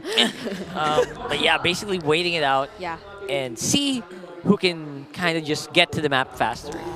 I mean, Oheb's been really careful in the lane. I feel like he tried to play it a bit more aggressive too, but outplay was just so good. He was even able to freeze the lane. And that's very unfortunate for Oheb, who's on the Granger, who also wants to snowball and get ahead of the matchup, but All right, for now, we're just waiting. Let's see how this goes for both teams. Yeah. I think we can't say just yet that one's clearly ahead of the other anyway. Not really, not quite there yet. Here we go. Aya! And there we go. 2.5 minutes in, flicker in. Oh my goodness, what happened? Good counter down with a Tsunami Slam. Escalea trying to turn things around though, but Carl Teasy was still able to secure his first turtle. Okay. What an interaction. That was cool. So Escalera was able to pull out the Tsunami Slam before he could pull off the ejector. I guess that's an athletic finger again. Athleticism. There you go. Athletic finger. Wait, athletic finger? What's an athletic? What? Athletic fingers? That's what Niso says, right? Athleticism. Athletic flicker. Yeah. I mean, it sounds the same. Yeah, that's true. Yeah, and he needed to use a finger to press that button. So fine. the moment he saw the flicker come in from JP, even before he was able to actually cast the ejector, he was already able to respond with a Tsunami Slam, but that was already enough for Team Liquid Philippines to have full control of the turtle pit, also forcing out the curtain call as well from James. So despite Twisted Minds also being prepared to somehow fight, Team Liquid Philippines weren't really after the fight. Fun fact, by the way, once you hear the flicker, you're already too late. So, because light travels faster than sound. Once you hear the flicker, it means you're already in the air if you're the jawhead. So he saw that. He didn't base it off the sound cues, right? Yeah. And he was able to counter at the millisecond that the jawhead landed. So that was perfect. That was pretty well executed, like right now. Science lectures. Oh.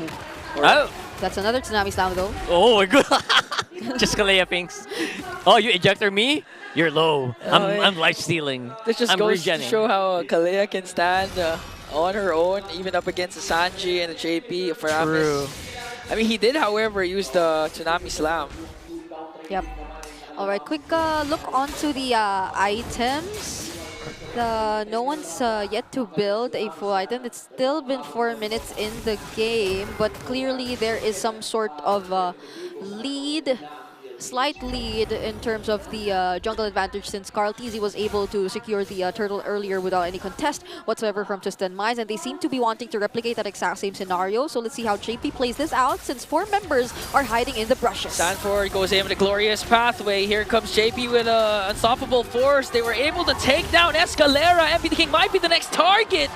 In a double kill for Carl Teasy. Trying to go full on Ube Stampede here, and it's working so well. The Kalea can't even fight back against that many TLPH members. Yep, and the moment when Sanford just decided to cast the Glorious Pathway and go all in up against Twisted Minds, it was more of them forcing a reaction out of them. So now to outplay the next target. Another conceal. Okay, Outplay was able to cast the Salmon Force.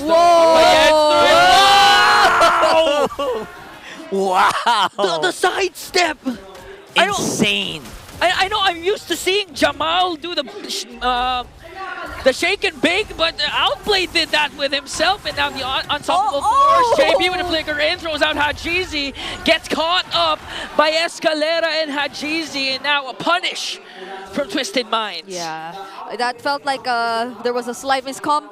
There weren't enough members nearby to provide the follow-up. Not even an additional layer of crowd control. Even Sanford was way too far to actually use the Law and Order. So it was a clear punish from Twisted Minds, and now they've somewhat minimized the lead. And actually, they might be the first ones to take out a turret away from Team Liquid Philippines. There you go. That's a start here for Twisted Minds. Obviously, they are getting. It's always TLPH starting off stuff, right? They're starting off the fights. They're starting off with the flickers, but somehow the response from Twisted Minds, they're not panicking as hard as I thought they would be. Oh, they connect a lot onto JP. Netherrama's there, but they were still able to take down MP the King. Now the clapback coming in from Twisted Minds. Outplay with his Salmon Force. Wants to go right after Sanji. Another Tsunami Slam! A Slamajama connects onto Oeb, but Oeb was able to flicker out though. Now Carl Teasy trying to punish James. That's going to be a 1-for-1, a roamer for a jungler. Okay. Tsunami Slamajama. Yep. Slamajama?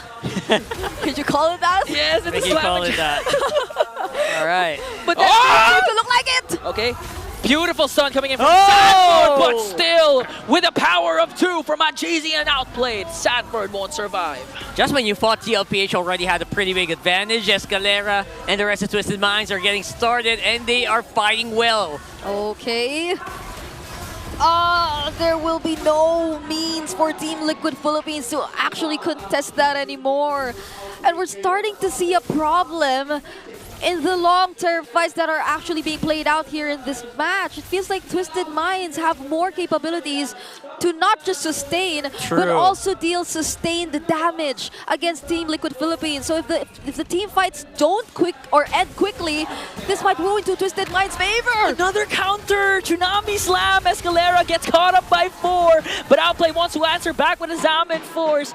Meanwhile, on the top lane, there's going to be a 1v1 between the two junglers, and finally a successful initiation from the Cavalry. I mean, that was pretty close, right? It felt like that could have gone either way. Either you get ejected back or you get Tsunami Slammed into the floor. Yeah, and that's the exact kind of sequence I feel like Team Liquid Philippines has to go after. It's those fights wherein they know for a fact that they're going to get something out of it. And if they know that they can't fight any longer, then they'll have to regroup before they actually decide to engage again. Because Twisted Minds, that's actually what their specialty is, considering that they have the heart in their hands. And so long as OHEB's yet to stack up on his passive, they will have to wait a little longer before they actually are able to dish out the same amount of sustained damage. They have Carl TZ, but so long as Carl TZ also doesn't get to land the electrifying beats or the damage on the right targets, then Twisted Minds can just always almost reposition and continue with the fight. That's what I was looking for earlier, right? We're looking for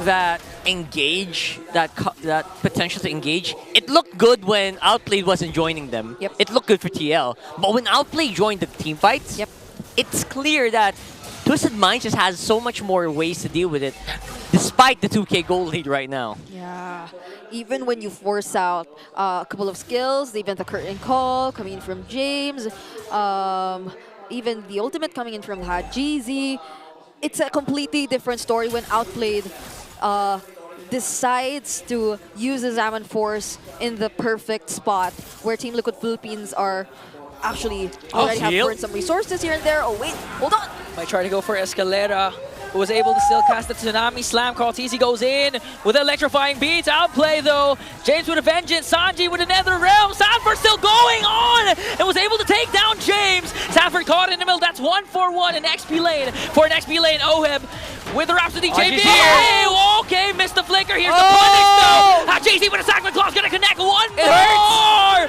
And a killing spree from Haji. A shutdown, however, for Carl TZ. That's gonna be a 2-for-2. MP the King and Carl TZ still alive. Who's gonna clap back once again? TLPH still looking really good, and they are answering correctly with the response from Twisted Minds. They look like they're fighting. Each and every one of them are fighting actually in the correct order. And look at that Outplay, just trying to do Outplayed things. Zaman Force already committed. They stopped the Lord though. That's pretty massive if you're Twisted. Outplayed was really looking for blood. He's looking for blood. He's mad. They didn't get to clear out the waves that were in the middle lane. So Team Liquid Philippines also get to take down the tier 1 turret in the mid lane too. So looking at the items, just a quick check. OHEB is actually quite ahead of Outplayed. So it's interesting to see how Team Liquid Philippines feel like they really want to take advantage of this idea because of it comes and reaches the point where Outplayed's completely able to catch up. It'll be a lot more difficult for them. Fortunately, they're able to find some angles to engage against Twisted Minds, but I feel like for JP, there needs to be a little more there needs to be a little bit more I don't know, he has to be a little bit more picky. Yeah, that's the term. Gotta be more picky. Regarding his targets. It's always almost been Escalera, and there's always been a Tsunami Slam response from him. Yeah. No, okay. Hasn't gone bad this time, though. Who is JP gonna pick?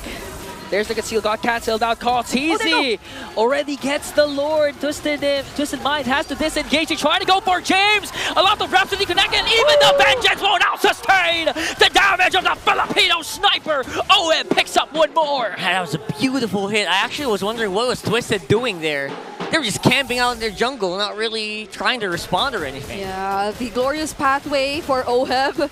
has been working so well whenever they want to catch up to targets of Twisted Minds trying to run away. And now that he also has some kills, and that he also got those kills after he picked up the Sky Piercer, so you could expect that he can dish out a lot more damage as the Granger here for Team Liquid Philippines. And it worked so well for them that they both decided to go for the conceal at the same time, but there was no successful engage whatsoever from Escalera, even though the Ejector 2 wasn't as successful. Oh wait, hold on! What? Okay, there's the flicker, but there was the Tsunami Slam once again. Netherrealm saved by Sanji. Outplays goes in with his Salmon Force, gonna take down JP. There's the punish, but Chaltesi goes right after Outplayed.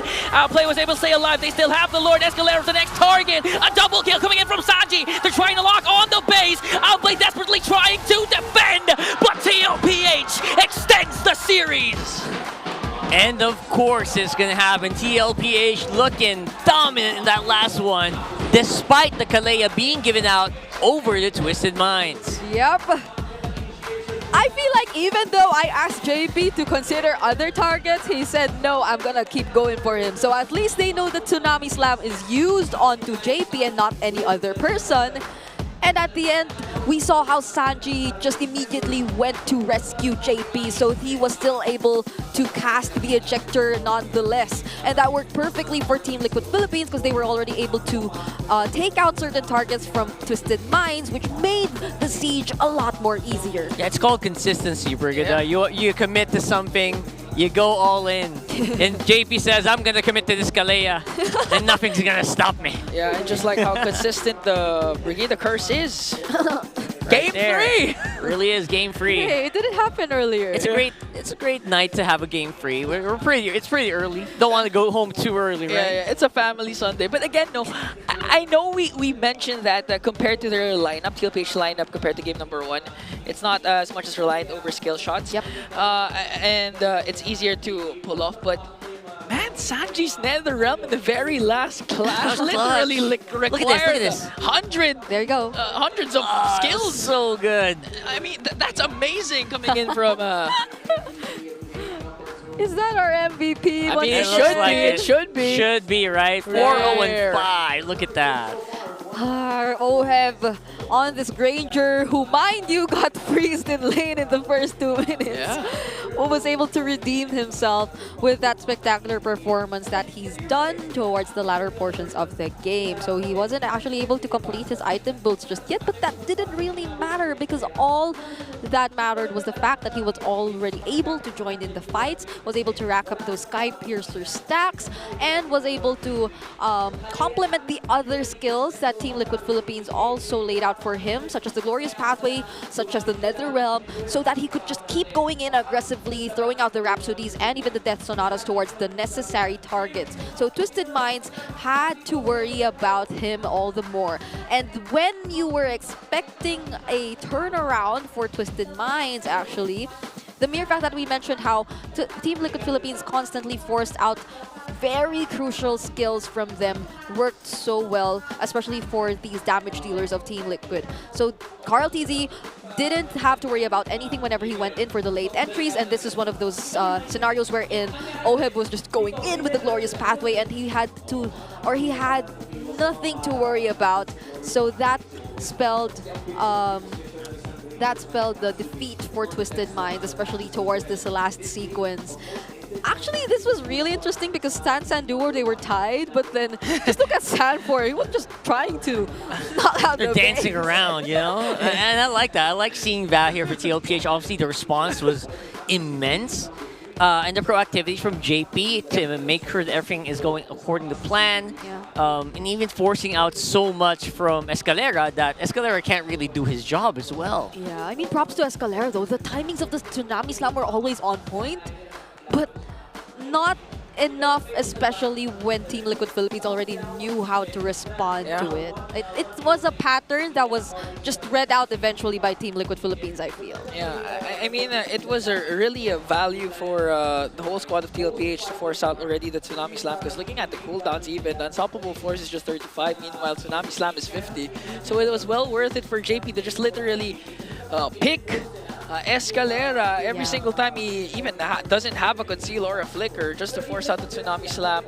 It was all he needed to do to shut down the Magician. Yep. And the magician really had like it's not that he wasn't like trying, right? He was trying. Yeah. But it just so happened that this lineup also had Sanji on it, where the Netherrealm it doesn't make sense to actually just Tsunami Slam someone, like a group of people under Netherrealm. Like, it feels like you're the one at a disadvantage, you know? Yeah. If it's not the Netherrealm, it's a Glorious Pathway. And in the Glorious Pathway, it's so hard to move. So it's hard. Yep. So. It was, I feel, an easier game for Sanford 2 compared to James. James had the easier game in game number 1. Yeah. Now it was Sanford who had the easier game. And the first turtle could really reflect much of the impact of the XP laners here in this entire series. For the first game and the second game, we've seen how the one who actually got to take the advantage was the one who actually allowed his teammates to operate a lot more. And one guy who really just freely operated along the map was Carl TZ on this Joy, who now we understand why they decided to first pick it. Sometimes we just forget, right? We just forget Carl T. He's just always there. He's always a menacing presence at the back of the fights. And even if you don't see him on camera, he's always doing something for TL. Maybe it's because he has a new haircut. That's why we kind of forgot about him. maybe so, right? I'm also curious to know what's Joy's win rate now for today alone. I think we're at 6, just today, maybe around 80%. But for today, overall it's 61. All right, let me. 64. Oops. Oops. What was that? Wait, I opened my. All right, maybe 85, 90%. Yeah. Just for today, for the Joy. Why did I say it like that? No, I am really about to double check it right now. Okay. Because right now, obviously, the Joy is having a fun time. Yep. The FLCN Cup that was happening right now as well. This is an exclusive league for female pro players and the official qualifier for MLBB Women's Invitational. And this Athena Cup will take place from March 7 to May 25. So let's all support this growing league that empowers Brigida's fellow women to be more active in the esports scene. Yep. We saw Team Liquid Aqua over there just now. Those are probably one of the teams who are participating, and there are a lot more, so you gotta watch out for them. And of course, we have more for you. Yeah, because if you're ready to test out your skills and show what you got, if you got what it takes, rather, because the MSL Collegiate Cup Season 2 is about to begin. All right, it's the Premier Collegiate League. Shout out to all the collegiate players out there for aspiring MLBB pros, featuring student athletes from Luzon, Visayas, and Mindanao all across the Philippines. You can join now by heading to moontonslph.org/MCC for more information. So this is for all those currently still studying, aspiring pro players. Yeah. So you wouldn't want to miss this chance. This is your step towards becoming a pro player. Yeah, people always ask that every time we're outside, every time we come across somebody, yo, how do I become a pro player, bro?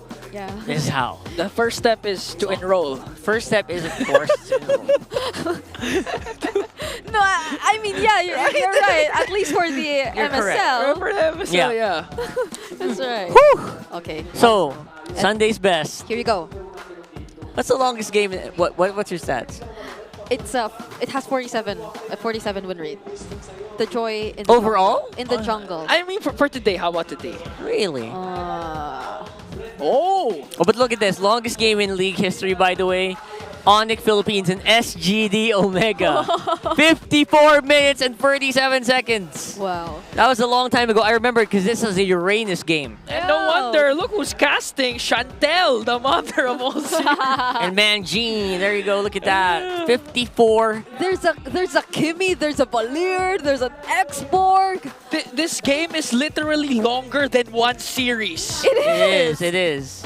And I remember this because Wolf said, imagine pressing Uranus' skills for 54 minutes. Because you press it every 2 seconds. So you're like non-stop pressing. So it featured the Royal Duo, Wise on the Kimmy, Only Venus on the Valir, and Hayes and Hajizi, Natalia and Hanzo. Yeah. Look at that. Honestly, I remember this game. It was supposed to be a quick game by SGD. But the problem was that they kind of were committing some mistakes, minor mistakes that eventually piled up. And what you saw on the side of Onyx was that they had an export. Is that Season 4? Season 5. 5. They had an X-Borg that could clearly, loves the late game during that time, and they were eventually able to pull off the longest game, longest comeback. I think Yeah. 54 minutes. 54 minutes of playing MLBB. What about you guys? What's your longest MLBB game? Yeah. Let us know. I'm Let going to us read know. that later. Because earlier, the other guys over there were asking. Over there. Over there. Over We're where? In the back. Behind the screens. What? No, they were asking him, like, do you guys think we will be beating that record this season? Because, like, the games have been extending to quite a long time, right? I get it, right? I get it. But before, we didn't have, like, Evolved Lord. We didn't have Lords that ram into the base at 8 minutes. So I think it should be faster. It feels impossible to reach past 40 minutes now. 40. Yeah. I wonder if we'll ever reach that point, though. We've seen 30-somethings, right? 30-something, yes, it did 30-somethings, happen already. And I was there. You know it. I don't know why I always seem to be casting the long games, but okay. Twisted Minds right now will be going to blue side. Ooh. 27-27, make a wish. I'm kidding. Yeah. There's gotta be a Phobius ban. That's all I gotta say. There's gotta be a Phobius ban. On the red side. 100%. Definitely Phobius ban. What else? I'm thinking... Matilda ban. Yeah, Still. Matilda ban. Alice, Alice. It's not as scary as you think, but they can make it a little scary. So I like the Alice ban, honestly. At this point, I'd honestly ban Hanzo more than Alice if I'm going up against MP the King. MP. Yes. MP specifically. If you do get to ban out the Hands over the Alice, then you have to make sure that the sustained heroes together with the Alice or coupled with the Alice often are out too. That's true. You also always have to think about like the heroes that will pair well with these. Because you can leave certain heroes open as long as they don't get their combo pair. Like for... The Alpha Matildas and right? all that. I mean, some people still pick up the Alpha despite the Matilda being banned, but... they work so well together. They work so well together, yeah. It's like a match made in wherever they came from. But because the Alpha skin was like, I don't know if that's like heaven or what. They came from that, I don't know, but they came from Acid Gothic. Acid Goth. Which I still don't know what Acid Goth means. Same account me, and I don't know. I still don't know what that means. Yeah, but according to Ingan, it sounded like a font. Yeah, it sounds like a font. Yeah. A font. Yeah. Font. When you type it out, okay. In your computing machines. You know, Alright. back in the olden times. You were there, you're a vampire. I think we still have fonts. Okay. I think we still have fonts today, brother. Yeah, we do. Yeah, I think, yeah. No, I meant the computing machine. Right. The way they call, PCs. Okay. It's still called a PC before, but yeah, nice try. No way! Oh yeah, it was called a stands PC for before. personal computer. Personal computing machine. PCM. Anyway. Has it changed? Wait, you Wait, what does PC stand for? Personal computer. Yeah, I'm right. It doesn't. It's not a PCM. No one's ever said that. No, I just like saying computing machine because it sounds like very old. Anyway, back into this one. Look, can I just defend myself? Like when you call phones, like if you call it cellular phone, right? It's old. I know, never mind. Okay, we let him say his piece. You're done? You're good? Okay, sorry. Kidding. No, I actually get it because cellular phones are actually, it's a pretty dated concept, but it actually, the technology still exists in your phone. Yes. Because they connect to cells. I'm looking at the players now, though. This is a very important game number 3 that they're about to head into. Yes, because the stakes are high. One more win. JP's laughing. Yeah. So that's, I don't know what that means. Oheb's laughing.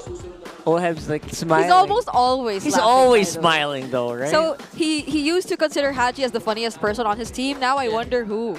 Oh, I think Carl. Who Carl? It's the Baby Cakes duo. It's the Baby Cakes. Might even be Sanji. Carl TZ, he's like a guy that thrives in chaos. He likes making chaotic situations. Yeah.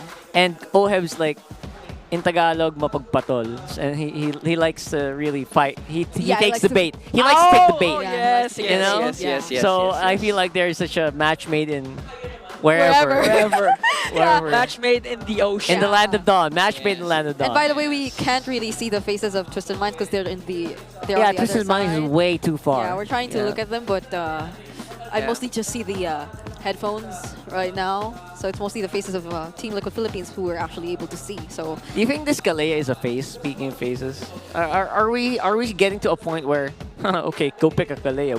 We can deal with it. I think Renmar mentioned yesterday too the idea of how teams really are kind of adjusting to it still, be it whether you're the ones using it or the ones against it. But I want to see Fighter Kalea though. We haven't seen Fighter Kalea, right? yeah, it feels like it's been more successful for the teams who are playing against the Kalea. I know. Come on, give us James, Ultimate Fighter. Come on. I want him to use the Phobius. But that'll get bad. You know what? Wait. It's gonna. You wanted to keep playing Phobius? Twisted Minds is on blue side, so they can ban out the Kalea because for sure TLPH won't ban that out. Are you sure? They don't care about the Kalea. See? Alice is still the prio ban here. Oh, hold on. Opovius is still open. Actually, we might actually see it. No, I don't think so. There's a lot. Lost is open. Matilda's open. Yeah. I feel like we can get a very good Kalea game still. Oh. Chip, we haven't even considered the chip yet. No, There's a Matilda. Okay. And they ban out the Phobius. Okay, now the Kalea XP might be more feasible, but again, you're giving away a lot of power picks by picking a Kalea first pick. It's a trap! Is it gonna be the Kalea or are they gonna offer the power picks? Yeah. Joy. It's gonna be the Joy. Joy here. Day. Joy with its win rate for this series. Twisted Minds. Really Definitely 80%, 85%. 85%. Okay. So, Joy's been having a good day so far. I think only one loss on the Joy. There you go. Have fun with that stat, whatever you may. TLPH now has the option to go for Kalea and Suyo. They don't need to be Suyo. It's a Jawhead Harif though. They don't care about they the don't care Kalea. about it. I like it. Or this is where it should be. Or what if Twisted Minds doesn't take the bait of getting Kalea, maybe Sanford can go for the Kalea. They're not. They got what? What? Oh. Will we see a Sanford Kalea? Joke. Nah. Suyo first. All right, we Gucci. Okay. We're kind of in very familiar territory with this draft, right? Yeah. Twisted Minds too are in a very familiar territory. This is one of their most comfortable lineups yet. Yes. They were finally able to get their hands on the Hilda, which has been denied from them 2 games in a row now. Yeah. It's their highest pick.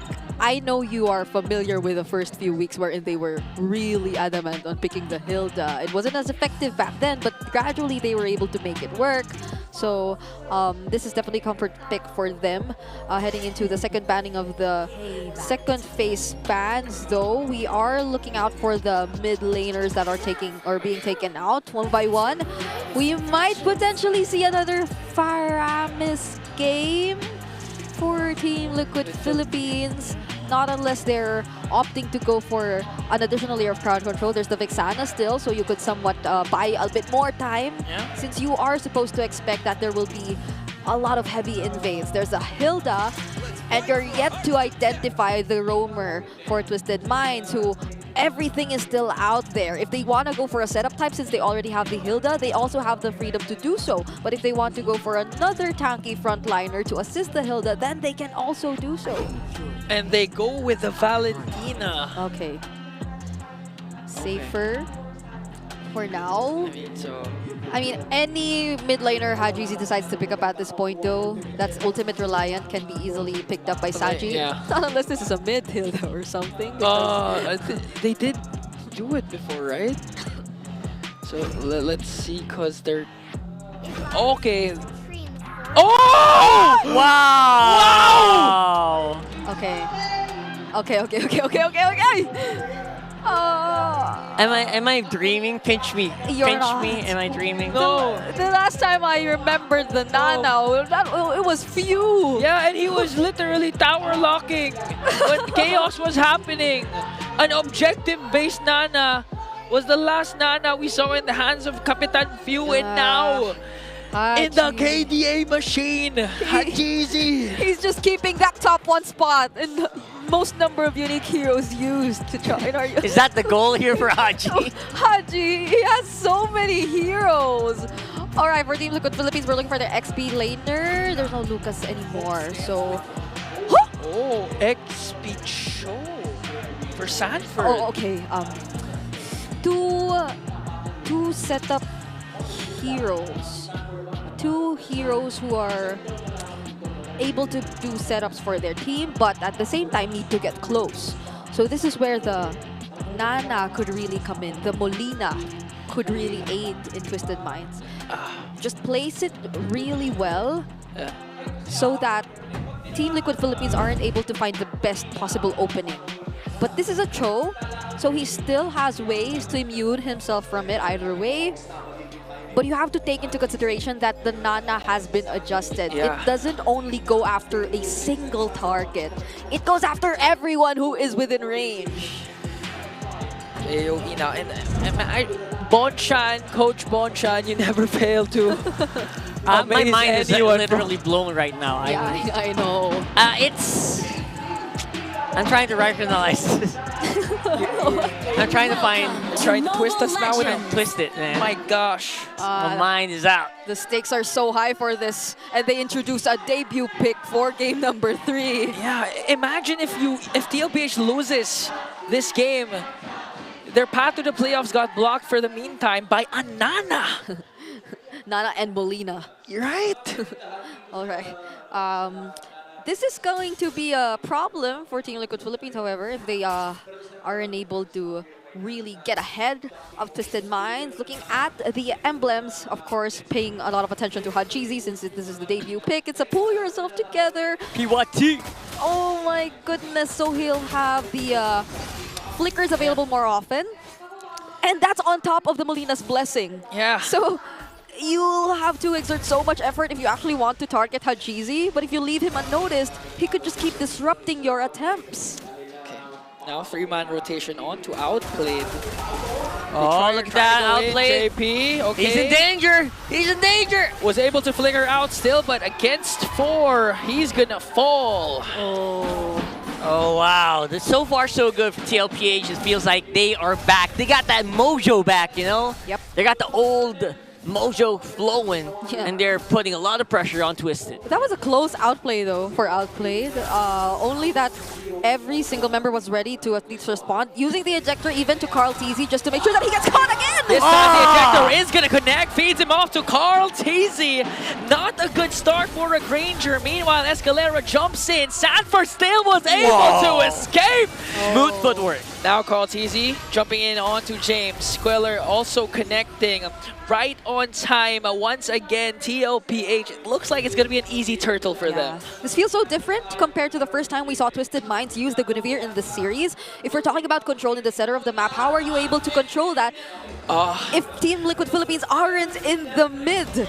They're always up top. Okay, Sanji has his own Violent Requiem, and then OHEM! Okay, they're jumping in onto the middle lane. They're trying to work on JP. James though might be the next target. Here comes the ejector, and the Nana Haji secures the first turn. So they got some real giggle against Outplayed today, guys. It is insane. Yep, it's a 2K gold lead already in the hands of Team Liquid Philippines in as early as less than 3 minutes. Sanji with a sidestep, so that's another thing, honestly. Team Liquid Philippines in their lineup, they're actually quite high in terms of mobility. So if you aren't able to cast your ultimate as Hajizi perfectly, or if you aren't able to combo it well with the stuns from the Molina, then Team Liquid Philippines could actually find multiple ways to escape and reposition. They're so down. Even Escalera is still just level 3, and now they're starting the invasion. Escalera finally level 4, connecting the Spatial Migration Violent Requiem, but Sanford was still able to escape as Carl TZ steals away the purple buff. And imagine they didn't use any ultimates to do that. They were just there, contesting the objectives, fighting against Twisted Minds with whatever they had, but they didn't have to burn any resources at all. Yeah. Sanji picked up the Violet Requiem, by the way. Could there be a potential Alley-oop into the Violet Requiem play? Yeah, he was holding on to that skill ever since the first turtle. I think he was, right? I think he was. So could there be a potential combo? Yeah, I mean, for sure. I mean, you have a Joehead, you have a Cho. There's no actual hold, right? The only hold here is Escalera. Yeah. So the only combo you can have is actually literally with him. Yeah, and not to mention Sanji and Oheb has Purify, so look at JP too. It's gonna be hard for them to catch someone. Yeah. First standard game in MPLPH career for Hajizi. Now has 68 unique heroes picked, the most among all players in the whole league. 68 heroes for one guy. He's probably gonna end the regular season in that spot if he keeps showing unique hero picks. Maybe, or maybe he can go 69 and get Layla on mid. We never know. Wait, I recall as a wait a minute. TLPH is literally demolishing this game so far. Another uncontested turtle. This time they actually get it because Twisted Minds actually got the first one. Yep. Tilted the tempo so hard here. Okay, there's the alley-oop! On to James, but James was still able to out-sustain it though. Sanford walking on the back. They're trying to go for another angle, but there you said it, Bree. There's a possible alley-oop play with the ejector, and now Sanford goes in, connects the kick on the side. They're trying to work on James once again. Escalera jumps in as well at the Violent Requiem, but it's quite low, has to disengage. Okay. No trade still for Twisted Minds. Yeah, the only thing is that they were able to use the combo onto James, who was one of the tankiest members of Twisted Minds. So the damage wasn't up just yet, but hold on, MP nearly getting a trade, but Sanji's just too... So that was a sound effect. I just didn't realize What was that? Wait, what was that? Like, that was the actual in-game sound effect. I thought someone just... Okay. Yeah. Purify pop though by Sanji. Yeah. So it's important to note that this time Sanji has to play it a bit safer, especially if Escalera has his flicker. So an unexpected spatial migration flicker combination again can come from the Magician. Yeah. Gradually, Team Liquid Philippines are converting every single thing or advantage they have across the map. So Twisted Minds will have limited ways to farm and catch up. Outplayed is actually behind and has only picked up his first item, but Oheb, on the other hand, has already built up 2. Okay, Escalera with the Violent Requiem Jumping combination again. They're jumping in now. Sanford trying to size up Escalera and forcing them back. I can't unhear it now. See, it's a legit sound effect. So basically everything Sanford's doing, forcing a flicker out Escalera means there's no engage, what do you call that? There's no catch, engage, spatial migration available for them now. And even the Molina Blitz, I haven't seen a well-placed Molina Blitz so far for the side of Haji. That's true. And the Molina Blitz was actually, it felt like a reactive Molina Blitz earlier when they were using it. I mean the Smooch, Molina Smooch, the second skill. I haven't seen it so far. Yep. Used up in a crucial moment as TLPH once again gets an uncontested turtle, and now they're going for the invade. Now very deep invade as well. TLPH are quite happy with the freedom they have to go around the map and just... we're seeing Sanji in his element again when he has the Valentina and they're dominating at this point. Any skill is an option for Sanji. Yeah, that's right. It does feel like it. That's the hamster mage. The hamster mage. Yeah. I mean, Hajizi already picked up the Genius Wand, so given the fact that Twisted Minds has multiple sources of magic damage, they might want to bank on the idea that they can amplify it a bit more. But if Team Liquid Philippines just decides to keep going in at their own timings, shooting each other. Why like is that? he still on this ultimate? That's how you zone out. Twisted Minds, Valentina with the Death Sonatas. Oh my goodness. Okay, okay. He held on to that ultimate for so long. Oh, now he has the Molina Blitz though. Okay. We can expect a knock-up from Sanford, already used it up. Sanji! There's the kick onto the Ultimate Fighter, but Escalera trying to answer back with a combo. Carl TZ jumps in. Sanford survives one more hit, but you can't say that for James with an evil Queller connecting on the dot. And they're going to be controlling so much of the map because of this. They're going to force Twisted back into their base and turtle it out. and blowing up those holy defense. Yeah, Sanford was still able to shumpo his way out, and look at his itemization. He's yet to build a full item. He's just really invested on defense items all across the physical and magic depth. So he is no easy target to take out, especially considering Twisted Minds, who are yet to really invest in their damage. They're waiting for the items that feel so delayed for Twisted Minds. So it feels almost impossible for them to contest this upcoming Lord, not unless in the upcoming defense, Escalera does find a crucial setup. Oof. Again, TLPH, because of the pressure that they're putting in every lane possible, it opens up the map for Carl TZ to secure another objective. I don't know, man. If I was Twisted Minds right now, I feel like they should have just added like one more good catch, because Escalera is just not enough. Yeah, this is what the Hilda and the Guinevere will actually mean when it comes to a point wherein you're playing from behind.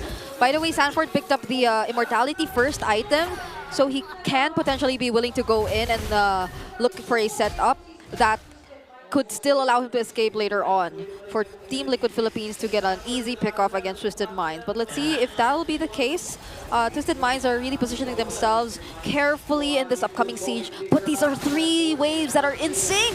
Flickers are up for both of its teams, and now JP already used up to conceal the Lord, sieging in onto the middle lane. They're trying to work on every single lane. OEB goes in with his Amin Force, trying to work on 4 members of Twisted Minds. And they're able to take down 2 inhibitors. We haven't seen any setups yet. Conceal coming in from Escalera, but Sanford finds him. Here comes the way of the Dragon. JP as well with a throw. Outplayed is the first man down. James might be next. MP the King trying to retreat. Another flicker. This might be it. As TLPH secures their spot in the playoffs.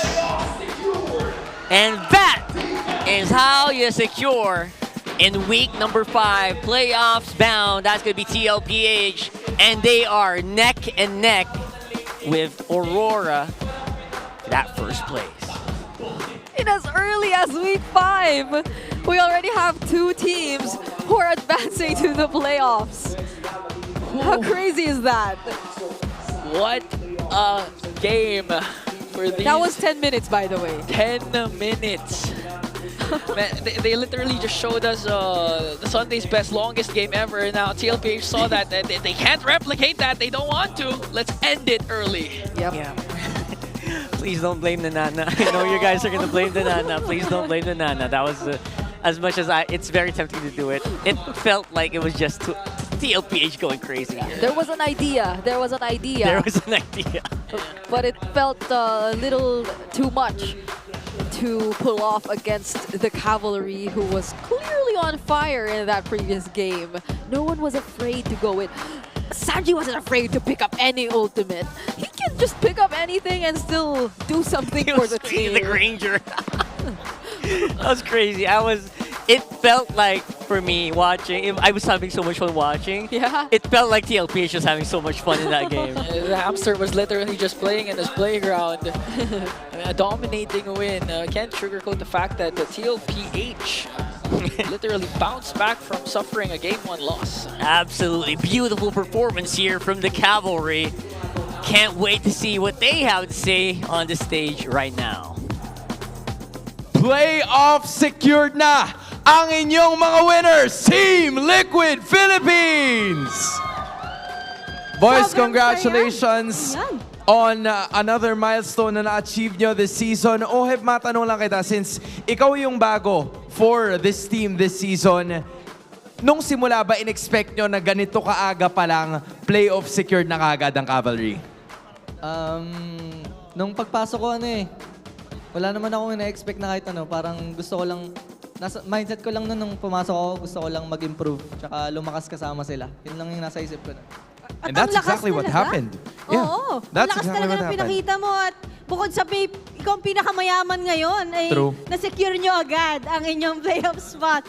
Sim daw, parang may sinasabi si Coach sa likod. Anong bibili ko, Heb? Playoff secured na kayo, may plano ka bang bilhin? Wala pang pera.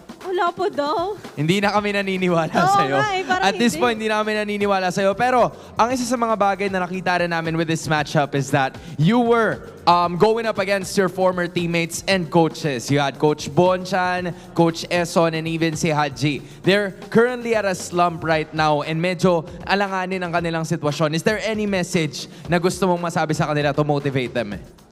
Feel ko nakukuha naman na nila yung parang chemistry nila. Nahirapan din kami sa kanila eh.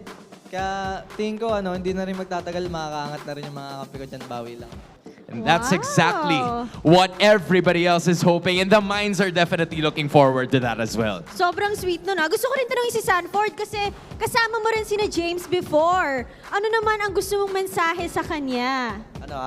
Good luck and bawi sa next matches. Kain na tayo. Ayan. Short but sweet. Yes, short but sweet actually. Yung tipo na nilalagay rin kasi natin yung portion of having families. Kasi for everybody's information, this is actually the time where a lot of families are actually watching. So Sanford, ano bang meron dito sa TLPH? What kind of family is Team Liquid Philippines? Ito ba yung magulo? Ito ba yung ikaw nang bahala mag-describe? For me, kung nakita nyo sa stream, magulo kami pero off live parang hindi lang kampi yung touring namin sa isa't isa. So parang magkakapatid na kami. Totoo ba yun, Carl? Sakto lang. Sakto lang, hindi ba? Wait, ba't mo naman binenta si Sanford, ikaw, Perks? Totoo ba yun? Totoo. Totoo. Ano ba talaga? You know what? Odin, ikaw na bahala Oo nga si Coach RC na lang ang tanungin natin. Paano ba yung relationship nila as a team? Parang family ba talaga kayo? Kumusta yung bonding nyo? Kung ano yung nakikita. Kung ano yung nakikita nyo sa stream, yun lang talaga yun. Sobrang kulitan lang din. Tapos, walang pigunan, yun lang. Kasi pag may napigon, alam na nila gagawin ko. Ay, iyo. Totoo ba na wala talagang pigunan, Wala Coach? ba? Parang iba naman yung nakikita namin sa stream. Ganun lang talaga sila. Ganun lang. Ganun lang At talaga. gusto ko rin tanungin si Coach, no? Na-feature ka namin kanina. Kumusta naman yung pakiramdam mo doon? Bilang tinagurian na MPL hero na din. Parang overwhelmed, syempre. Kasi sino ba naman ako para ganunin? Kasi newbie lang din yung tinitignan ko sa sarili ko eh. Kaya hindi ko talaga na-expect. Wow. What's your message to everybody who had, the same route as yours? Probably different. Nandun pa sila sa pwesto na pinanggalingan mo and they're looking for their next step. Anong masasabi mo sa lahat ng nanonood na ganun din yung sitwasyon kagaya mo dati? Basta kahit anong hamon lang ng buhay, laging laban lang. Kasi lagi mo tatandaan, kapag nagpatalo ka sa laban ng buhay, talo ka talaga. So wala kang choice kundi lumaban talaga. And the fight continues para sa Team Liquid Philippines. Matanong ko lang, boys, one final question. Pakituro nga kung sino yung swerte ng team. Sino ang swerte ng team? Lahat ng kamay itaas para kay Carl TZ. Carl, pagkakataon mo na to para pasalamatan ng lahat ng sumusuporta sa Team Liquid Philippines. Thank you sa mga sumusuport sa amin dyan, lalong-lalo na sa mga pumupunta dito, guys. Na-appreciate namin kayo sobra. And sana magtuloy-tuloy yung wins namin.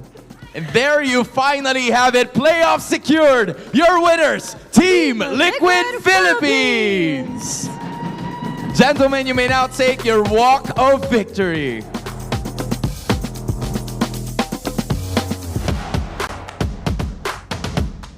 And with that win and playoff secured, you may now take your bow. Panibagong simula na naman to para kay Ohe, but at the same time, Team Liquid Philippines picking up where they left off, the second team na nakapasok sa playoffs. Para sa kanila, this is something they didn't expect at talaga namang hindi pa nagtatagal ang ating kompetisyon ay na-secure na nila ang kanilang playoff spot. Exactly what you see is what you get para sa Cavalry, and this is what they showed them getting a reverse sweep kontra sa Twisted Minds. Ano ay masasabi ng ating mga casters? Balik sa inyo. There you go. What you see is what you get. Yes. That's right. It was such a great game. Great game.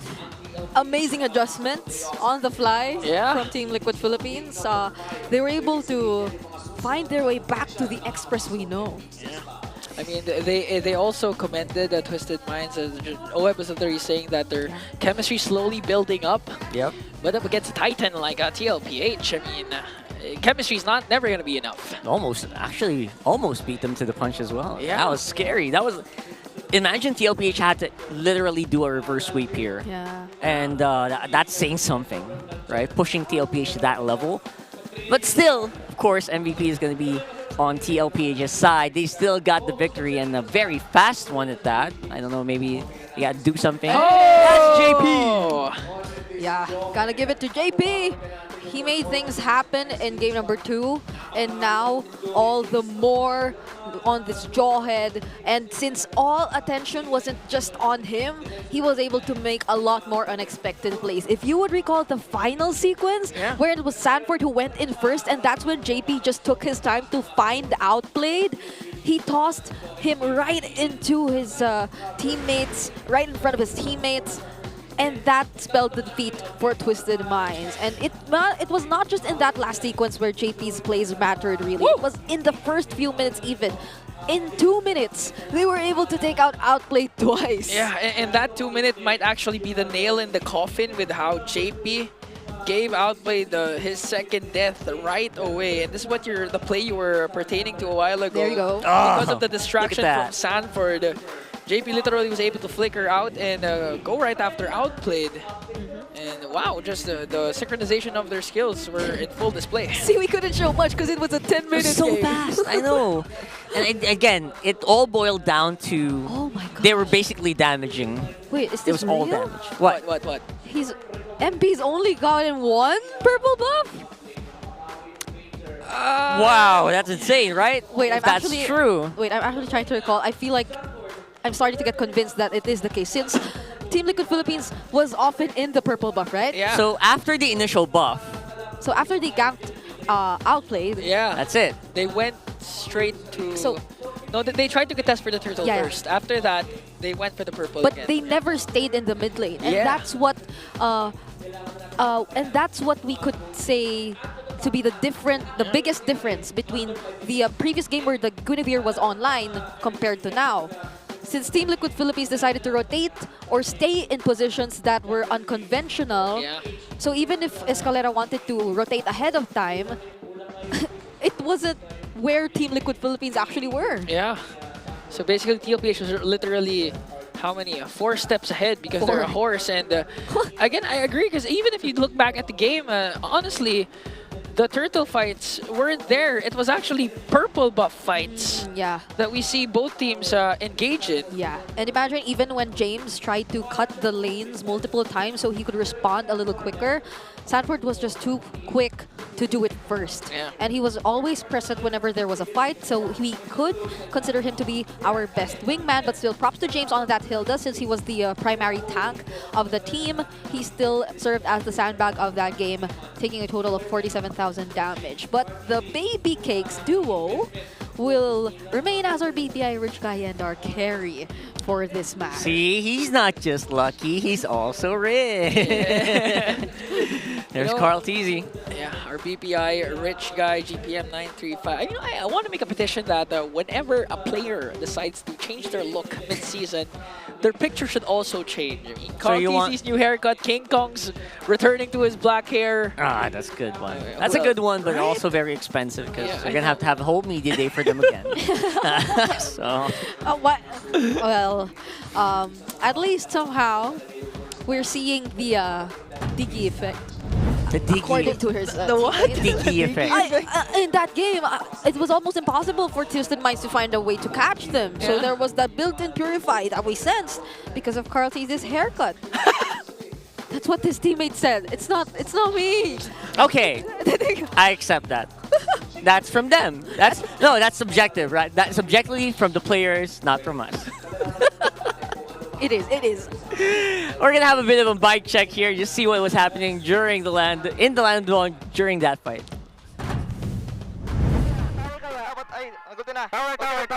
Nice. Ulti na nana. Buyo dito, Herbs. Buyo, Herbs. Ranger, bato pa. Nice. Patay. Nice boy. Gay na lang. Hero lang. Tapusin natin. Tari na, tapusin na. Is it just me or do they sound a lot similar, all of them? Or maybe it was just one guy talking? I mean, if you were staying inside a house for how many years now, you'd eventually look alike and sound alike. That's true. I agree with that. We have a comment here, by the way, from our community shout-out. it's very interesting because JM Navarro says, Okay. wow, that's a very nice 1-by-1. TLPH is so good. Idol, Ka-Oheb, Idol, playoff secured. Congratulations. I don't know if that's from whichever stream. But yes, congratulations. And JM Navarro. Yeah. Good 1-by-1, but still nothing beats Rock Heart's a full body. That's If you know, you know. That's history. That's right. That is history. So if you want to be featured in their community shout out, just comment your comment down below. Comment your thoughts. While watching the stream, Yeah. comment your thoughts. Any messages you want for the players, for the fans, for Brigida, and everything else. So we have and after that, we can feature you. And we have an updated standing, by the way, for our brackets. This I'm excited about this, right? Look at that. Yeah. Oh! Two blinking green lines. And they're back in the top one spot. Whoa. Yeah. TLPH back. Yep. Yeah, I think it boiled down to the game win-loss record. TLPH leads Aurora when it comes to least losses, but still things can change in a matter of one series for both of these teams. But one thing for sure is they secured already a playoff spot. Meanwhile, Onyx, after this week, was able to crawl from number 4 all the way to 3, overtaking Team Falcons. Yeah, and this was the week that King Kong dyed his hair black. Yes. Yes. Again. Black is back for KK. I guess they're trying to get their mojo back in order. Like, how did we get a championship? Everyone has black hair. I mean, to be fair, when King Kong won Snapdragon Pro Series, his hair was already red. Yeah. What was it? Oh. Yes, it was. I remember because he was okay, walking beside SPS. Kyrie, right? SPS. And Kyrie had the same hair as you. Right, you have right now. Yeah. All right, SPS, but not M6. Yep. All right, there you go. Here are the Week 5 updated standings, though. The Minds are doing a lot better. Maybe they got inspired by the actual team. Yep. A lot. And Sonics are actually in the bottom here. I don't know how that happened. Yeah. So for all the fans of our community out there, if you want to bring up your fan base's rankings, maybe it's time you head to Green Sun a little earlier before the matches so you can participate in the Fansik Laban and represent your own community. I know, even if the Cavalry is at number 7, you have to still give them props for every single time you give them chances of speaking on stage, or the way they deliver their things and their trash talk against their other teams are just amazing. Top caliber, just like their emotes and their recall. Yep. What sound was that again? Oh, yeah, that sounded more accurate than mine. Let's not do that again. Okay. Let's not do that again. We are professionals. Yeah, what do you think about that game, guys? I mean, for me, literally a roller coaster ride from almost an upset in game number 1 to TLPH once again being back on top and dominating Twisted Minds as many expected. Literally, and not to mention the debut pick of Nana and Haji's 68th hero. His debut pick? Yeah, debut pick For and 68th hero. For me, I guess it's really starting to watch out for the bottom 3.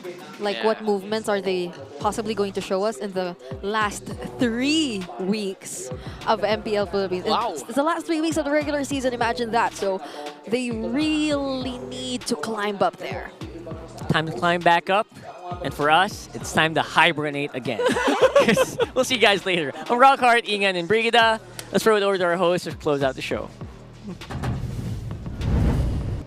Week 5 is finally done, and just like that, Odin, meron na tayong dalawang teams na parte ng ating playoffs. That's right. Congratulations once again to Aurora Gaming for being the first one to secure the spot, as well as to Team Liquid Philippines. They're not letting Week 5 end without a bang. They also secured their playoff spot as well. At sino naman kaya ang mga susunod pa sa kanila, Hans? You know, the room is basically wide open. 4 na spots pa ang natitira para sa ating 6 na natitirang kupo ng mga teams. At gaya nga ng sinabi ni Coach RC, hindi ka pwedeng magpatalo sa laban kasi kapag nagpatalo ka, ibig sabihin ay talo ka na talaga. At ika nga rin nila, lakas ng Pinas ang ipinapamalas dito sa MPL Arena. But not just on the stage, also with our audience. Nakikita natin ang malalakas nilang mga cheer, ang kanilang cheerful dances, na tunay na lakas ng Pinas ang ating community. Lalo na pag natututukan sila ng camera, no? So shoutout po sa lahat ng ating mga families na nagpunta dito mismo sa MPL Arena to make sure na ito na ang kanilang family day. But not just here in the arena, but also everybody watching at their respective homes. Sana ay nag-enjoy kayo sa araw na to. At muli, ako po si Hans Galleria. And this is your very own Odin. We can't wait to see you again next week para tunghayan ang Lakas ng Pinas! See you next week!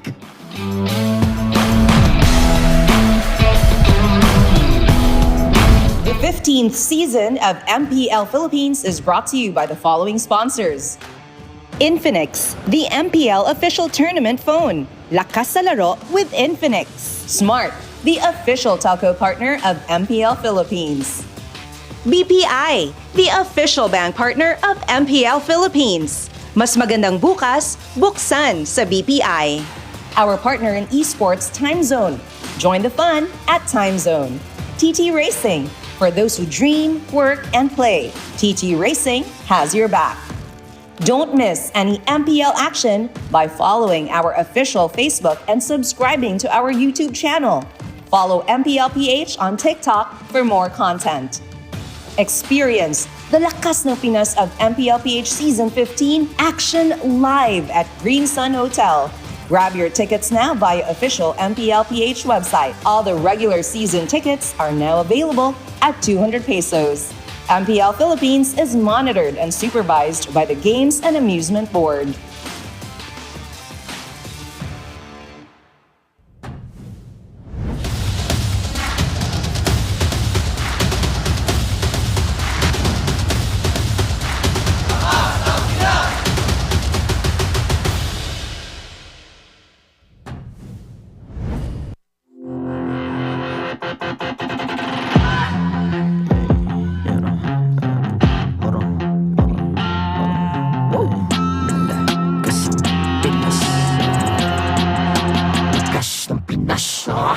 Malakas, Pilipinas, malakas Kahit anong lane, we become the monsters. Malakas, Pilipinas, malakas Face the golden sun and rip it for the 3 stars. Look at us to the top, no ifs, no buts. Winning any game, para to sa PINAS.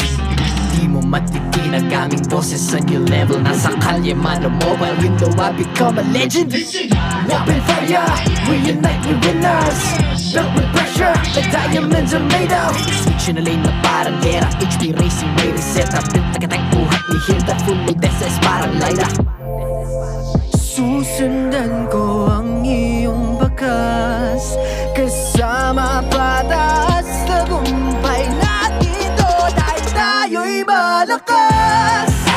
Para sa Pinas. Nasa amin ang lalas, hindi ko atras. Kinikilala sa taas kasi kami ang malakas. Para sa Pinas. Nasa amin ang lalas, hindi ko atras. Kinikilala sa taas, ganito kami sa Pinas. Wow!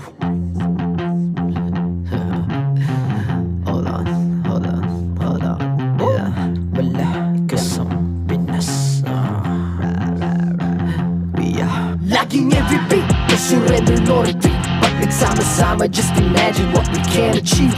Lacking every beat, no surrender, no retreat. Giving 100 all my all, cause we just cannot be defeated.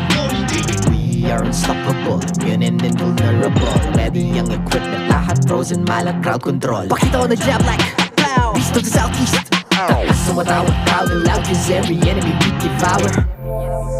Susundan ko ang iyong bakas.